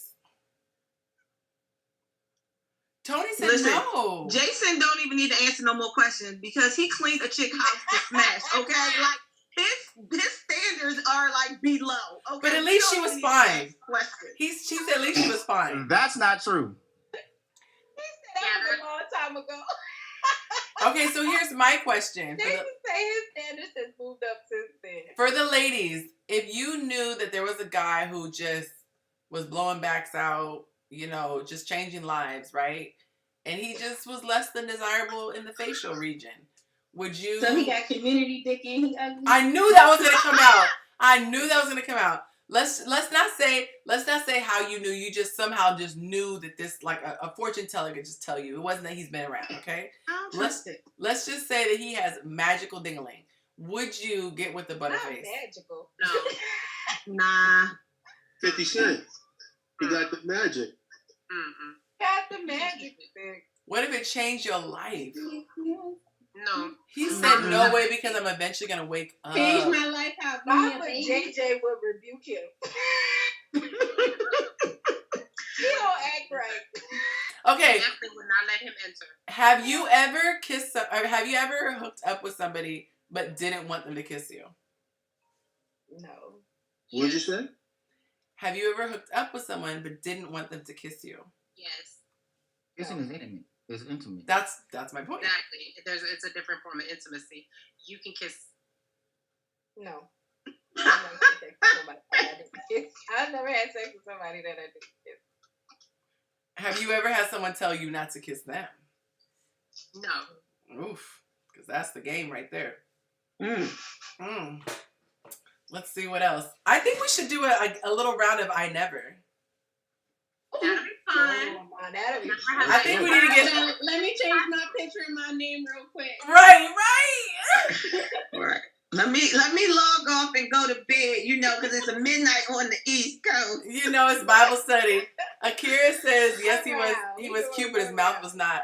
All right, so here's the thing. So since we're not drinking, excuse me, if you plead the fifth, you have to take a dare. How's that? But that's truth to dare. Oh, yeah. I know. I was hoping you guys would catch on. Okay, wait. My computer froze. What did you Right, say? mine too. You see? But her hands moving. Wait, Tony just really bounced. Tony was like, I'm out. My computer froze. Literally, what you Why he gonna put his picture up? what is the rules? Okay, if you plead the fifth and you don't answer, which is just me, raise your hand. Or we should do it like this to see who gets down to, 0 first, okay? So If you did it, if you did it, you put your finger down. So whoever gets to 0 is Could I just keep counting my fingers because I got a paper doing 59 minutes? Oh, you're good at multitasking. Yes, you can. You can count in your head. Okay. All right. So if you you plead got the pieces. if you plead the No, fifth, it's a PSA PowerPoint presentation. You go, girl. yes, right. All right. So if you plead the fifth, then you have to answer. I mean, you have to do a dare. Okay. Mm. And it could be something like sing or dance or something like that. It's not gonna be anything like strip and run around. Obviously, this is YouTube. All right, so here we go. I'm just observing. All right, so I'm gonna keep it PG. I'm gonna keep it Don't PG do that. because I don't like to talk about super intimate stuff. So I'm not gonna ask you out too super intimate. Okay, have you ever stolen anything from a store? Wait, have we ever did what? Stolen anything Stolen. from a store? Can't hear Dang. you. Stolen anything from a store. Oh Lord. Okay. Yeah. She said, yeah. Oh, the way she looked at you. Oh, she got you together. Okay. She looked when she waved it up like she did it yesterday. Have you ever skipped school? Elementary school, like college doesn't count. Okay. Dang. Oh well, yeah, I did that. I was too scared of my parents. Have you ever gotten a fist fight? Dang. Okay. Have you ever cussed somebody out? I did that last week. Only need to put 2 fingers down. Have you ever yelled at your parent and lived to see it? Have you ever yelled at your parents? Yelled, like raised your voice. Yes, I had. Dang. Okay. Have you ever lied to get out of something and then someone else got in trouble because of your lie? No. I'm one of 8 siblings. Hello. I used to blame them all the time. All you need is one Sorry, we're sibling. gonna. Me and Zion and I are gonna have to have a talk. All you need is one sibling. Okay. Have you ever been preparing food for somebody and the food drops? Have you ever prepared food for somebody and the food dropped? And you pick it up and give it to them? No. That's nasty. That's nasty. Ladies, don't Have date you with Jason. Have you okay? ever cleaned First up of all, for it was my coochie? brother. I did it for my kids. Have you ever cleaned up for coochie? Wait, what? I'm just playing. Yeah, No. I said cleaned up for coochie. That was just for Jason. I'm just being stupid. Okay. Have you ever? Might have to go deep.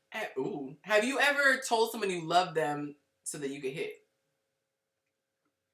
Okay. Have You you trash. have you ever faked? Have you ever faked an orgasm? Okay. Alright. We got one pinky up. I gotta make this hard. Oh, we got 2 single fingers. And you see it's the men. Okay. Have you ever Because we tell the truth. right? Have you ever tried to holler at someone you knew's girl? Have you ever tried to holler at someone you knew's girl? Yeah. that's Wait. the point. Just we know in general or somebody like we know that's close to us. Like you know that's close to you. Oh yeah, no, not close to me. Okay, and the girl, same thing with someone's dude. Okay, okay, I'm throwing gang signs. Okay, what can I ask? Have you? My side says that. What'd you say? Nothing. Okay. Because I'm keeping track in my head. Yeah, sir. she said because she's doing her schoolwork. Multitasking. Okay, have you I'm a ever? lady. Oh, what's gonna be a good one? Oh, hurry up. I know. I'm trying to think of a good one. I'm getting stumped now. Have Where's Anthony? Ask Anthony to give us a one. Hold on. I know, that's what you should have. okay. Have you ever had a hit and run? Like you bumped into someone's car and you just bounced without leaving a note. Tony is the winner of most petty. Does my daddy car count? Yes. But I was driving it and I backed it into something and then I just drove it home and act like I didn't do it. No. I bumped into someone's car in a restaurant and then I went inside and asked around like who has this car and they were like dumbfounded that I didn't just take off and go. Facts. But round of applause for Tony for being the most petty and the most honest. That is hilarious. Y'all are really hanging on tough. It's midnight over there. Okay, well let's see. Y'all Yeah. look, I'm about to get this YouTube time up. Uh-oh. All right. Yo, my mama calling me back. Is she really? Ooh. Speakerphone. Speaker. Hey, pretty lady. Hmm. What you was doing while you not answering your phone? Who you got over there? Nobody, just me. I had came in. I went to the Walmart. Oh. And then I was watching this darn game. Turn it off. We losing. I know. Yeah. It's driving me nuts. Okay. I understand Davis and them. I know. Y'all come back here. Just mess it up. I know. Hey, Mom, I got a question though. Because my friends was talking about me, right? I know. So, and don't get like, the story's gonna be a little whatever. So just hear me out though, right? Okay. So I was dating somebody, okay? And we was trying to do it. But I couldn't, right? Oh, shit. Right. So I couldn't get it up, Mama, because her house was nasty. Oh. And you know how I'm about being nasty, right? Oh, yeah, I know you. So I cleaned up her house so we can do it. Yes. What? Why you clean up the woman's house? Cause I was trying to do it and I couldn't concentrate because her house was dirty. Why you clean up the house? Because it was there. It needed to be clean, Mama. Am I supposed to? You should have went to a hotel and did it. Oh, I mean, I could have did that. But that was a long time ago. I didn't have no money. Oh, shit. Okay. Right. So I just So was I wrong? Or I shouldn't have did it? Huh? No, I wouldn't have cleaned up a house. Yeah, I mean, Jason, can I tell her? Can I tell her it was me? I was determined. It was me. I would have said, bitch, you nasty.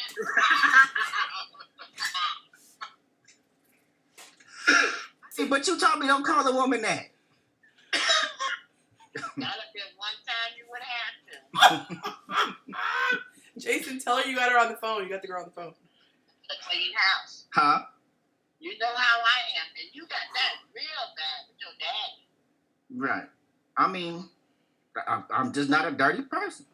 No, you're not. And neither is David. David never let me be dirty, so I'm not dirty. And I don't want nobody around me dirty. Oh, no. So. And that's me. I can't do no dirtiness. Clean this shit up. Talk about decorating. Shit, clean the bitch up. How you gonna decorate something dirty? You got it bad. You got it honest. Yeah, I know. But, I mean, it was clean, though. And so, you okay with it then? After I cleaned up, yeah. Oh, yeah. And I went in there and I made Daddy proud. Oh, Lord. Anyway. We didn't get no babies out of it, so Oh. we had to go. Nah, you know me. Mm-mm. I'm I good. don't think I would have been with her no more. I'm not. Oh, okay. Daddy didn't like her either. Oh. Yeah, he's the one. I think that's the one he told me. She walked in there and didn't speak. Wait, he told you about it? I'm sorry. See? God damn it.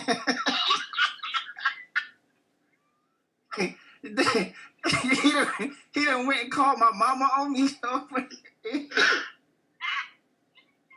that part. About the part. She walked in there and didn't speak. Oh no, that was another girl. Like she came through and he answered the door and she walked right past him like she wasn't walking in his house. And so Okay, yeah, he told me, he was like, Jay, you got company. And I was like, okay. And he said, next time tell that bitch when she come on my house, she better speak. I know that's right. And she looked at me and I was like, you speak to my daddy. That's right. I gotta call him up tomorrow. For what? Because he called me and I was on the phone with Toy. No, I wasn't on the phone. I was texting Toy. Don't let her tell her business. Okay. Y'all be funny acting, all this little flirty mess that y'all be doing. Me too. Look, y'all had y'all's run, and after me, it was over with. Knock it off. How's Claiborne? That's your man. Well,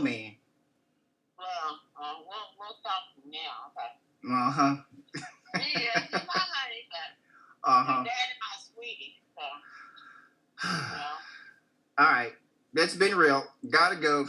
I'm looking at this game, mad at this game. Okay, well, We ain't too bad. We ain't doing too bad. all right. Well, go watch the game because I'm not about to hear you about you and Daddy. That was good. Okay. Okay. All right. I love you. Bye. Love you more. Bye. Your mama. Listen. Oh, She said, "Tell that bitch clean it up." I love your mama. He's got says 0 sense. she's. Listen. I guess it all makes sense now. Just Yeah, Well, no, it does. I don't make sense And then because you had dated a You girl get that it honest. walked up to your dad's house and didn't eat. you said what? You were entertaining a girl that literally walked up to your daddy's house and didn't even speak. Yeah, she would have to get back out. Right, She pull her would've ass had by her hair. Come on, this way. Nah, I let him deal with it. Because he said that right in her earshot, like she was walking, and he was like, "Tell that bitch next time she come in my house, she better speak." And she looked like she was right there when he said it. He wasn't like trying to say it like he didn't want her to hear. So Listen, but your mama said, Jason, you shouldn't have cleaned that woman's house. I was done. she said you should have taken her dirty ass to a hotel. Right, Listen, you should've went to the but hotel. wait, it started off, mama said, I went to Walmart. I went to the Walmart. With an S. with a K, and she doesn't say Walmart. It's I'm Walmart. about to say you missed Oh, it was the K. Mart. I heard the K. I heard the S. I I put heard the the S. No, it's Walmart. The Walmart. I went to the Walmarts. The But Walmart. listen, I'm going to say this. I hope your mama see this and whip your behind. She- Okay? That was she awesome. watches- most of the podcasts I do, if she knows what it is, she'll watch it. She watch all my stuff. So she ain't know I ain't got no. Now my daddy, on the other hand, he like, oh, really? I seen part of it. Oh, Wait, but then my other favorite comment, that's my sweetie, and the other one, my honey pot. Wait, what? Hold up, mama. You know, I know the older days, honey pot listen, meant I need her, my daddy, to stay away from each other. Let them be great. Mind your business. You Look grown. how great he you likes turned to play out. around with. No, he likes to play around with her emotions because he'll flirt with her, and he knows she likes him. So he get his little ego. That's foul. Were they married? Yeah, Oh. yeah. I was conceived in wedlock. He said No, that's not what I was saying. I wasn't trying to be messy. I promise. I wasn't trying to be messy. I was just No, I know you weren't saying that, but no, they was married. They But she was. said because she knows she like him. Like it was a fling. No, so they Her got whole husband. married to him. Of My course mama she was likes him. no, so You just explained it so much. no, so this gonna sound real bad, and I tell her to her face, I was like, my mama was my daddy groupie, like You need a beating. You need a whole beating. I say that not like officially, but no. So my daddy's a musician. Of And, course he is. his band was kind of like big time around town. Papa was the Rolling Stone. I mean, I'm sure he did his thing, but she used to love his band, and she was like always following him around. My mom was in high school, so they got married. She was in high school when they got married. Oh, Whatever. snap. Yeah, she was 18, he was 22 when they got married. And you have multiple women that you do whatever for. They like cleaning their house. Right. I don't. That was one woman long ago. How long ago? Define long. Like Okay. 15 years. It's been at least 6 months, you guys. Okay. 6 months. Got it.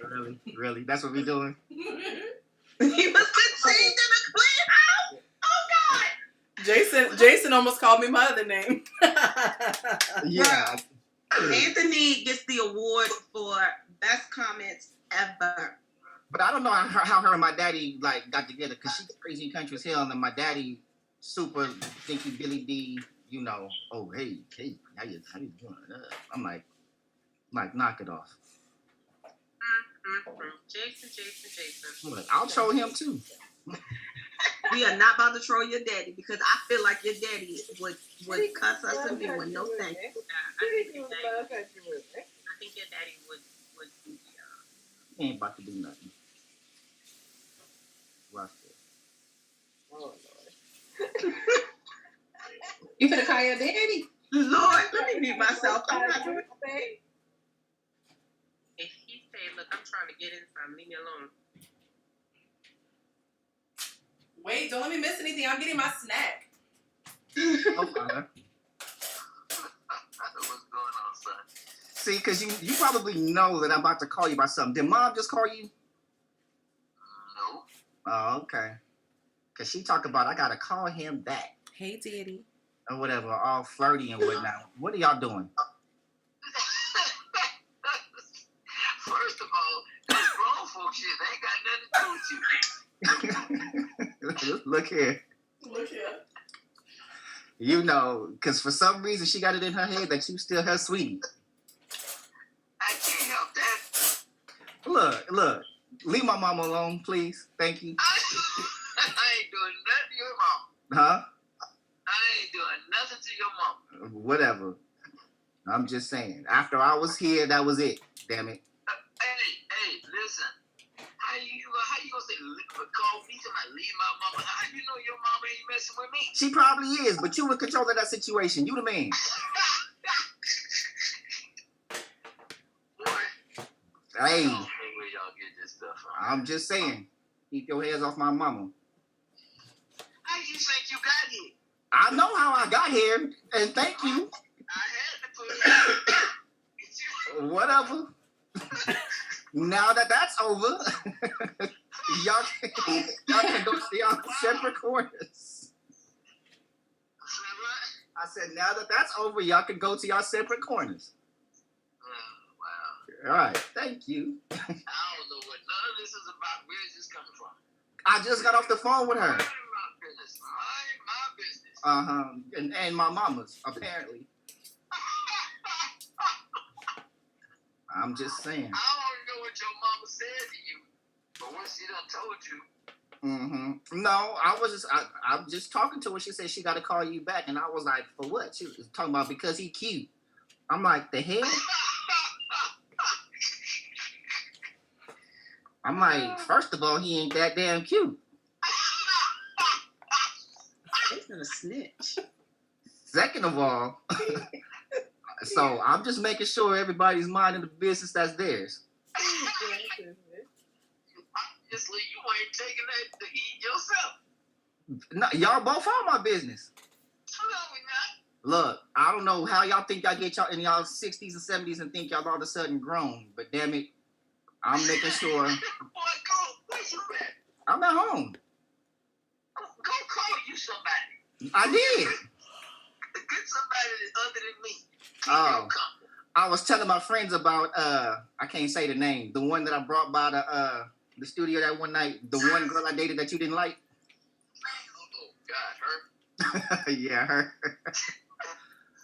I was. Why y'all talking? No, I was talking about her to my friends, and I was telling them. I think I told you that that our place was nasty and I couldn't get it up. So I cleaned up her house. You want to stay downtown in the loft, right? Yeah. Oh, she was messed up my whole shit, bringing her up. So what you said?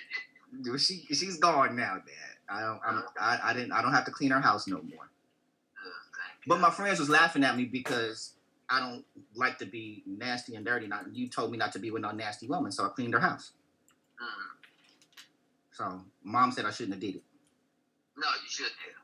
Well, I mean, that's the only time I ever cleaned a woman's house. But still, she was fine though. Don't mean dirty house might mean a dirty coochie.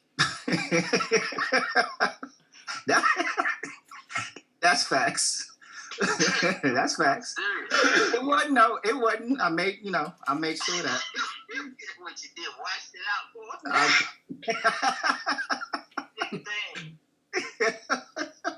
We got to talk. If I got to scrub some woman booty out before I hit it, I got it's all good. If she didn't come up knowing how to do that, somebody taught her that. Brother, that ain't a part of her whole. Yeah. The body was clean. The house wasn't. Lord have mercy. I know. My house is clean though. That just gave me an image that I can't unsee. Well, yeah. Let's not do that. At any rate, it's 11:30. I need to go to bed. 4 o'clock comes fast. All right, love you, Pop. That's what you call me, buddy. Get up and Me and your mama business. Yep. For something that I don't even know about. Well, you will soon, apparently. I can't help about my good looks. Get off my phone. That's what you got. Get off my phone. Thank you. You got yours. Thank you for the good looks and good. Thank you and goodbye. Bye, nigga. All right, love you, Pop. Love you too. Oh my God. Listen, your parents both need to beat you. Everything. That was ever. You a snitch? How you gonna snitch on your mama like that? Snitch. Yes. She my mama. You ain't supposed to snitch. You was not supposed to tell that to your daddy that your mama said he was cute. Now he That gonna ain't pop none of his your collar. business. Now he Wait, gonna just pop his like she wasn't supposed to know about old girl coming in the house and everything else, so apparently they talking about me. So you So just started a whole new relationship, son. Huh? You just started a whole new relationship. You sure did. Because your Yeah, daddy is calling your mama right now. Right now. He's So really- you think I'm cute, girl? I bet you call back, they don't answer. He wanna. Now he gonna go over there and check the honey pot. Yeah. So Jason, what city is your dad stay in? Your daddy about to smash. Not my mama's. He's still in California, though, right? Mm-hmm. So isn't that the same city? Isn't he is he near me or? Because Yancy pretty much is saying she at the age that it could be you or your daddy. That's what she's saying. That's what that meant. Listen, most Jason of my just homegirls threw- be on my daddy. Jason just threw up a little bit in his What mouth. that look like? I Huh? know. We need to see a picture. Yeah, Let what your us daddy see- look let's- like? Mhm. Let's see a picture. We Jason. definitely need to see a photo. Definitely need to see a photo. I look exactly like No, my father. no. We want to see a picture of your daddy. We need video. wanna We need see what photos. it look like. Then send me a picture of your dad. I can't put it on here. You can hold your phone up and You tilt can it hold down. your phone up and tilt it at an angle like I did when I was showing pictures. Let me see. Or you can send it to me and then I'll post it. I'm not sending you my damn daddy.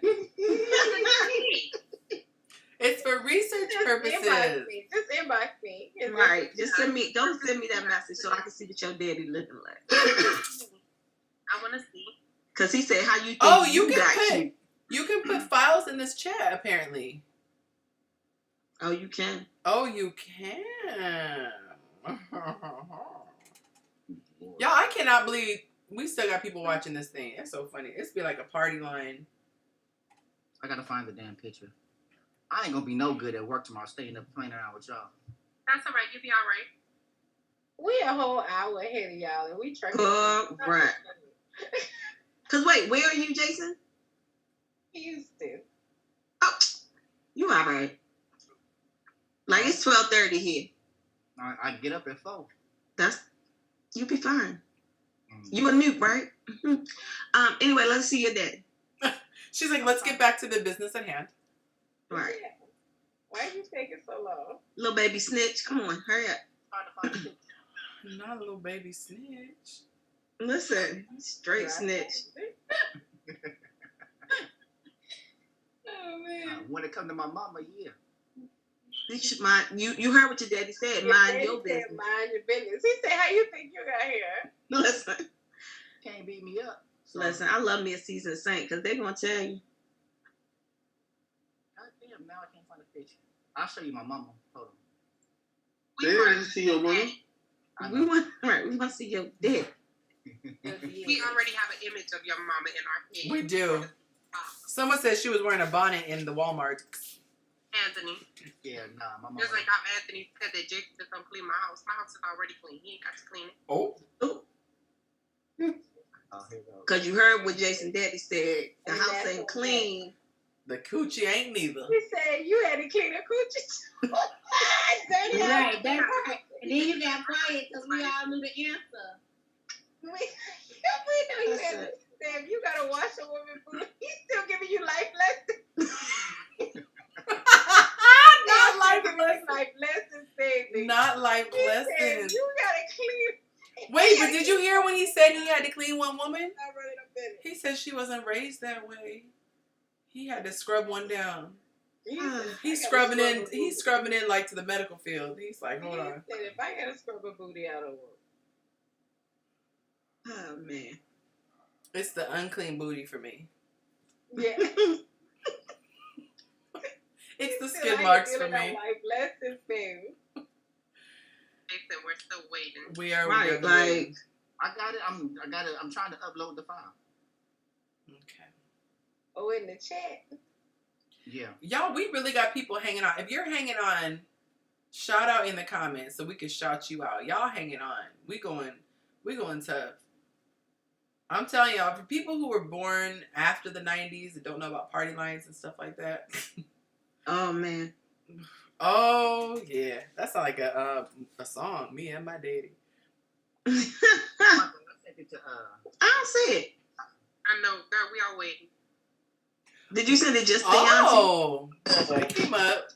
You need to send it to everybody. You can't just send it to Yancy. Oh, he did send it to me directly. Okay, you know what? Oh, okay, daddy. Listen, you need to share with the group. Share with the group, please. So everybody need to see this. Yeah, share with the group. Oh, Jesus. Okay, you know what? I think he's trying to. Oh, okay. There it let me is. see. We know this. Okay, wait. Now we gotta download it. Same glasses, Why is everything. it asking me to save it? It's okay. Okay, Daddy. It didn't ask me to Maybe say. I still ain't seen it. Ooh. Oh, what she said. Oh. Okay, Daddy. Oh. Why is it not working for me? Mm-hmm. Hey, you want me to show it to you, Lashante? Yes. Cause I can't get it to pop up. Poor Jason. My laptop doing something funny. Okay. Oh, but she can show it so people will be able to see it when she shows it. I was gonna give a breakdown. Birthday. Did you show it? Did you show it? I don't think she showed it. Oh, I'm sending it to you, Lashante. Oh, I thought you were about to show it on camera. Oh, she wanted you to show it on the camera. The so poor everybody viewers. can see. There we go. There's Pops. That's Daddy with the 13 over his With the face. 13 over his face. The salt and pepper. In the Yes. Super Fox. Still some. Jason I got some growing to do, Yeah. Jason. Tony was like, let me just excuse myself. Yeah, twins. Tony said, let me excuse myself. Tony just Tony bounced. He went off camera. He wasn't trying to There you go. see us Very thirsting nice. Very thirsting nice. over anybody. You want to see his daddy, Tony? Not so. He sent it in the file. He said, What's I'm the good. curl J? That your daddy again? Let's see. Oh, shoot. Let me open this. Let me see. What's this? Oh, yeah. Don't- His curl photo. Why he keeps asking me if I'm gonna save He's over it? there looking like Shalimar. Listen, I was about to say they look like some back in the day. Get it? No. What? That is last month. Don't do your daddy like that. You disrespectful.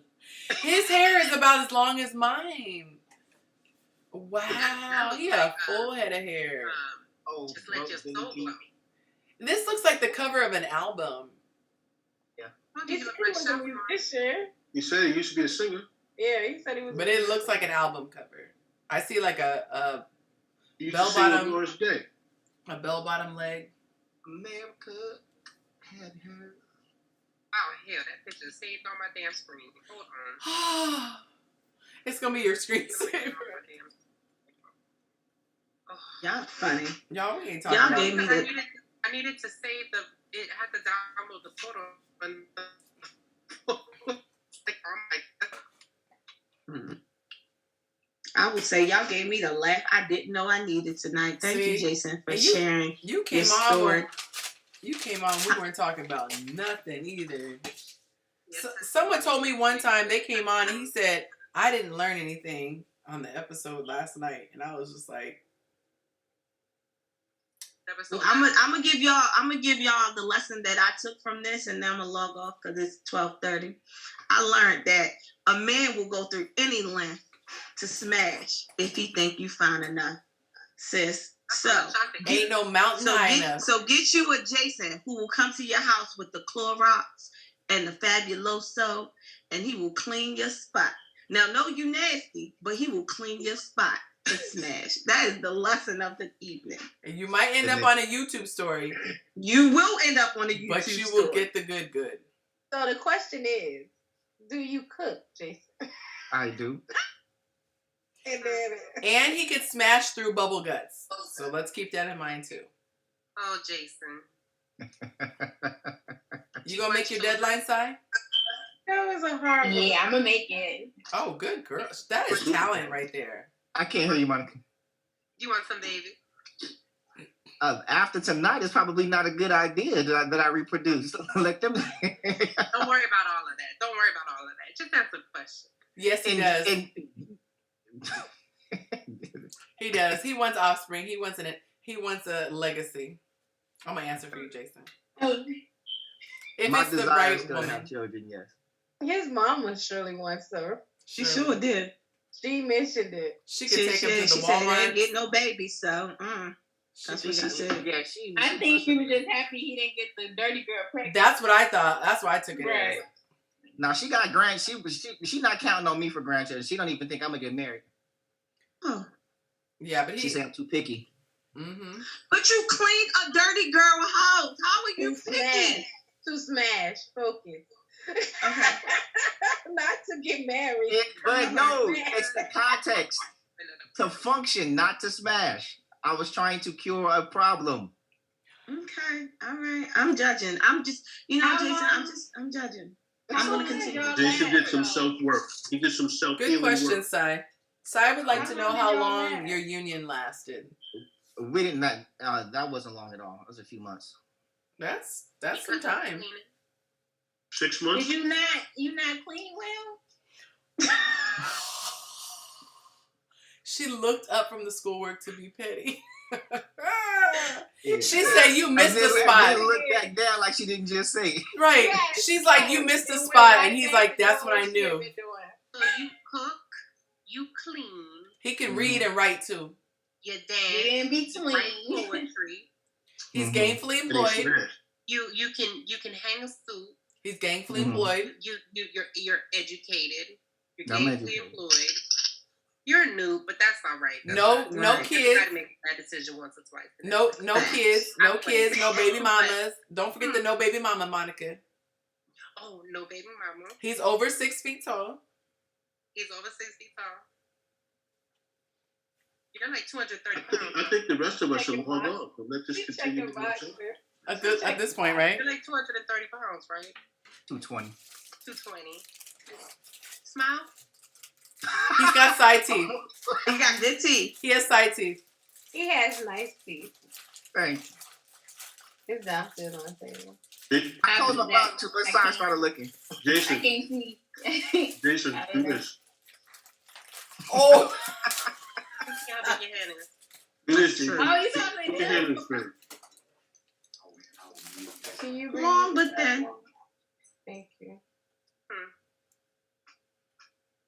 What happened? What did I miss? Why you had your hand up? I told me to put my hand up. Tony asked him to put his hand up. Oh. You wear over a size 10? Boy, shoot, yeah. Y'all are You comical. remember? And he's very chivalrous. So he's like a open the door, He pull out the cleaned a chair. whole house to smash. I would never question his chivalry. I know Okay. that's right. We already gathered that. He's sure. Like, You're like, so like you would be like Tyrese. oh God, no, that's horrible. No, there was this thing that he just. Oh, I saw the thing No, he no. did. I saw that, and again, that's still horrible. Wait, what about He messed around and flipped lady. So I missed that she's whole basically I'll basically put it in the asking chat for you. Jason, she's basically asking you, would you No, I'll put it in the chat. would you no. keep the garden, the grass low? I heard he did that like on live. He did. Okay, but yeah, Hey. Now, And they would say I he would have been do it in with general? that Sure. long. If that's our relationship, I'm like, babe, come here. I got a little clipper specifically for that. go to sleep, Jason. I think it's past your bedtime at this point. No, it's for men. It's called the man taper. The long 3.0. It's like it's a mini There's some hard to reach places sometimes. No, exactly for that. And it's got a little flashlight on it so you can see.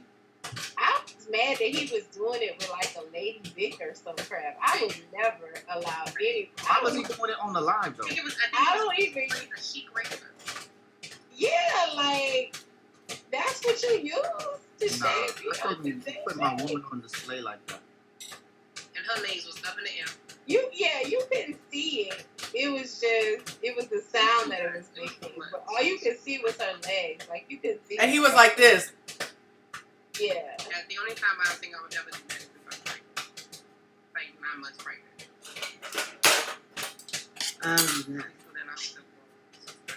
I'm not mad at the act. I'm mad at it being on the whole internet. On the live. Because there was this picture of this woman breastfeeding, and she had a whole caption about her son being 2 years old and blah, blah, blah. But she did a photo shoot. And people in the comments were like, why are you shaming breastfeeding? We're like, I don't think anybody is having a problem with breastfeeding. Why is it a whole Sears portrait studio moment? Like, that's not, a 2-year-old was hanging off of her breast. Like, there were multiple poses. She was like this, she was like that. It was the most cringy thing. And people are like, don't shame breastfeeders. Posted, it didn't happen. That's cheap. People think everything is for public consumption. Everything is for public consumption. It's not. It's really not. And that's why I be going ham in the comments. Because you didn't have to post it. You posted it so people can say something about it. So I'm going to say something about it. And then when people said if they did something, don't like yeah, that's why I you would be mad. Then you shouldn't have posted it. And it'll be that person that's cheering them keep on. pictures of me all the time. I know that's right. Because I want people to say something about it. They be the ones cheering them on, like, yeah, girl, that's your prerogative. And I was like, my comment was, I said, there are plenty of things that I do that don't need to be taken a photograph of. Like, I don't need you. There's just certain things. And the other thing is, like, I don't want to, especially if my man is fine or my woman is beautiful or whatever. Like, I don't want even someone to be thinking about that part of them. Like, It's gonna happen, girl. I'm done with y'all. I'm about to go to bed. Jason, I'm going to judge you in perpetuity. Like, every time I see your face, every time I see your name in the group, I'm just going to judge you. So what you're saying is you're gonna think about me? Not really. No, that's not what I'm saying. I'm gonna think about the judgment. It's okay, but you can't think about the judgment without thinking about me. Yeah, no, it's the judgment that I'm gonna have for you. No, it's connected. And it's okay. not. It's judgment. It's okay. Listen. I'm gonna tell my mama about this. I just want you to know. I'm telling my mama about this. And she's gonna tell her mom about you, Jason. No, I'm telling. I am telling my mama about this man cleaning a woman's house to smash, and I'm gonna ask her thoughts on it. She gonna say that's a good man. No, she not. She gonna say that's some nasty shit. That's what she gonna say. That's a good man. But she might say that's a. She gonna say it's nasty and the girl nasty too. That's what my mama gonna say. They had a relationship. They had a relationship. Yeah, it's nasty. They had a relationship after the relations. I appreciate the effort in this current dating situation. LaShante, I want you to stop lying because if one of your children did that in this current dating situation. I think that was a sweet gesture. I think that was very sweet of him to do it. Speaking of children, what would you do if your child used your credit card to buy a woman a very expensive handbag? I'm very sensitive. Bop them upside his head, take that handbag from her. Oh, I'm going to get that handbag. That's going to be my handbag. But you're not going to be doing and say that was a fraudulent charge. The bag stolen. Jason said reported stolen. I mean, really, I would do that too. I ain't gonna lie. There was a dude. It was a nice gesture. Y'all need to stop encouraging that BS. I'm not dealing with y'all. Good night. I'm just saying. Think about me. No. Thanks for joining, Boo. Every time she walked past the kitchen, she can't get her mind right. Anthony said he. Did you use washing dishes, the dish gloves, like the washing dishes? Just tuck your hand. So you always, every time you bring it, you look so disgusted. She like, her eyes closed. Like, did you? How's your I did. popcorn, Tony? I used the Tony glass. over there eating that popcorn. So good. All in. Mm. Oh, Yanti too. You sharing a bowl. Di, Yeah. if you didn't know Jason back in the day, you could have called him to come clean your man house. Nah, hold on. Wait a minute. That ain't my man, sir.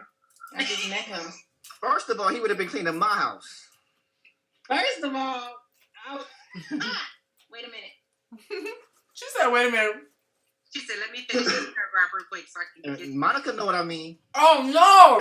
First of Oh, the glasses came off. I'm done. I completed it in time. Yay! So, That is dedication. that wouldn't have happened. Sorry. What? Me knowing you or him cleaning your house or you cleaning his. It's actually more Yeah. likely than you think. I wasn't gonna stay with him to get no cleaner. He should have had that before I came. No, I'm talking about him cleaning my house. Him being a noob. That ain't got nothing to do with what y'all do in y'all brotherhood, okay? I'm mad at that. No, I'm just saying he would have been cleaning my house. Like, y'all get in here and clean up. You vacuum this. Hey, clean that fridge out. You go in there in the bathroom, scrub it, everything. Why you ain't had him clean up your girl house? Oh! Because there wasn't a line. Y'all have made Tony y'all have made Tony sit on his dress. Because number one, that gotta be a line. Let me see your house. Do I need to come clean it? I'll come through. Baby, you know who you dealing with. Everything you tag. pH and all. Uh-huh. Oh! Like, that's just less work. I'm sorry, what? I said that's just less work for me.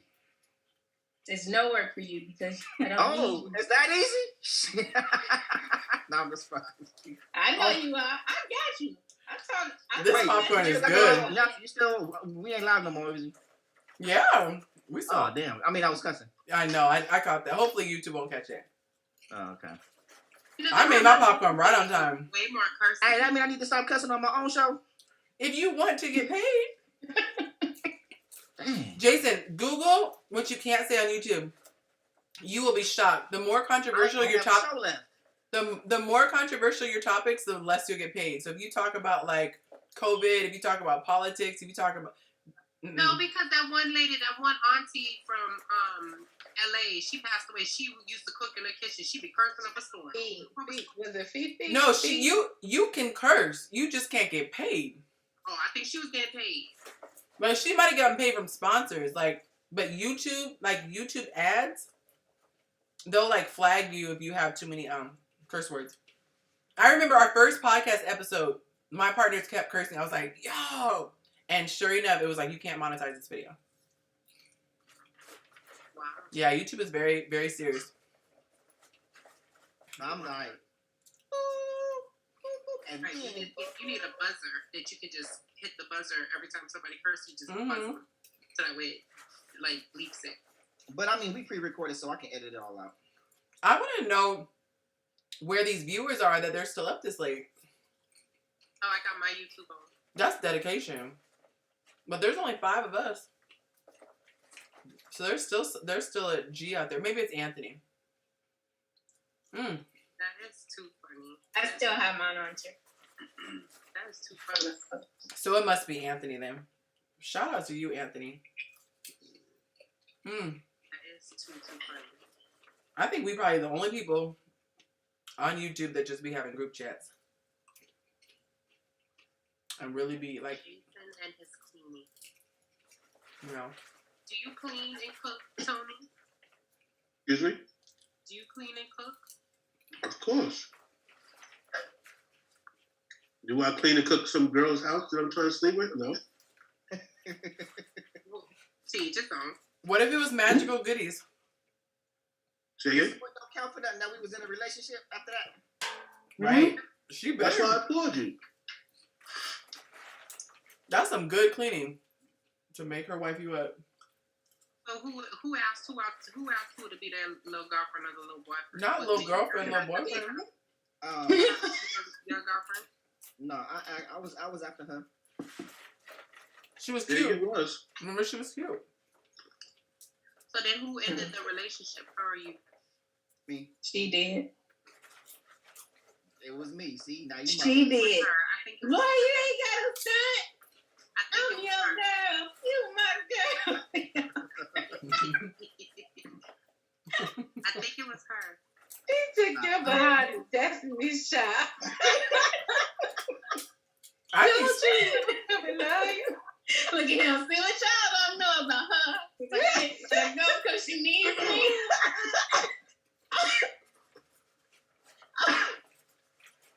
I'm the only one that cooks and cleans. Right. Jason done took his glasses off. He took your glasses off. You over it. No, put on my house glasses. Not house glasses. Yeah, these are the ones I don't be wearing out in public. My eyes tired of these other ones. These are the ones that sit on the dresser.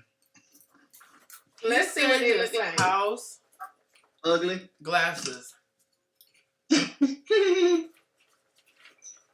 you wear those to Walmart? To Walmart? To Walmart's? The Walmart. No, I don't go to Walmart. I don't have the stomach for Walmart. I hate Walmart. My nerves are too bad. I can't. I literally cannot. I hate Walmart. I need something super specific if I go to Walmart. That's it. Even the parking lot gives me anxiety. Like the way the parking lot is set up. I don't like Target either, though. Oh, I love Target. You don't like Target? Oh, Jason. That was offensive. You know what? I'm not surprised. It's a black hole and an overpriced. So if I go to Target, I go and get one thing, whatever the thing I need, and leave. How do you do that? Huh? How do you do that? You said what? Huh? Maggots. Really? No, my Achilles heel is the grocery store. No, but I try to go in Target for one item, and it's never happened. I try to go to the grocery store for one item. Yeah. Do you ever go to the grocery store for one item, and when you're at the checkout, you realize you got everything but that one item?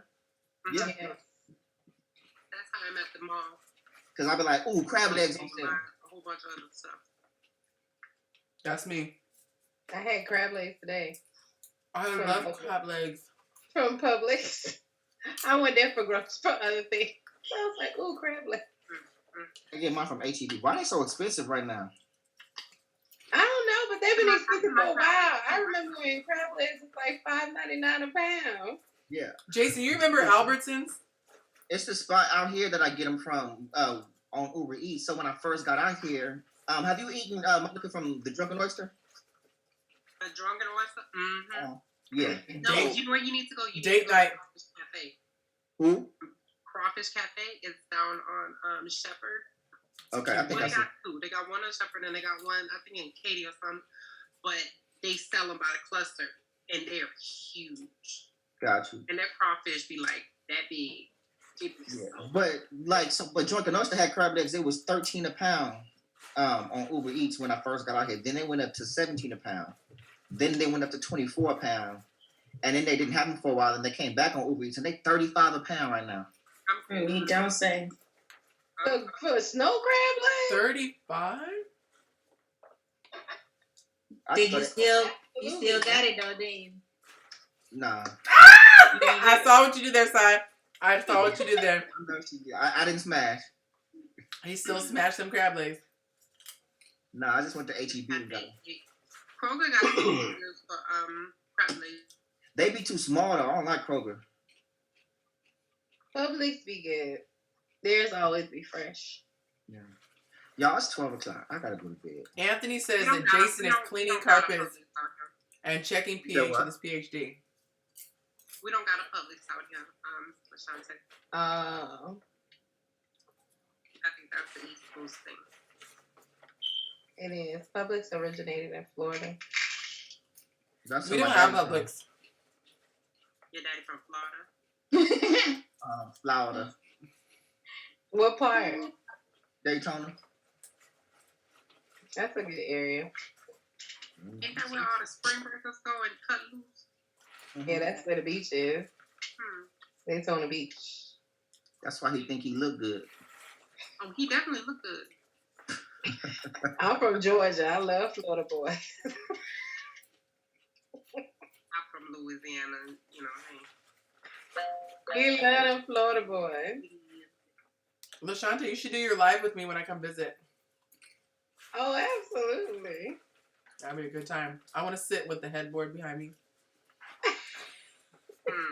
The infamous headboard. Listen, we was on here one night, and this dude kept going on and on about my headboard. I was drinking a drink, and I kept sitting it on the headboard, and he was like, "That's a sturdy." He said he had like 4 or 5 comments about. He told her where she could find his photo. Like, the next comment is him gonna be saying something about me banging my head up. But why does it look like a church pew right now, though? It does look very church pewish. She's like in the house of the Lord right now. It looks pretty. It looks pretty sturdy. It is. Very sturdy. It's not going anywhere. I've had it for a while. No dings in it. That's good. Knock on wood. That's what he said. That is too funny. This popcorn is so good. Held up the Put it better than mine. I got the home style. It's like a little salty. I put hot sauce in my popcorn. You what? I put hot sauce in my popcorn. You are from the South. I bought my son a popcorn popper like this week. It's so good when you make it in a popcorn popper. I forgot how good it is. My elementary school teacher used to pop in an air popper, and we would always get like 5 kernels. We would get like 5 kernels, and I'd be so mad because it was so good. And I'm like, really, 5 kernels, Mrs. So-and-so? It was so good. It tastes like it's from the movie theater when you pop it yourself like that. It's like, now I don't want bags anymore. I bought them the kernels and everything. You guys want to know a hack my uncle taught me? And he said they did it because they were poor, but it is the bomb. You just take a brown paper bag. Who is that? That's Will Smith. I literally just saw that picture on Facebook. Is he I'm like in the worst shape of my life? Is he getting ready for a role? Is he getting ready for a role? I think his daughter is in a poly relationship. And the grandma was not having it at all. She's very. It was annoying the hell out of me though. She always annoys me. That's why I have a hard time watching that Red Table Talk. Because Willow, she get on my nerve every time. A lot of people do that.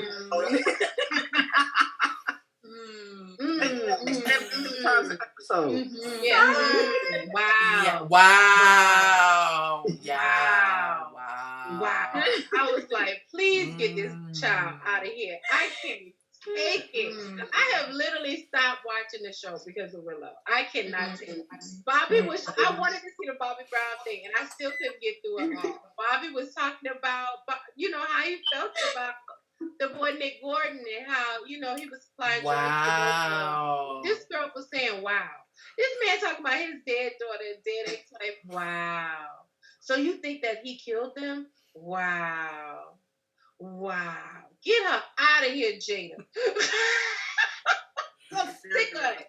I'm sick of it. I cannot. Make her stop. Someone gonna be on there like, I'm depressed, I'm thinking of ending my life. Wow. Wow. Wow. Oh, wow.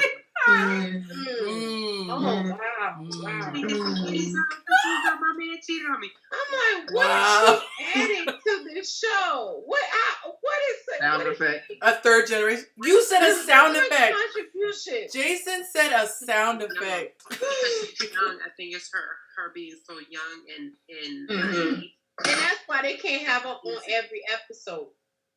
I mean, put her on the episodes where you have young people and you're talking to young people. Everybody under 30 that comes on the show, you should have Willow there. But if there's somebody over 30 talking about a real topic, Willow do not need to be on the show. It's like her reaction. A little bit more life. It's tough. Yeah. Like she doesn't know how to react to stuff. A little bit more experience. Yeah. Bless her heart.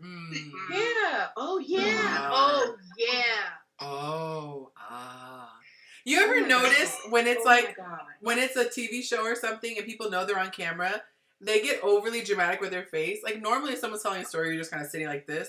But if someone's on a TV show, they're like, oh, mm-hmm. Oh. No, the funniest reactionary person is Skip Bayless. I don't know if y'all watch Undisputed or not. But Tony, like when Shannon is talking, Tony, Skip right here.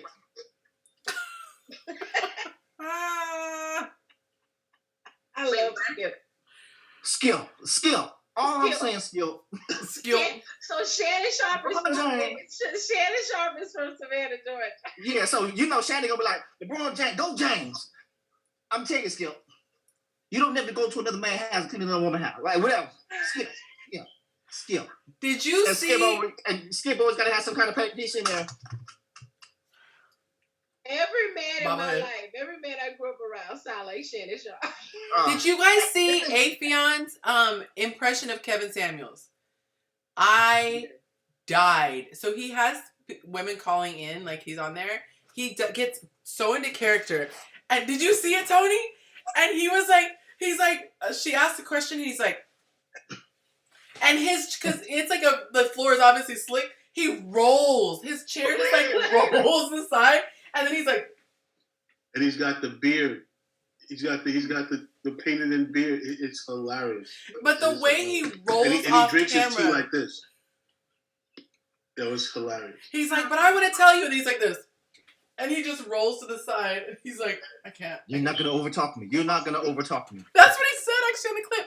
You guys have to see the one that he just did.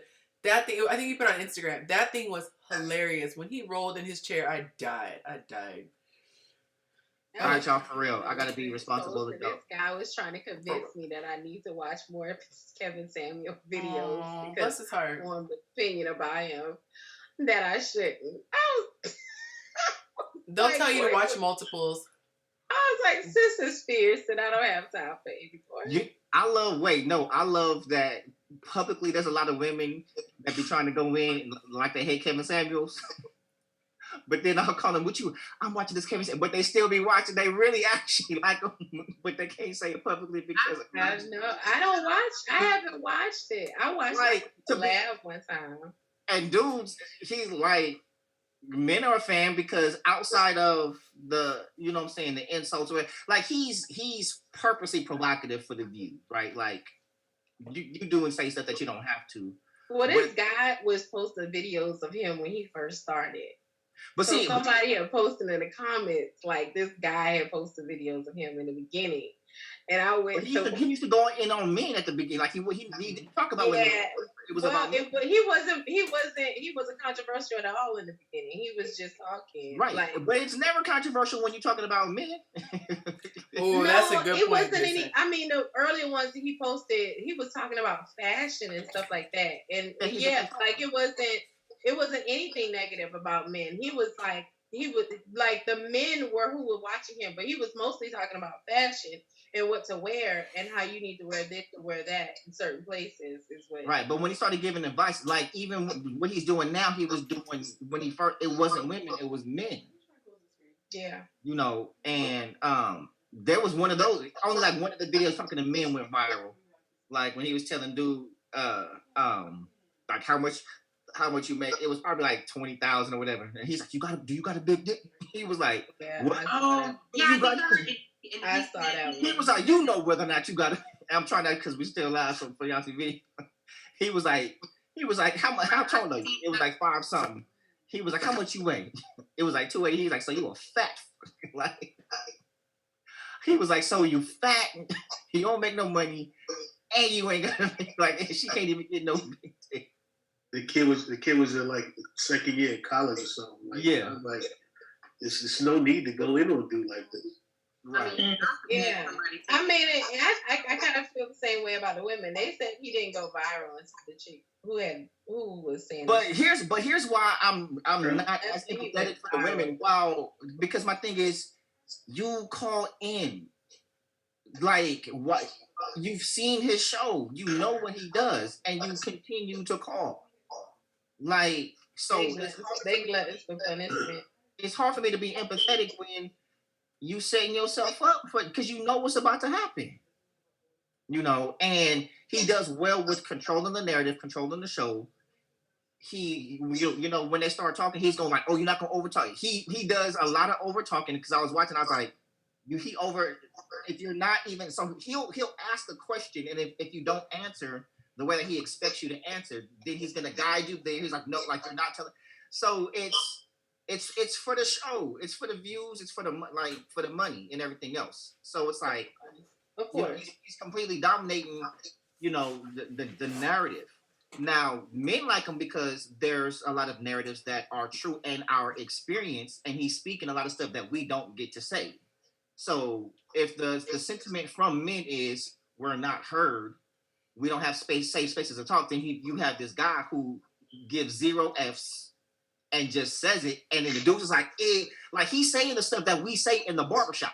Yeah. This is like, none of it is brand new, and it's stuff that we've been saying forever, but we feel like we're not heard. So it's like, now here's this cat saying and getting famous for saying it, and it's pissing women off. And the dude just like, yeah, now you know how it feels. Because when it was Derek Jackson, it was, oh, he's just telling the truth. You know what I mean? But the problem is he speaks in absolutes and makes it inclusive of all, the same way like Derek Jackson, which throws a lot of people off. The thing that I was gonna say, the thing that bugs me is that with just certain reactions to what he's saying, because for me, I was like, it's the delivery for me. But for me, I look at it this way: if you're allowing me to be a fly on the wall and understand how men think, to me, that's only gonna help me. That's like, I don't want to say you guys are the enemy, but it's like knowing my enemy. It's gonna give me information, and so I don't understand that, because it's like, if you're gonna get mad at a guy who that's really how he thinks, all you're gonna do is make him stop saying it in front of you. But that's still how he thinks. So I don't understand. But consider like the main narrative when he's talking about like high value men. It's, again, for me, I'm the same energy dude, and the women that are calling in don't keep the same energy. So it's like there's all these requirements, yes, of men, while you, it's like you a minimum wage chick wanting this 6-figure dude. Like, how does that match? But then she wants to be compared with her internal value. But if he were to turn around and say, this guy is broke, but he's got a golden heart, they would laugh him out of the show. Right, and that's the problem. So I often argue that men's value is always connected to his earning potential. Yes, and women's is to her body. Right. Well, not necessarily her body, but it's like when you ask. So I often ask this question, like when people are always talking about like who brings what to the table and everything else, and I ask a lot of women, oh, I bring support, I bring encouragement, I was like, she wasn't an ugly woman getting her house cleaned. Huh? I said she wasn't an ugly. Again, Yancy, what you say? All I heard was house clean. What you say? She wasn't an ugly woman getting her house cleaned. That's, I mean, cool. Anthony says that Derek Jackson was out there cleaning houses too. I smashed. Bam. That's what I. Anthony said Derek Jackson is out there cleaning houses too. Listen, Derek Jackson, that's what he gonna have to do, because he certainly ain't selling books no more. But at Molly the end of the day, Derek shows up. Is a lot of times, and men often perpetuate the narrative because what we want from women is not what they want from us. You see what I mean? Yep. And so it's like, yeah, we might pick her up off the bus stop if she looked good enough and clean a house or whatever. But at the end of the day, if you cannot match that which you expect from somebody, like how can you make demands and then it's the things that we want from you, it's, oh, but I need help with that.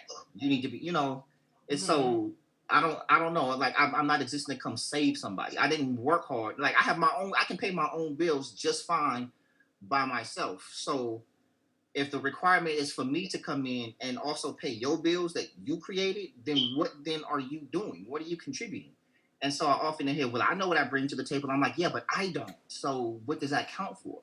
There are some men, however, Because who you have not had a woman to support you fully emotionally. Say again? That's because you have not had a woman support you fully emotionally. You sure? Yeah, if you don't think that there is value in a woman outside of monetary gain, then yes. I didn't say that though. But that's what it sounds like. What you're saying. But that's not what I sounds like. It's outside of that. Right, but but most men who have had that don't question whether that can happen or not. It sounded like it was a very. Oh, you're hearing what you want to hear. That's not what I said. No. I'm not hearing what I want to hear. I'm telling you what I think you said. Exactly. No. What I'm saying. But listen to what you're saying. Hold on one second. If you're I'm just interpreting what you said. Exactly, and I'm telling you that's not what I'm saying. And then you're like, okay. So hear me out. That's not I'm listening. That's why I'm telling you what I hear, so you can correct me. Talking at the same time. You like. So let me say what I'm saying. Sure. So what I mean is, just because if my purview does not fit a certain narrative, it does not mean that I have not experienced that. So hold on. But what I mean is, what I said. Well, people usually listen. My statement was when I asked her what she brings. That's what I said. And then she says this, and this. It does not equal the things that you are requiring. It's not transactional. Emotional support is not transactional. These bills come every day. To some men, it is though. On things every day. Everything that you enjoy, your everyday life is predicated on what you require of me. So let's say if you were one of those women that require me to pay all the bills, right? That's every day. But Jason, let's say it's sex. But some people, that is valuable for them. Let him finish his point. He wanted to finish his point, for God's sake. Let him finish. No, I mean, is that a bad thing that someone wants to finish their point? No, it's not. But I'm helping you. I'm helping. No, but what I mean is this. Let's just say if it were sex, right? Often women don't feel like having sex. But that's something that he wants. But we have to concede, like, I can't just take it or whatever. You know what I mean? When it comes to us, it's like there's a lot of expectations of, I want gifts, but in return we get ifs. And that's a sentiment among men. No, it's not absolute. All does not mean all. It's not inclusive of all. But what I'm talking about is general sentiment, and it's often shared and even more often ignored.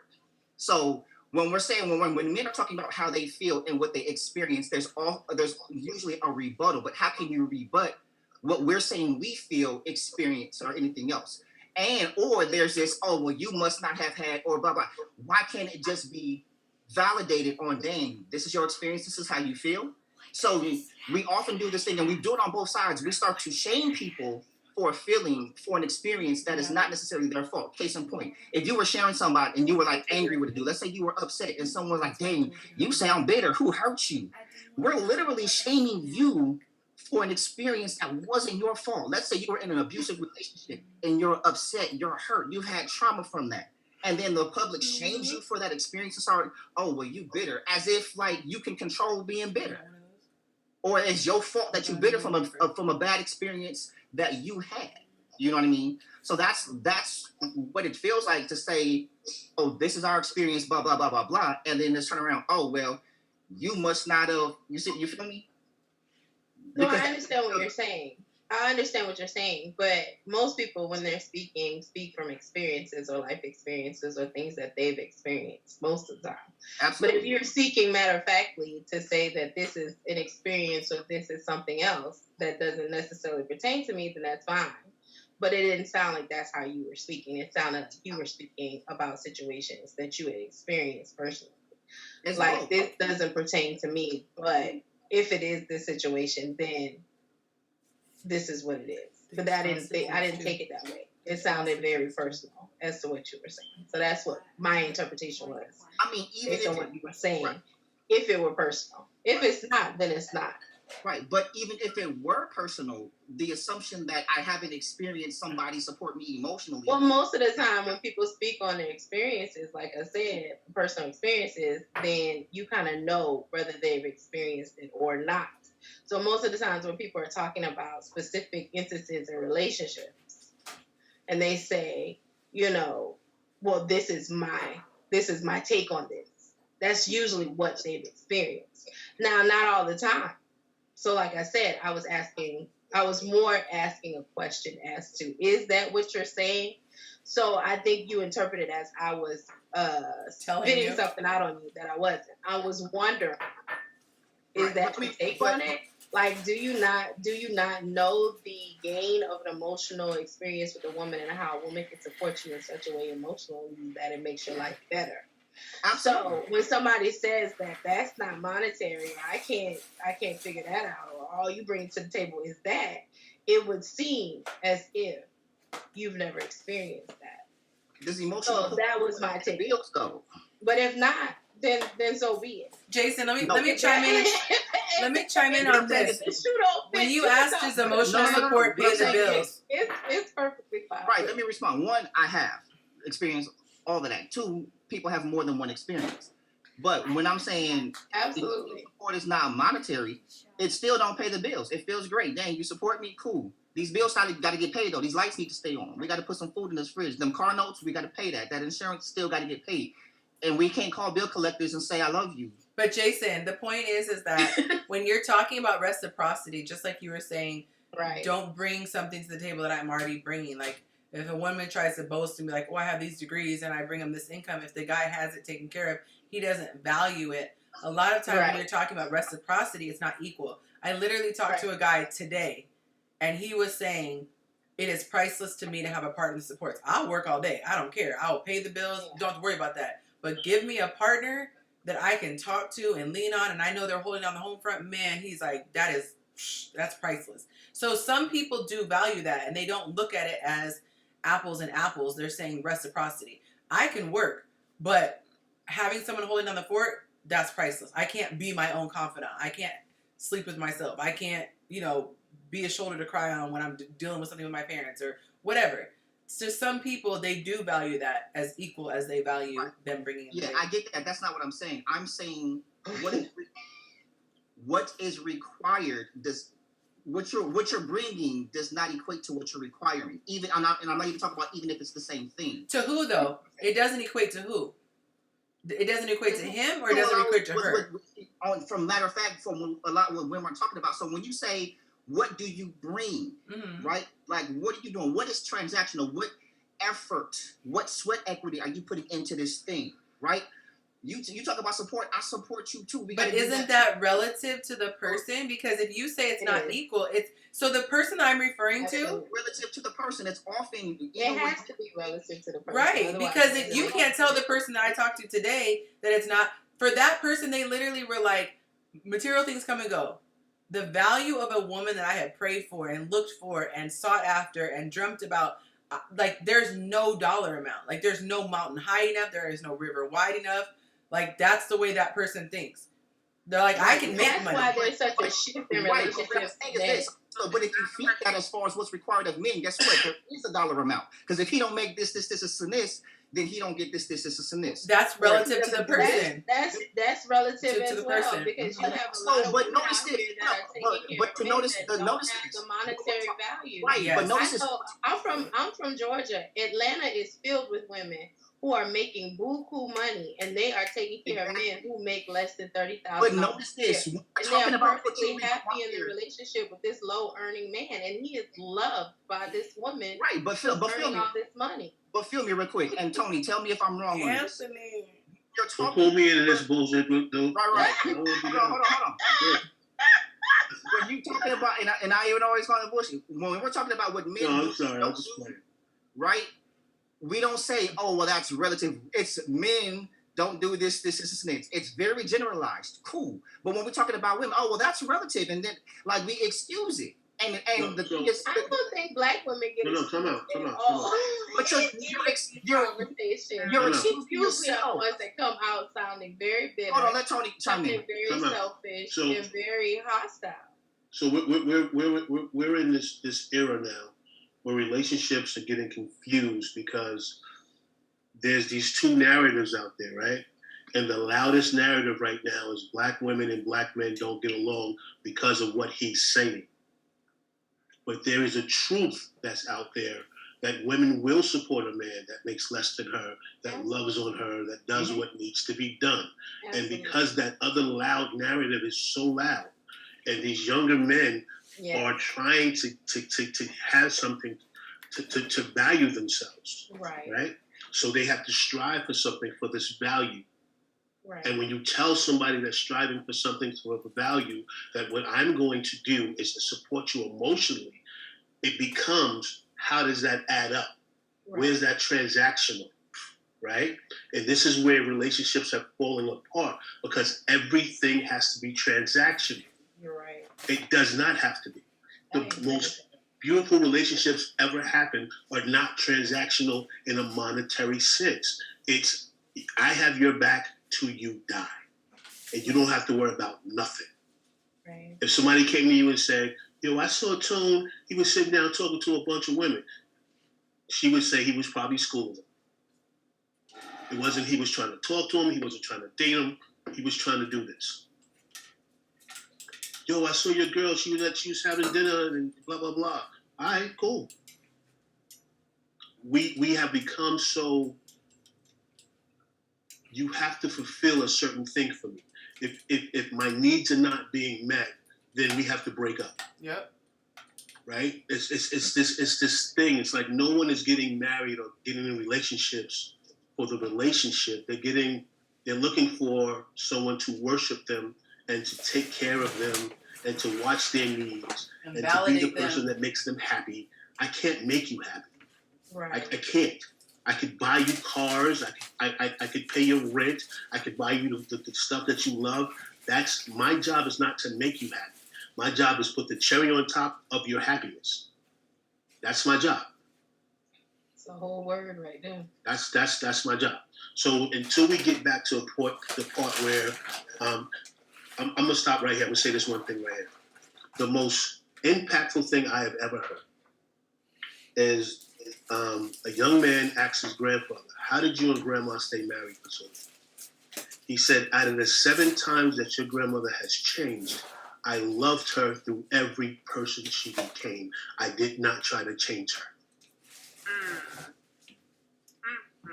I did not want her to go back to the person she was, because I knew she had to grow, and every time she grew into the new person, I loved that person. We don't want to sacrifice for that anymore."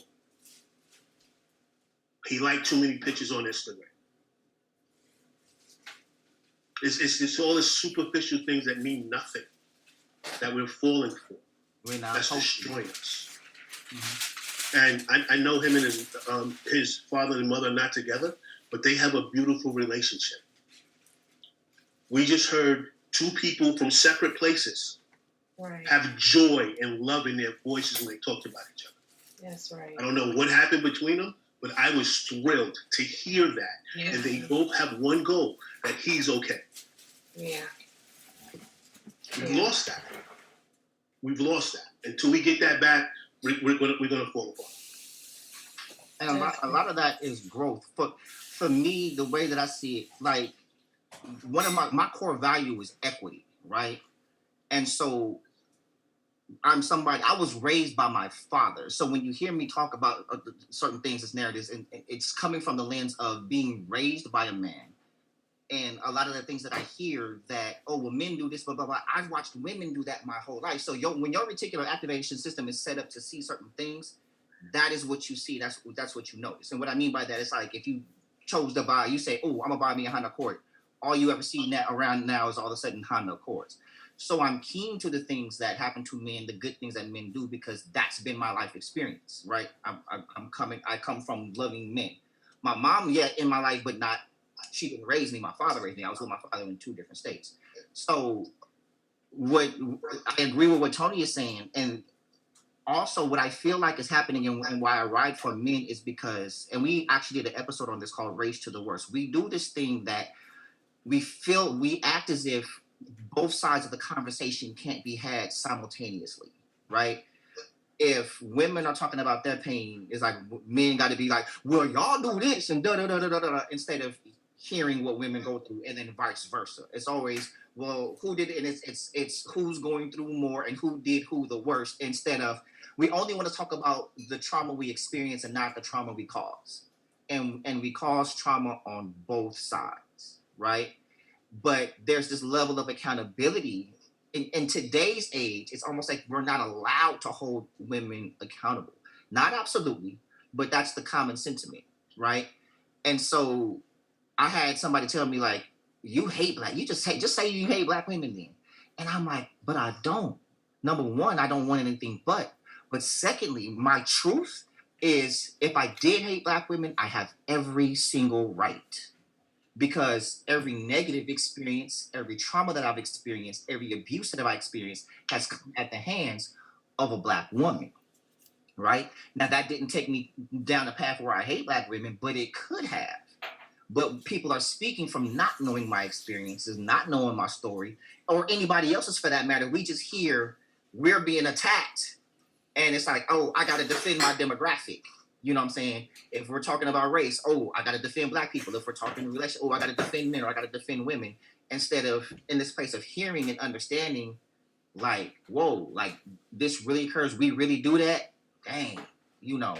And this particular statement is biased because as being a man, but it's like we hear what we do all the time. Like we're well versed in the transgressions of men, right? But then we feel like, and chime in and tell me like I'm pretty sure women feel the same way because women feel like, hey, like women are the most black women are the most disrespected, and we hear that and we're like, well, dang, we feel disrespected too because y'all disrespect. And so instead of just like, for me, I hate to hear that from a woman to say like, oh, black women are the most disrespected, because I feel like you have to quantify the disrespect in order for me to care, and you don't. Like for me, you could be the least disrespected, but the fact that you're disrespected at all is enough for me to support you and to ride for you. You see what I'm saying? So we don't have to exacerbate our tribulations in order to try to get the other involved. Jason. Like I would just love to be in a place to where we can hear one another, and validate one another's experiences as truth. You see what I'm saying? And because it's not used specifically doesn't mean that it's not a truth that they've experienced, and vice versa. So we don't provide equity for one another to so that we all can heal and move forward. I think it would be different if you had said, for me, I don't value this the same as I value paying the bills. So if I'm paying all the bills, as you said, that have to be paid every day, if you said I don't value it as much as what a woman is bringing, in the sense if she's saying I'm bringing emotional support, I think that would go over well. But to say it's not equal, I think that's where you're going to get the pushback, because to many men, it is equal to have a woman raising their children or, you know, just being that support system. I know for me, like, I prefer to be out of the home because I don't like doing those domestic things. But I joked about, man, that'd be dope to have a guy that was cooking and cleaning at the house and picking up the kids from the after school program, and all I had to do was work and do something I'm passionate about every day. I find value in that. So to me, going out and working, I would love to come home and have a home cooked meal every day, or, you know, something like that. So I think the pushback, at least for me on this, is that you can't speak for men. I know that my father, for example, was offended by his woman working because he felt like that was an indication that he was less of a man. I know men who, when they go out to eat, they're like, don't even look at this bill, because it's like, what do you think, I can't pay it? So there's a huge spectrum of where people are. And I just think that at the end of the day, we have to be with somebody who's more like us. Because I think with you need a less traditional person. I think you would do best with a woman who is 50-50 with the bills, 50-50 with the dates. False. You know. Right. That's not my narrative at all. Right. I knew he was going to say that. I knew he was going to say that. Like, people take what I say. Like, Yancy, you of all people should know. I knew he was going to say that. You of all people should know what I say is not how I operate. We had that conversation the other day. That's why it's so confused. Yeah, I was going to say that statement is to say it. That's why we're all confused. Wait, so hold on. Yeah, this is what you said. You said you had a perception of me a long time ago. Yeah. That I felt that I was above women, this, and this. And then I told you, consider your experience with me. And you were like, damn, no, you never did any of that. Because you just got done talking about how chivalrous and traditional I was with you. Like, have you ever touched the door when you were with me? No, and I know, and I agree with your statement. But just consider it. No, I'm agreeing with your statement. I'm agreeing with you. That's what I'm saying. I'm not arguing that. It makes it confusing, though, the way that you speak. Because most people, like LaShanti said, are going to argue from their perspective. So if you're saying repeatedly that, like, even when I asked you when you joined me by yourself on the show, and I even asked you, how can a woman show that she's interested? some of the examples you gave were ask him out, pay for a date. So even the examples that you gave were monetary, you know, of how she can reciprocate. And I was saying, well, what should she do outside of paying? It makes me wonder what is the purpose of having that viewpoint if you're going to turn around and do that thing. And it makes me wonder, like, are you going to be resentful if she's not paying? No, I'm not going to be resentful, because the thing is, when you're having these conversations, we're having a conversation on a platform that are about the many. We're not talking about me personally, unless you're asking me a question personally. There's different schools of thought, different experiences, different things that different men value. So again, I also argue the narrative that when you're requiring something of men or have a problem of men, we generalize, but when men have a different opinion or what they want, it's all men aren't the same, right? And so we need to pick a struggle. No, all men aren't the same. And what we need, like we were talking earlier, relative, it is different. So when I said, I was giving examples of pay for a date, or I say plan, it doesn't have to be monetary. You can plan a date or outing that doesn't require money. You can do all the little things that you require him of, the text, the message, or show ways that you're thinking of him, buy little gifts. All of that stuff you can also do that you require. But the thought process, and we've programmed a lot of women to believe that you're supposed to just sit back and allow him to give, and do. But see, I don't disagree with the give. But what I'm saying is there are a lot of people Why is it nothing now? It's nothing. But I think there's a difference between not asking a man out and there's a spectrum. And so even in the examples, like, me showing a man I'm interested, I don't want it to have to be asking him out. There are certain lines that I just won't want to cross because it's not my traditional role. But I would want to, in a feminine way, reciprocate energy. So when you said specifically, yeah, but is that equal? That doesn't pay the bills. I can't pay the bills with a thank you or I love you.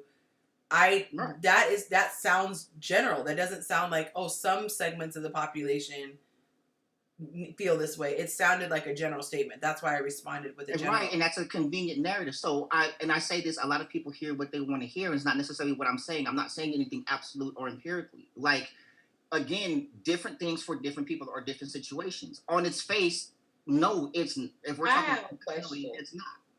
I want to know how you feel now. What does equity in a relationship look like to you? You beat me to it. For you. For Jason. For me. So for you, for Jason, what specifically? For what I need, Jason specifically. Yes. Number one, yeah. No, I know. I'm answering the question. For one. No, I thought you were asking. Right. Too. Yeah. Yes. No, I get that. One, the space to allow me to be me. Right. Number one, not trying to change me, not trying to cater me to fit your narrative. Like, this is who I am, and that's not to say that I don't compromise, grow, or whatever. But I mean, who I am, the foundation of me. This is who I am, right? My experiences of people have always tried to cater me, to be what they want. So I'm ambitious. I am a creator, and I am at peace when I am creating and not impeded in that.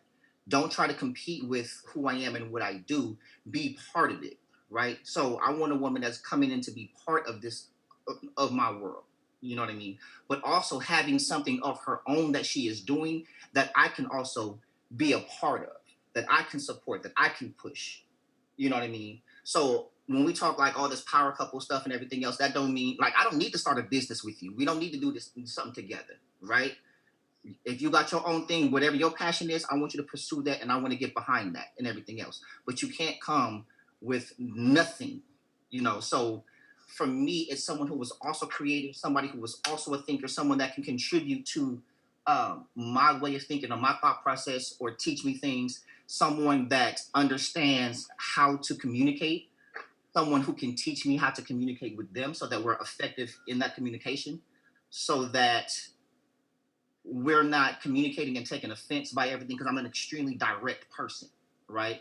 So come in, with your big girl drawers on and not thin skin, so that we can communicate about things. Someone that is not worried about so much how I say things, if it's my truth, and someone who was not afraid to speak her truth, how she sees it, how she feels it, so that we can grow together. Transactionally, like somebody who we're going to communicate how our lives work together. who's going to be responsible for what? Where are your strengths? What are we doing? You know what I mean? Financially, what's your mindset? Spiritually, what's your mindset? That we have like mindsets and we're going in the same direction in all areas, and that we calibrate and that we're making sure that what we do is going to be for the benefit of our unit. So for me, that's what equity is. It's knowing me, learning what I like, learning things that I probably don't even know about me or haven't figured out. Like you can actually teach me about me, you know, and vice versa. When go ahead. When you said she can't bring nothing, like don't come in with nothing, what do you mean? Like furniture? Are you talking like income? Don't just come in with your hands out thinking that I'm just supposed to, like, I can have a kid if I need a dependent. You know what I mean? That someone is just there. Like, what are you contributing on any level to this unit? Like, but that's what I'm saying. Are you saying financially contribute? So you said that you don't want someone to change you. You don't want someone to mold you into what they want you to be. Mm-hmm. When you say teach me some, you can teach me some to learn about myself. Isn't that a contradiction? No. Because if I'm trying to teach you, like, hey, you could possibly do it this way, and you get a better result, or you work simpler, you know, you learn instead of doing this way instead of this, and it's like. No, that's not changing me. That's a perspective. That's not changing me at all. Like, if I'm doing something and you see a better or easier way to do it, and you can show me that it's better and easier, that's not changing me. Okay. And I'm talking about changing me as a person. What you're talking about is that's something transactional. Like that could be, I pay bills a certain way, or I have my payment set up a certain way. And you're like, hey, it would be better if you do it this way. I'm not going to be like, oh, you trying to change the way I think and pay bill. Like, no, if the shit is easier and more efficient, let's roll with it. And you so what about, okay, I'm just going to give a hypothetical. Mm-hmm. Let's say you and I have children. We get married, we have children. I choose to quit my career and stay home to raise our children. Mm-hmm. Would my value that I bring to the relationship be null and void because I don't work anymore? No. Did we have that conversation, and did we decide that that's what we're going to do? That you're going to quit your job and raise the children? Because I would think that we had that conversation, and we decided that. But you're talking about equity. So right. What equity in your mind would I be bringing in if I'm no longer working? Equity doesn't necessarily mean finance. Beyonce said that. I didn't say that. Like, I didn't say that it's just about money. You know what I mean? I said it's about, like, what's transactional. So transactionally, raising kids is transactional. That's actionable. That's something that you're doing every day. And if that's going to be easier for the family, and I'm the one that's earning, and that's what we decide to do, so be it.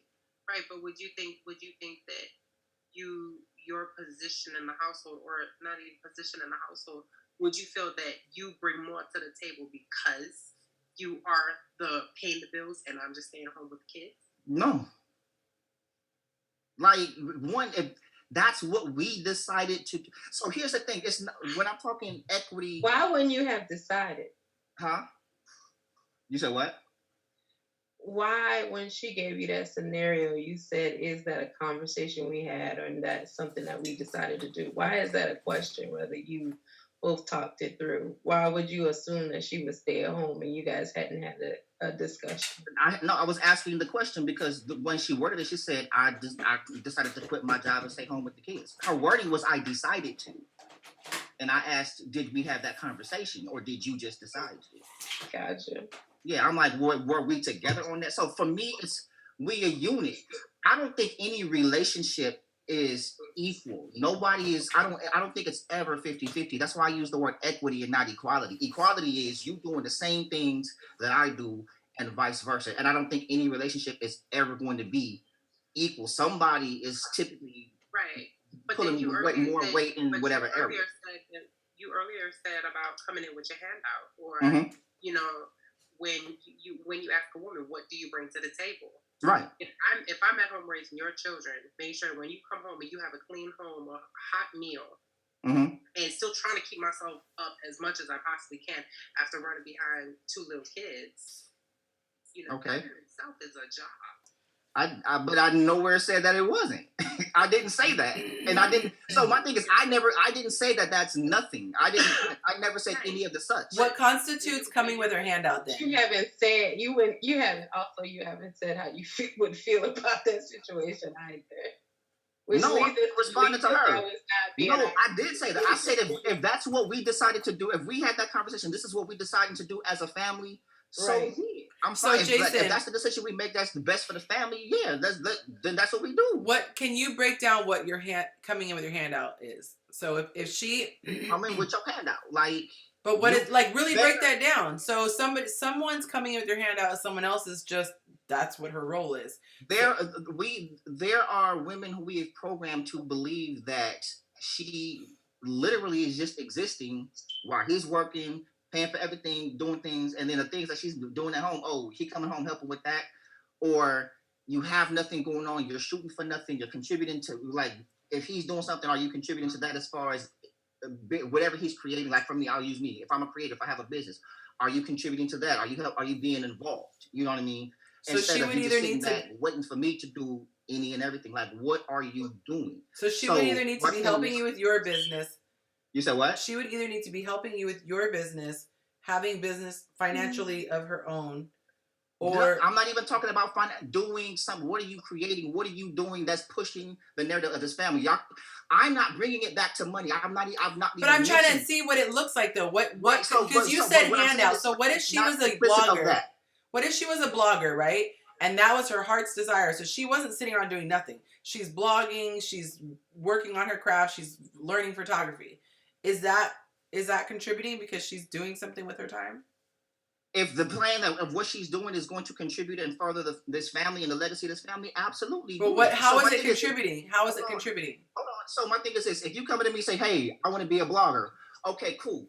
What does this look like? And depending on what position we are as a family, okay? Like if I'm doing dope, how much that pay? All right. But so what I'm saying is this: how much does that pay? That's what we're saying. It keeps coming back to money. No. Let's not get it twisted. Marriage is also not getting it twisted. Monetary. So I'm saying is this: if I'm doing well, blah, and we ain't got them kind of worries, and you like, hey, you know what? I want to be a blogger. I have a passion for this.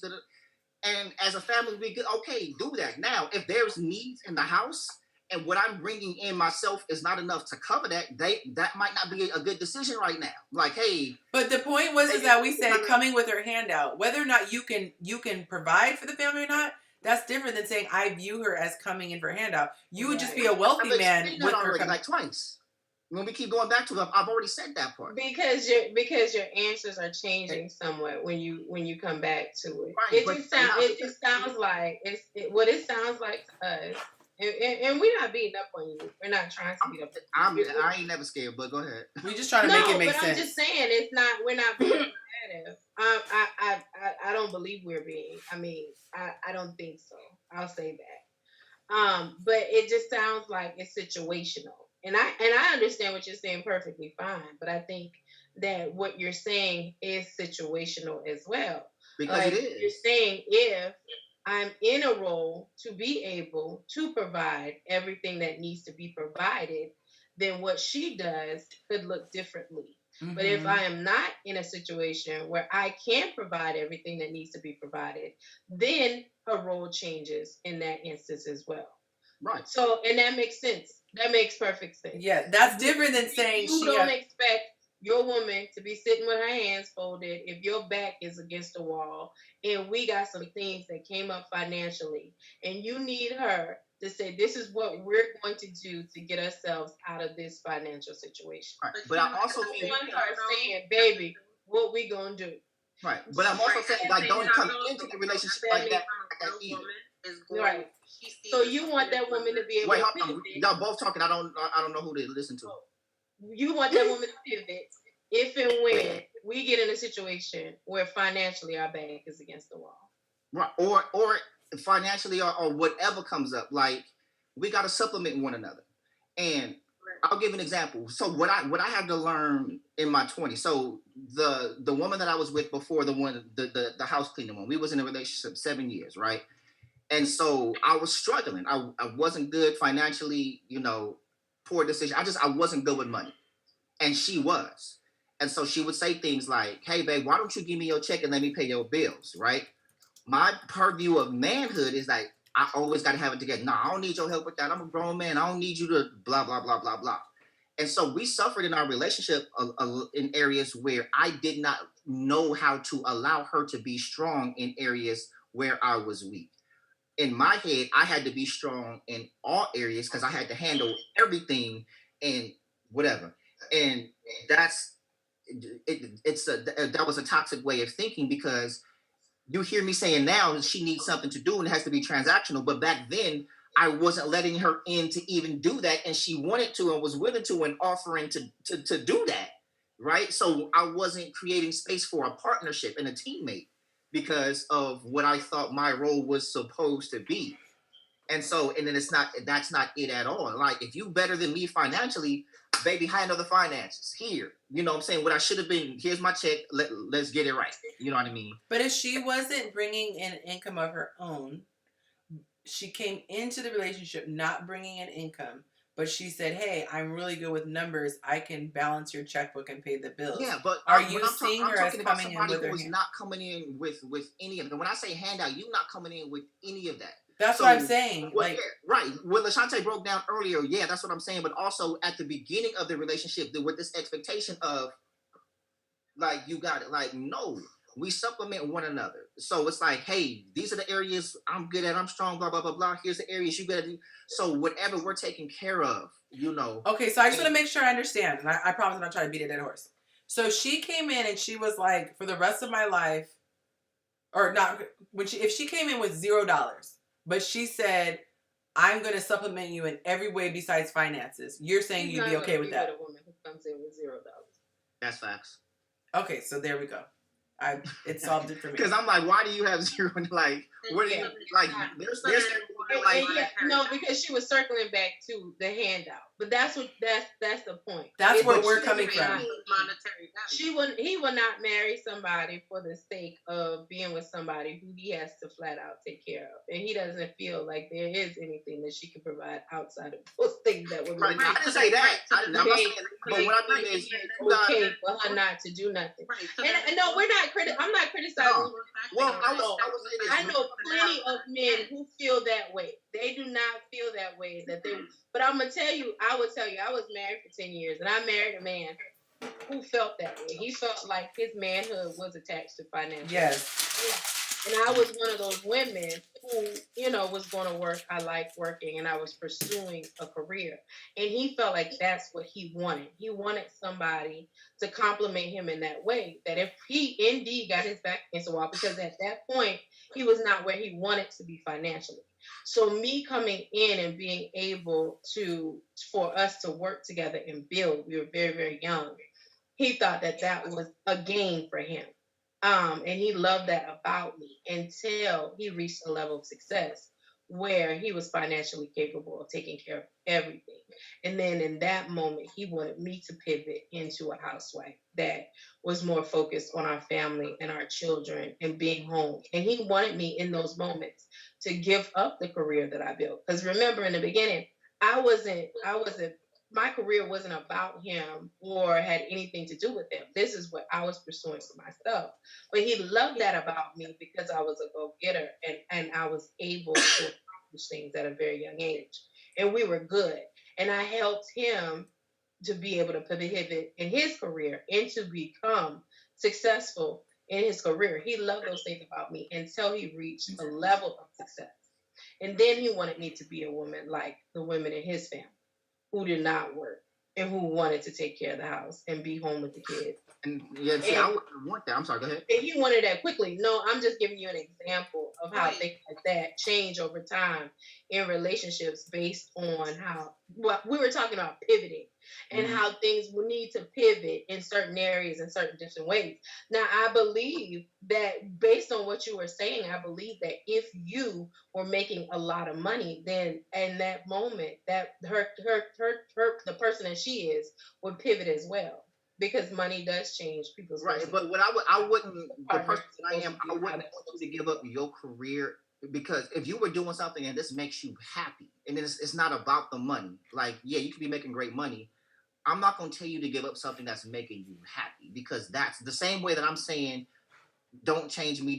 I don't want someone trying to change who I am. If a housewife is not who you are, like you a career woman, be a career woman. If that's what, and we'll figure the rest out. Now, if we're in some dire strait to where, look, one of us got to be home, if we got to talk about and strategize how we, as a team, we need to be home more. Like, hey, I'm home on this time, or we both can cut back and we flip at who's at home. So be it. It's about, I can't stand templates, and I think so many people operate in templates like, okay, you the man, so you supposed to do this, and you the woman, so you supposed to do that. It's what is. I think that's what the majority of people do, and when sacrifices need to be made in marriages, it's usually looked upon the woman to make the sacrifice. Well, and it depends on the sacrifice, because from my purview, it would be the opposite, and that's why I'm saying we have. No, I said the majority of people think in those templates where the man does this and the woman does that. So in marriages, those people who think that way when it comes to making a sacrifice in a relationship, then the woman is the one who is deemed to make that sacrifice. Especially if he's bringing more happiness aside. Her happiness aside. Right, you're talking about like the sacrifice of the career? Yeah. Yeah. Especially if he's making more. Huh? Right. Usually when he's making more. So like I was literally told when I was pursuing my real estate, which was the suggestion made to me, got my real estate license and started pursuing it, there were classes that were happening on like a Tuesday night at 6. And so my thing was, hey, I have a 2-year-old, so can you come home and make sure you just commit to being home on Tuesdays at 6 so I can continue to get my continued education after I got my license. And I was told, like, what I make is monumentally more, so it doesn't make sense for me to cut a meeting, be racing back. Like, yeah, I'll try, but I'm not going to say, yes, every Tuesday I'm be there. Versus if the kids had to be picked up from school, no matter what I was doing, I had to be home at 2:30. So a lot of it comes back to money. And I think what people don't realize is that it can be such a frustrating thing when money is put on this pedestal when there are so many other factors that are involved. For example, a woman, when she's like pregnant, there are a lot of jobs she can't do. She can't continue to like work on a barge or, be climbing up telephone. But like physically, we're going to be out of work for a while when we give birth or after some time. So I think for me, my frustration when people make it about money, it's frustrating because it's not equal across the board. Men tend to get paid more for the same exact job that a woman gets paid. Absolutely. Yeah, there's so many things. And so a lot of times guys will say, they'll make it about money and say, oh, let's be even. But then there are things that we can do that you guys can't. Like, we can't say, well, if I'm going to carry a baby, then you have to carry a baby too. Like, not everything can be even. So for me personally, I would not want to go into a situation where my value had any monetariness attached to it. I would want there to be something else, addition, which I don't mind contributing. I actually don't want to be a homemaker. I don't want to feel like a Molly the maid. Like, I ain't nobody's. So what are your thoughts around when men are saying we feel that our value is tied to money? Like, we're not worth as much to women. I think in a lot of ways that can be a complex. I think in a lot of ways, a lot of men use money as a way to control. To kind of rope in a woman. No, I'm talking about this is the expectation of. I'm not talking about any I'm talking about the expectation of us. Like, if you're not making this amount, like, or I don't want a man that doesn't make. I'm talking about the requirement, not the complex. The requirement. I think for a woman who does that, but see, financially stable is a very vague thing. It can be financially stable can be you pay your bills and you're good. It doesn't necessarily mean you have to make 6 figures. No, but I'm being very specific here. He's talking about women who have a very dollar specific amount that men need to make in order for them to want to be with. That's their bad. That's their That's their bad. And too, what you talked about, and I think that we should address that too.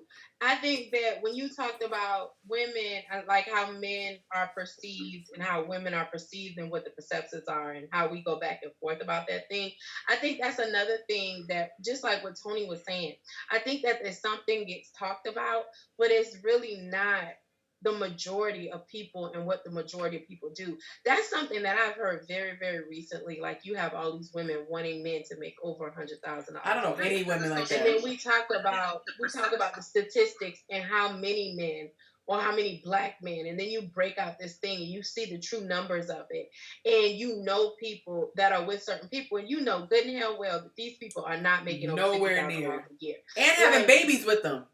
Right. So it's like that. I think that perspective is lost, and I think that's something that social media has really blown out of control. Because it's like if you look at your real life, you know, I don't even know any women out here who has that as the box that they check, unless they're making over $100,000 a year. And I'm gonna be honest with you, the women that I know that are making over $100,000 a year, they're with partners that make a lot less. Yes.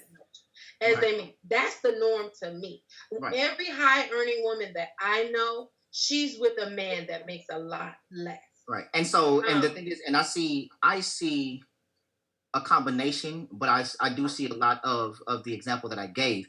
And I agree 100%. And it ties into what Tony was saying too, like how social media and everything exacerbated. So the problem is, I think that it's blown up unproportionally. And I think you have a lot of people out here thinking that black women, like we have been labeled the gold diggers because of that. And no, we're not supposed to want a high earning man. And how dare you say that you want a man that makes that much money? And you should humble yourself. And then we're getting people that are abusing us in that way, thinking that we're out here saying that black men only have value if they're making a lot of money. And that has not been the history, perspective, or even a question of what black women do, because I know black women who are driving to prisons every month to see these men who are making 2 cents an hour. So it's like I struggle with that. When you said that you talk to women who can't quantify what black women can say that they're the most unprotected people, because it is our men that are doing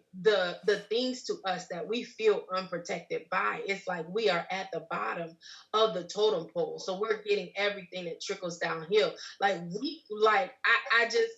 struggle with this new perspective of who black women are, because I know the essence of black women. And I was raised by a strong father. So I don't have issues with men like people try to put on black women. Well, you hate men, and that's why you think black women are abused, or that's why you think black women are unprotected. I don't. I had a very strong father who instilled dignity in me and instilled loving myself and who I should be as a woman in his perspective of a black man. So I could not love a black man any more than I do. But when I say that black women are the most unprotected, it is because these black men that we love, these black men that we love, are the ones that are the abusers and are the antagonizers and are the aggressors and are the ones that don't protect us. So I struggle with this new thing, because I know your perspective is different than mine, but what I see in social media standards, what I see every single day is black men pissing on black women. I have never experienced this in my life. I'm 42 years old, and I have never come to a point in life where I have seen so many black men seemingly hate black women. I've never experienced that in my life. And can I ask you this? I don't think that's a worldview.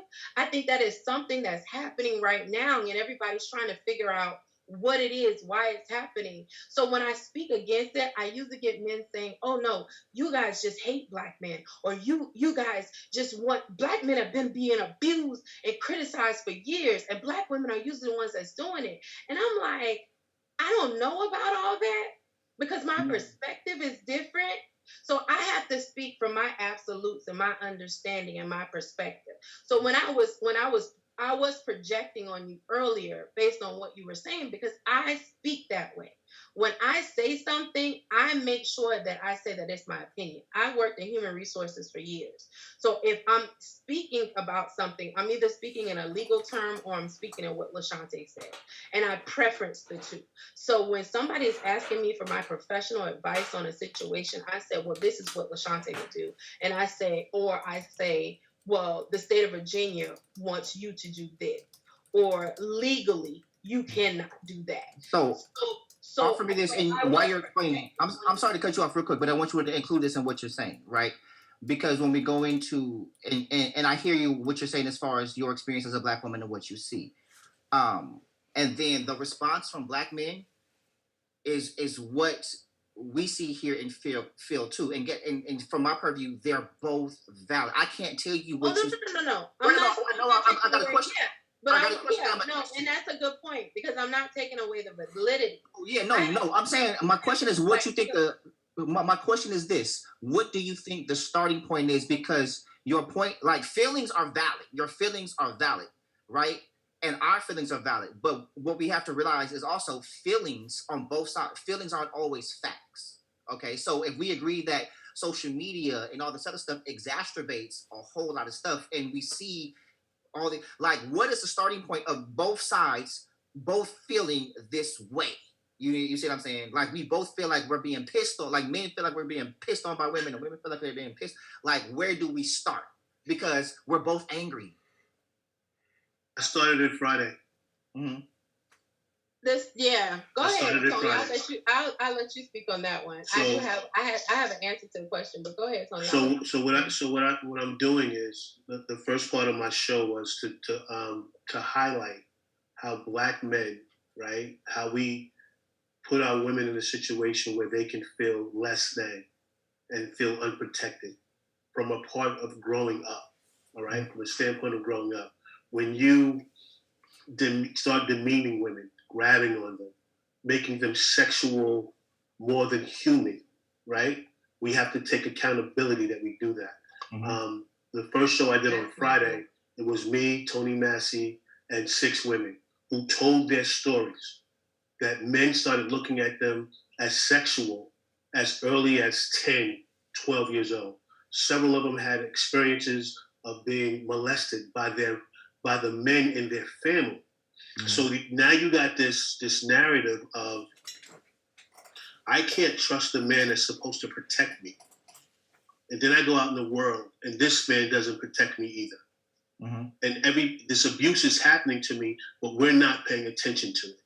Like, me and you on the corner with some other boys, Yancy walks by, we talk to her all rough, and nobody says, yo, dude, that was wrong. So they don't feel protected anywhere. Betty Smith came on and told how she was in a club, dude grabbed her hand and licked her, and the bodyguard was standing right there. You know what the bodyguard did? He handed her a tissue to wipe it off. He didn't tell the guy to get out the club. So how does she? We don't show protection for our women, and here's something I want everybody to really think about. Tulsa riots, when Tulsa was burnt down, why was it burnt down? Because a white woman said a Black man did something. Emmett Till was dragged because a white woman said a Black man did something. One of the stories we told yesterday. Chavez told the story, so Yancy might have heard it before. Mm-hmm. He was in like a store getting coffee, and an older Black woman was talking to him, and she told him how she was going to a game with 2 of the guys from her job. One was Spanish, one was Black. 2 white boys grabbed her butt, and this woman was an older woman. She turned around, and he looked at her like, yeah, what are you going to do? The 2 guys came back, was like, what's going on? And in that instance, instead of her sicking the dudes on these 2 white boys to beat them up, she thought of, if these guys get into a fight and the cops come, the Black men will get in trouble. So she protected them in spite of her being disrespected. Now, this is an older Black woman. So she's been through the civil rights movement. She's been through all of that. And at that moment, she chose to protect us instead of having us protect her. So we have to come to a point where we stop all this BS and all of this degrading of our women and protect them. We have to start doing that. My next show is going to be about the men, how we feel and how we're also being sexually misused at early ages. All of this trauma we need to bring to the forefront so we can deal with it. Because the bottom line is, Black women aren't at the bottom of the line. Black men are not the bottom of the line. We're at the bottom together. And we're sitting here fighting each other at the bottom. That's and it. everybody else is winning. And I feel like everybody else is winning. One starting point, to be honest, if I'm being honest, like if we have to be transactional with young Black boys. Right. And what I mean is a lot of times, one, we don't protect them, right? We don't protect the ones that we expect to grow and be protected. No, not protect. We don't raise. It's a difference. Well, but they still need to be. But we still need to protect them as well, because if you're raising a child correctly, you are protecting that child. Right. I mean that. Oh, so we're saying the same. That's right. We're arguing semantics right there. But either way, I'm using the word protection, just because what I'm seeing in experiences is like the things that we tell them, like even at a young age, we're telling them, oh, like protect the girls or this, and that, but not even thinking like at that age, those young men need protection themselves, right? And so it's when you have somebody that their whole life, it's like, okay, well, you don't do this, girl. And then it's like, he's got this thing, well, who's looking out for me? Who's ever looked out for me? And he can be resentful, like not necessarily to her, but to anybody, right? And so if there's not that balance of, hey, I'm also protecting you. Like you also, because while it's not at the rate of young girls, like you got young boys who are being molested, and a lot of it gets swept or addressed, and we don't have these movements like to protect these young boys. I think girls, what's the rate of molestation for girls? I think it's like almost 90%. Between 12 and 25 is 90%. I did something like that. And so like boys reported it's way less, but it's happening nonetheless, right? Because so, it's happening almost the same. Boys don't report it. Right, they don't report it. Right. And so that's what I'm talking about. Like, so those protections, so it's kind of like we know what's happening to girls, so it's like these are the things that we need to do, right? But the boys fall under the radar. So when they grow up and they're supposed to be like how can you grow up and be a protector? So this is why I'm having the conversation, because we have to strip out boys and girls and get back to the village. Yeah. Mm-hmm. When you were in the village, you were protected. No one came into the village, outside the village, and touched a child or started something with someone else. Or in the village, because it's happening in the damn village. But that's because over time we've allowed it to happen. Mm-hmm. We have to stop it. Yeah. No, so what I mean is like it's like family members. Like most abuse is coming from family. So who are we exposing our kids to, even in our own family? Like those tough conversations. You know what I'm saying? And they still come into those are the conversations we have to have, because Love Tucker got on last night, and she took us to the scenario where she was molested at 4 years old. Mm-hmm. And 6. In the time, and the person who was molesting her was her cousin, who was left in charge of her. Mm-hmm. And she told a story about one time when all of the kids were sitting laying in this big queen size bed, and the cousin that was molesting her came and shook her foot for her to come, and she was like, "No, safety's in numbers. I'm staying with these people." He said to her, "If you don't come with me, I'm taking one of your sisters." Mm. So because she was always the oldest and the protector, she went to protect her sisters. Mm-hmm. But we have to, as men, right, take, and I don't want people to get this confused. When I say take charge and be the heads that we're supposed to be, that means we are the protectors. And that means we raise them and we raise our kids in a way that they understand the importance, that they give value to the world, and that they are valuable. So when you look at somebody, I'm going to use the Christian term, that you are made in the image of the Imago Dei, that you won't violate someone else, especially if they're your family. Mm-hmm. Especially if they're your family. That's where this starts at. That's when we get away from all of this. Well, he's got to be a high value man. Like, we gave Kevin Samuels the ammunition to use to make these terms, right? I watched a show the other day of doing my research. It was 2 young girls, they're rappers, and they were saying a broke man should never get any poo-poo. He's got to be, if he don't make over 80,000. I can't date him. If a guy who, City Girls interview. City Girls, right? You saw that City Girl interview? Yeah, she said on the first day, I think he came to the halfway house. He gave her a bunch of cash, and it was like, Yeah, give $30,000. She said I could only fit $30,000 a month. Like who's actually doing it? And then another guy took the girl to buy furniture. Right, spent $50,000 on furniture. So this narrative is being created that is false. That's a false narrative for everybody to deal with. And but then it's one of not the things she technically said, false because you're talking about it has to be perspective there too because you're right? talking about somebody Let me who's just finish go one. ahead. So she says, one guy, like she met a guy who was acting like he was rich because he was hanging out with other rich people. So they dated for a little while, and she moves into his house. She finds out that he's broke, and she leaves him immediately. She goes, I would leave him immediately. So little kids boys that are listening to this show, right? It was 2 young cats on it, and it's on Revolt. It's on Puffy's station. So the generation that's listening to this is thinking, I have to chase the bag to be loved. That's abusive. You know how much pressure that is to put on somebody? That you can't be loved, that you can't there's no value to you until you make money. We have to stop with all of the going back and forth and pointing fingers at each other and come to the table in platforms like this and have real conversation of why I'm hurt.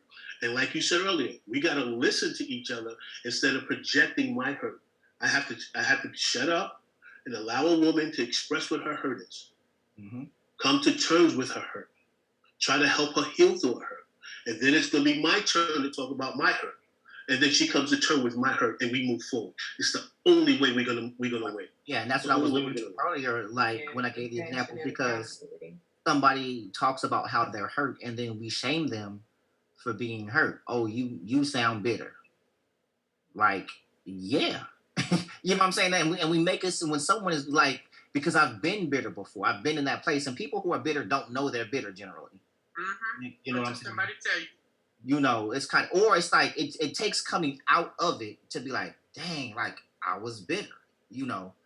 And there's so much. It's like, and the next thing is you don't know what you don't know. So when you're talking like, there's trauma that people experience, and a lot of people communicate from their trauma, of things that are going on both sides.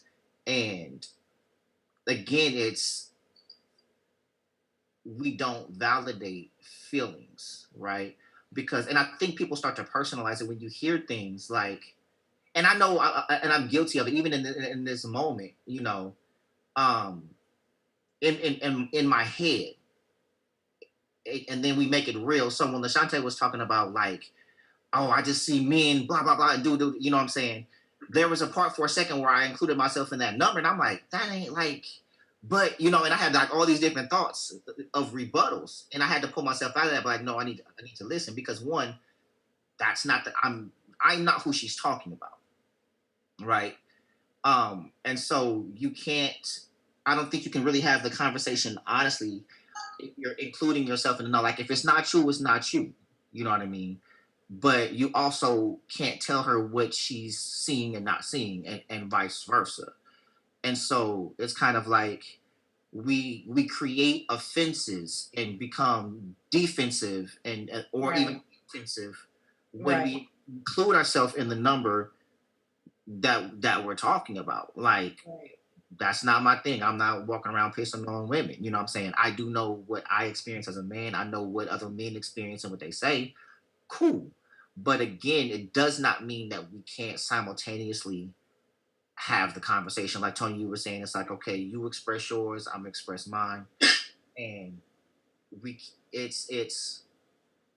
I'm wondering the questions that we can ask each other on what we can do for one another.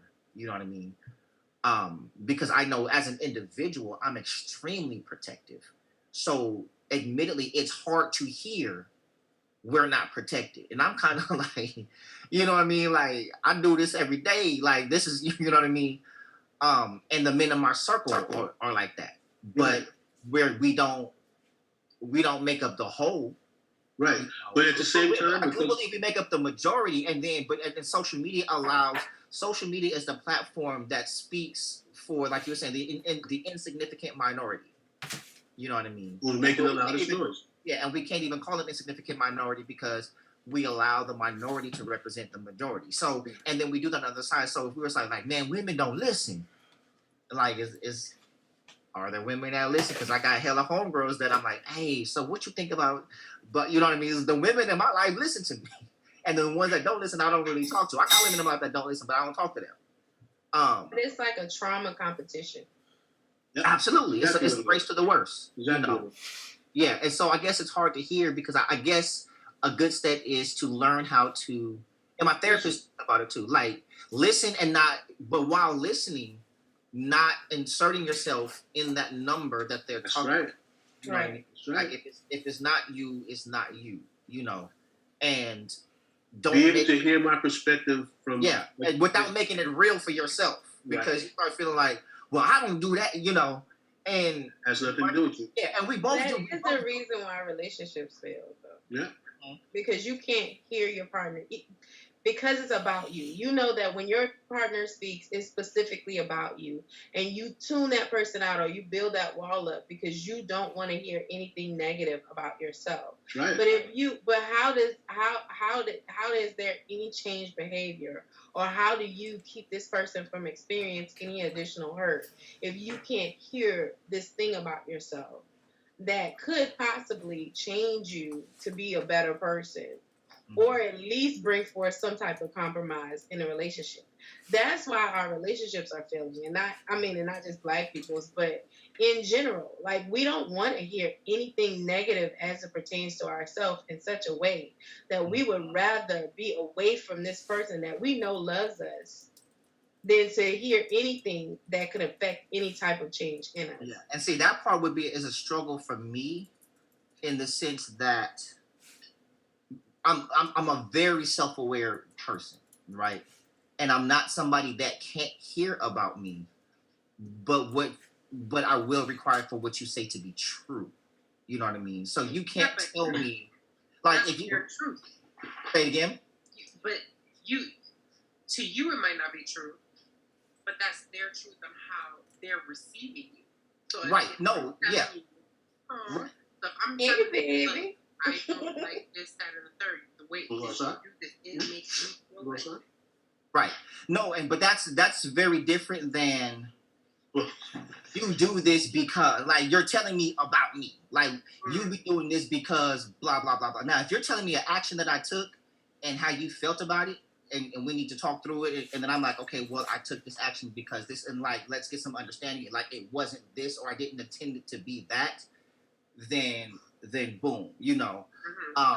But we have to be able, because I think people believe those conversations go like this. I'm going to express what I feel about what you do, and then there needs to be changed behavior because it makes me feel like this. That's not real life. Because there's also a component, and this is what I experienced. This is why I said it's difficult for me, because I was with someone that created her own narratives in her head about what this is. You know what I mean? And I'm kind of like, no, this is not that. But, and so just because you felt the way you expected a change, and I'm kind of like, but this is not that. And I just don't believe that. It's hard for me to grasp relationships in this sense that we get with people, and a lot of relationships we're deciding that we're going to be together and we're going to exchange a whole list of things you can no longer do or it's going to upset me. Rather than learning this person before you get in a relationship, let me find out enough information about you to know there's enough about you I like to move forward with. Like, I need to know your patterns, how you speak, how you communicate, and everything else, and I rock with that. You're never going to check off. I don't even have boxes to check off, but no one's going to be perfect. But are you enough of a fit that I'm going to move forward with you? And I don't want to be with somebody who I have to. Like, if I feel like I got to come in and I need to try to change you, then I don't need to be with you.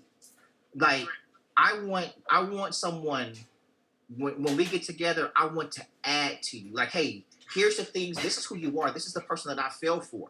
And I want you to continue being this person. And then I want to be a part of the things that you do, those parts that you allow me in. And then there's things that we create together. And then there's things that you have that are exclusive to you, and vice versa. And then we you know, I want to know your people, you know my people, and you know, we do our things separately and then we do our things together instead of, well, we together now, so you can't do this, or hang out with this. Like, you got homeboys, keep them. You know, you go to lunch with your guy friends, keep them. You cool with an ex, cool. My only ask is that you transparent. You know what I mean? Like, be on the up and up. Let me know what it is, and I trust you to navigate our relationship accordingly until you give me reason that you no longer that's not occurring. But I'm not trying to come in to control anybody. I'm not coming in telling you how you're supposed to conduct yourself because you with me and this. If I got to do that, then you know we can just stay apart. You know. Well, I think the thing about that is that people change, and you have the whole thing about meeting the person's representative and all these different things. Mhm. Like, it takes a lot of time before people reveal who they are. And even as they're revealing their true selves, there are still things that you're not going to know about them, like those deep dark things that they really don't like about themselves, that not probably that they're so aware of, that you're really simply not going to know for as long as they're able to keep that part of themselves separate from you.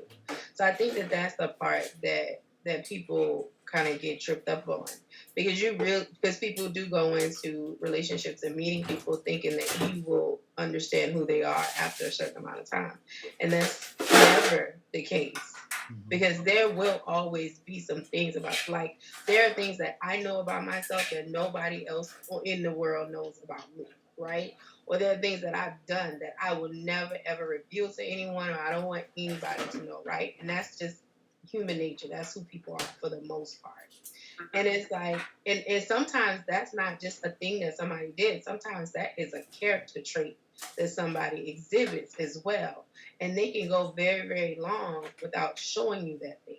So you can literally be in a relationship with somebody for a year, and it's like they turned on a dime, and it's like, who is this person? Like, I don't know who you become, because something could have triggered that behavior to come apart. Life happens. Yeah. So there's yes. What Tony was saying. There was a woman that he loved that woman through the 7 changes that she was. Yes.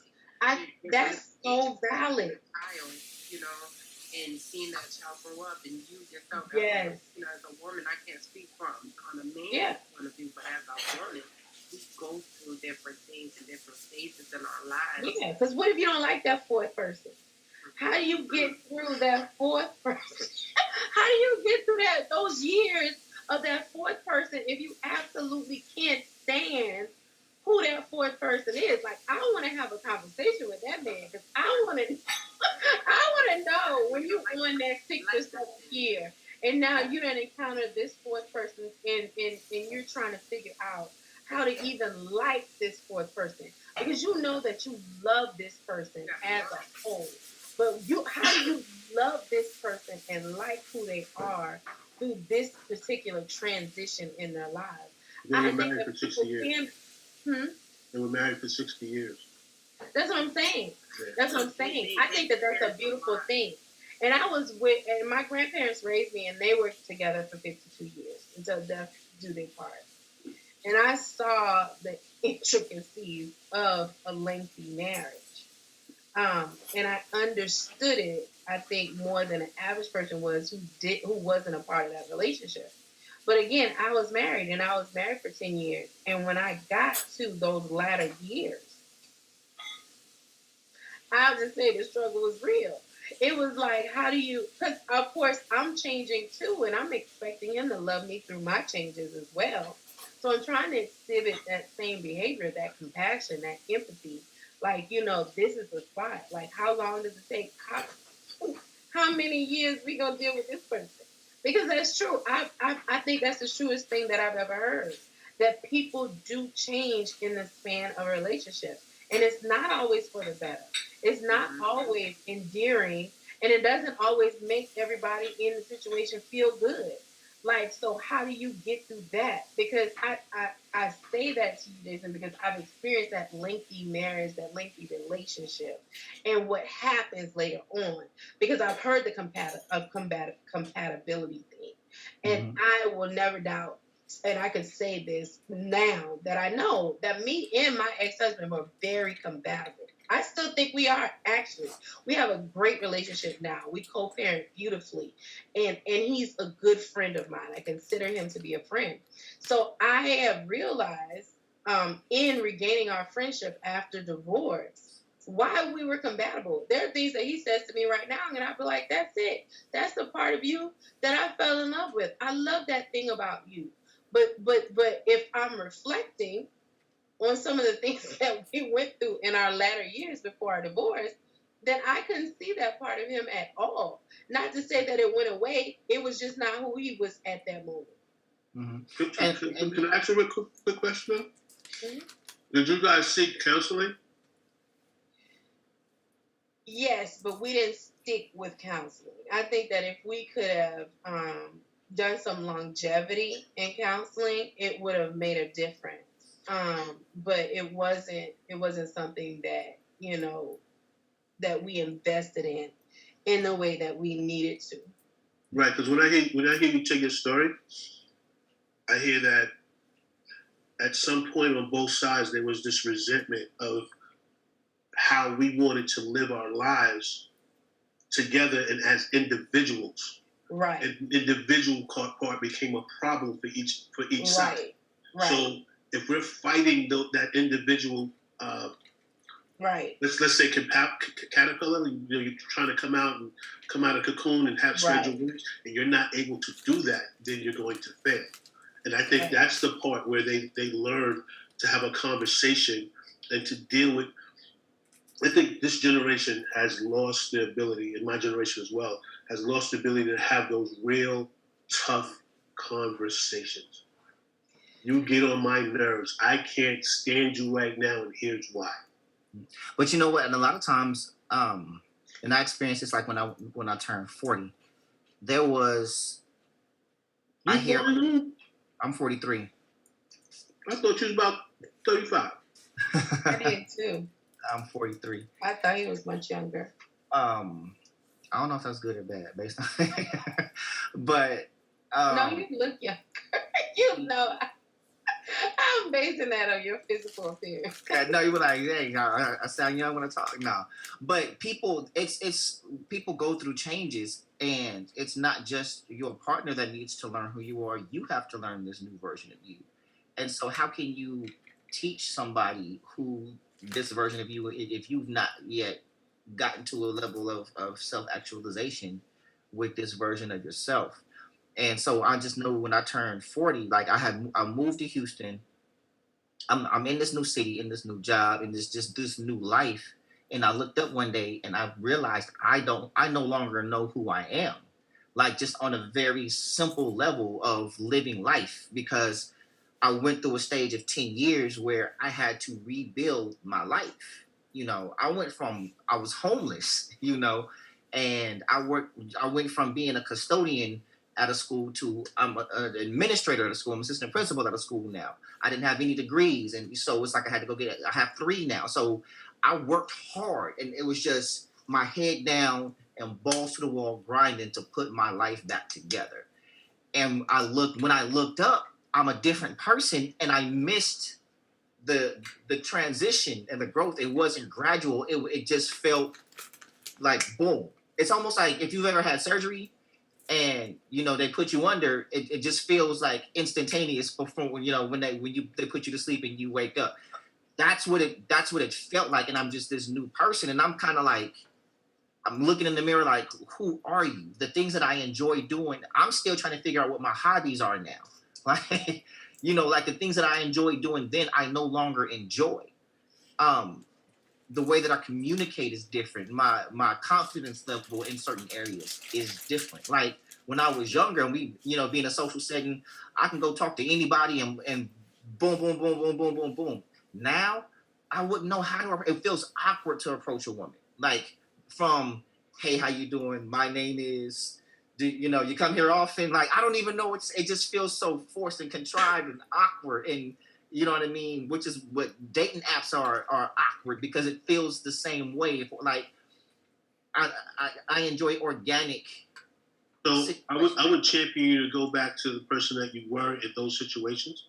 I would champion that you begin to speak whatever your truth is in that situation. And if the people you're talking to is uncomfortable with the conversation, they're just not on your level at that point.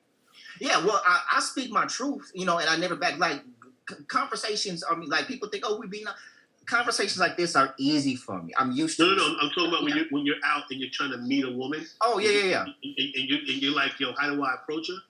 Listen, be the Jason that's here. Hey, how you doing? What's going on? That's what I typically do. But it's like I don't even, the fellas, like all my boys are making like, hey, go talk to her. I'm like, that's not even who I am anymore. Like if there is a situation or a situation that presents herself and we're conversing, like cool. But I just don't do it out of thin air. Like, hey, how you doing? Like, bless you. It's not even a thing for me. And so, I was talking to my therapist, and we were talking about like dating and stuff like that.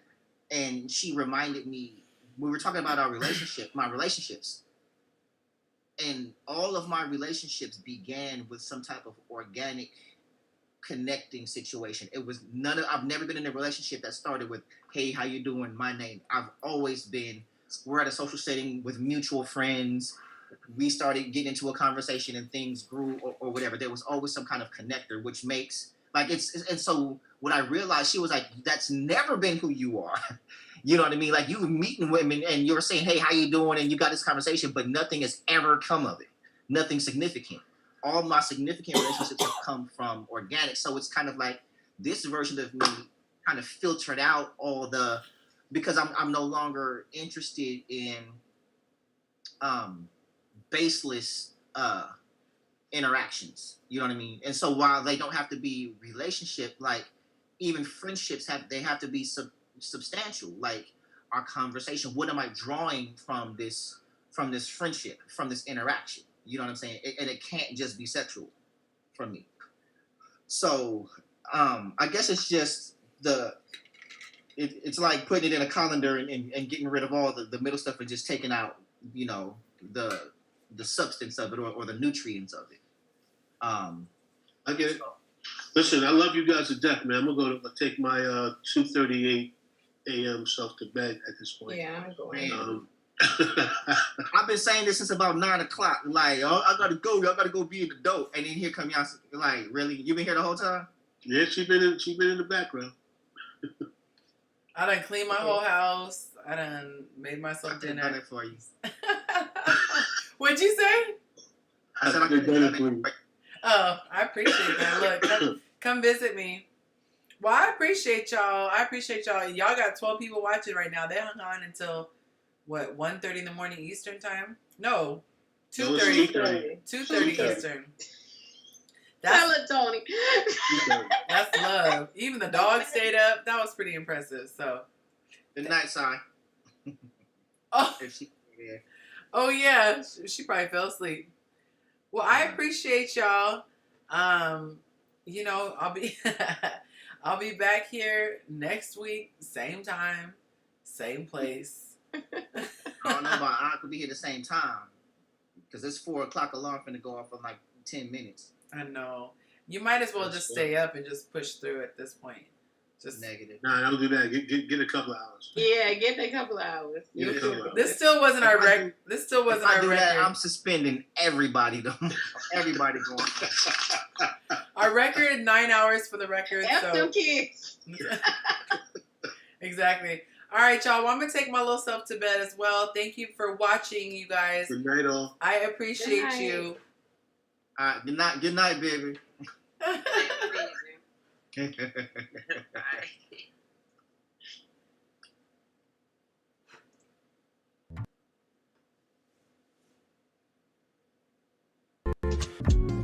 Bye.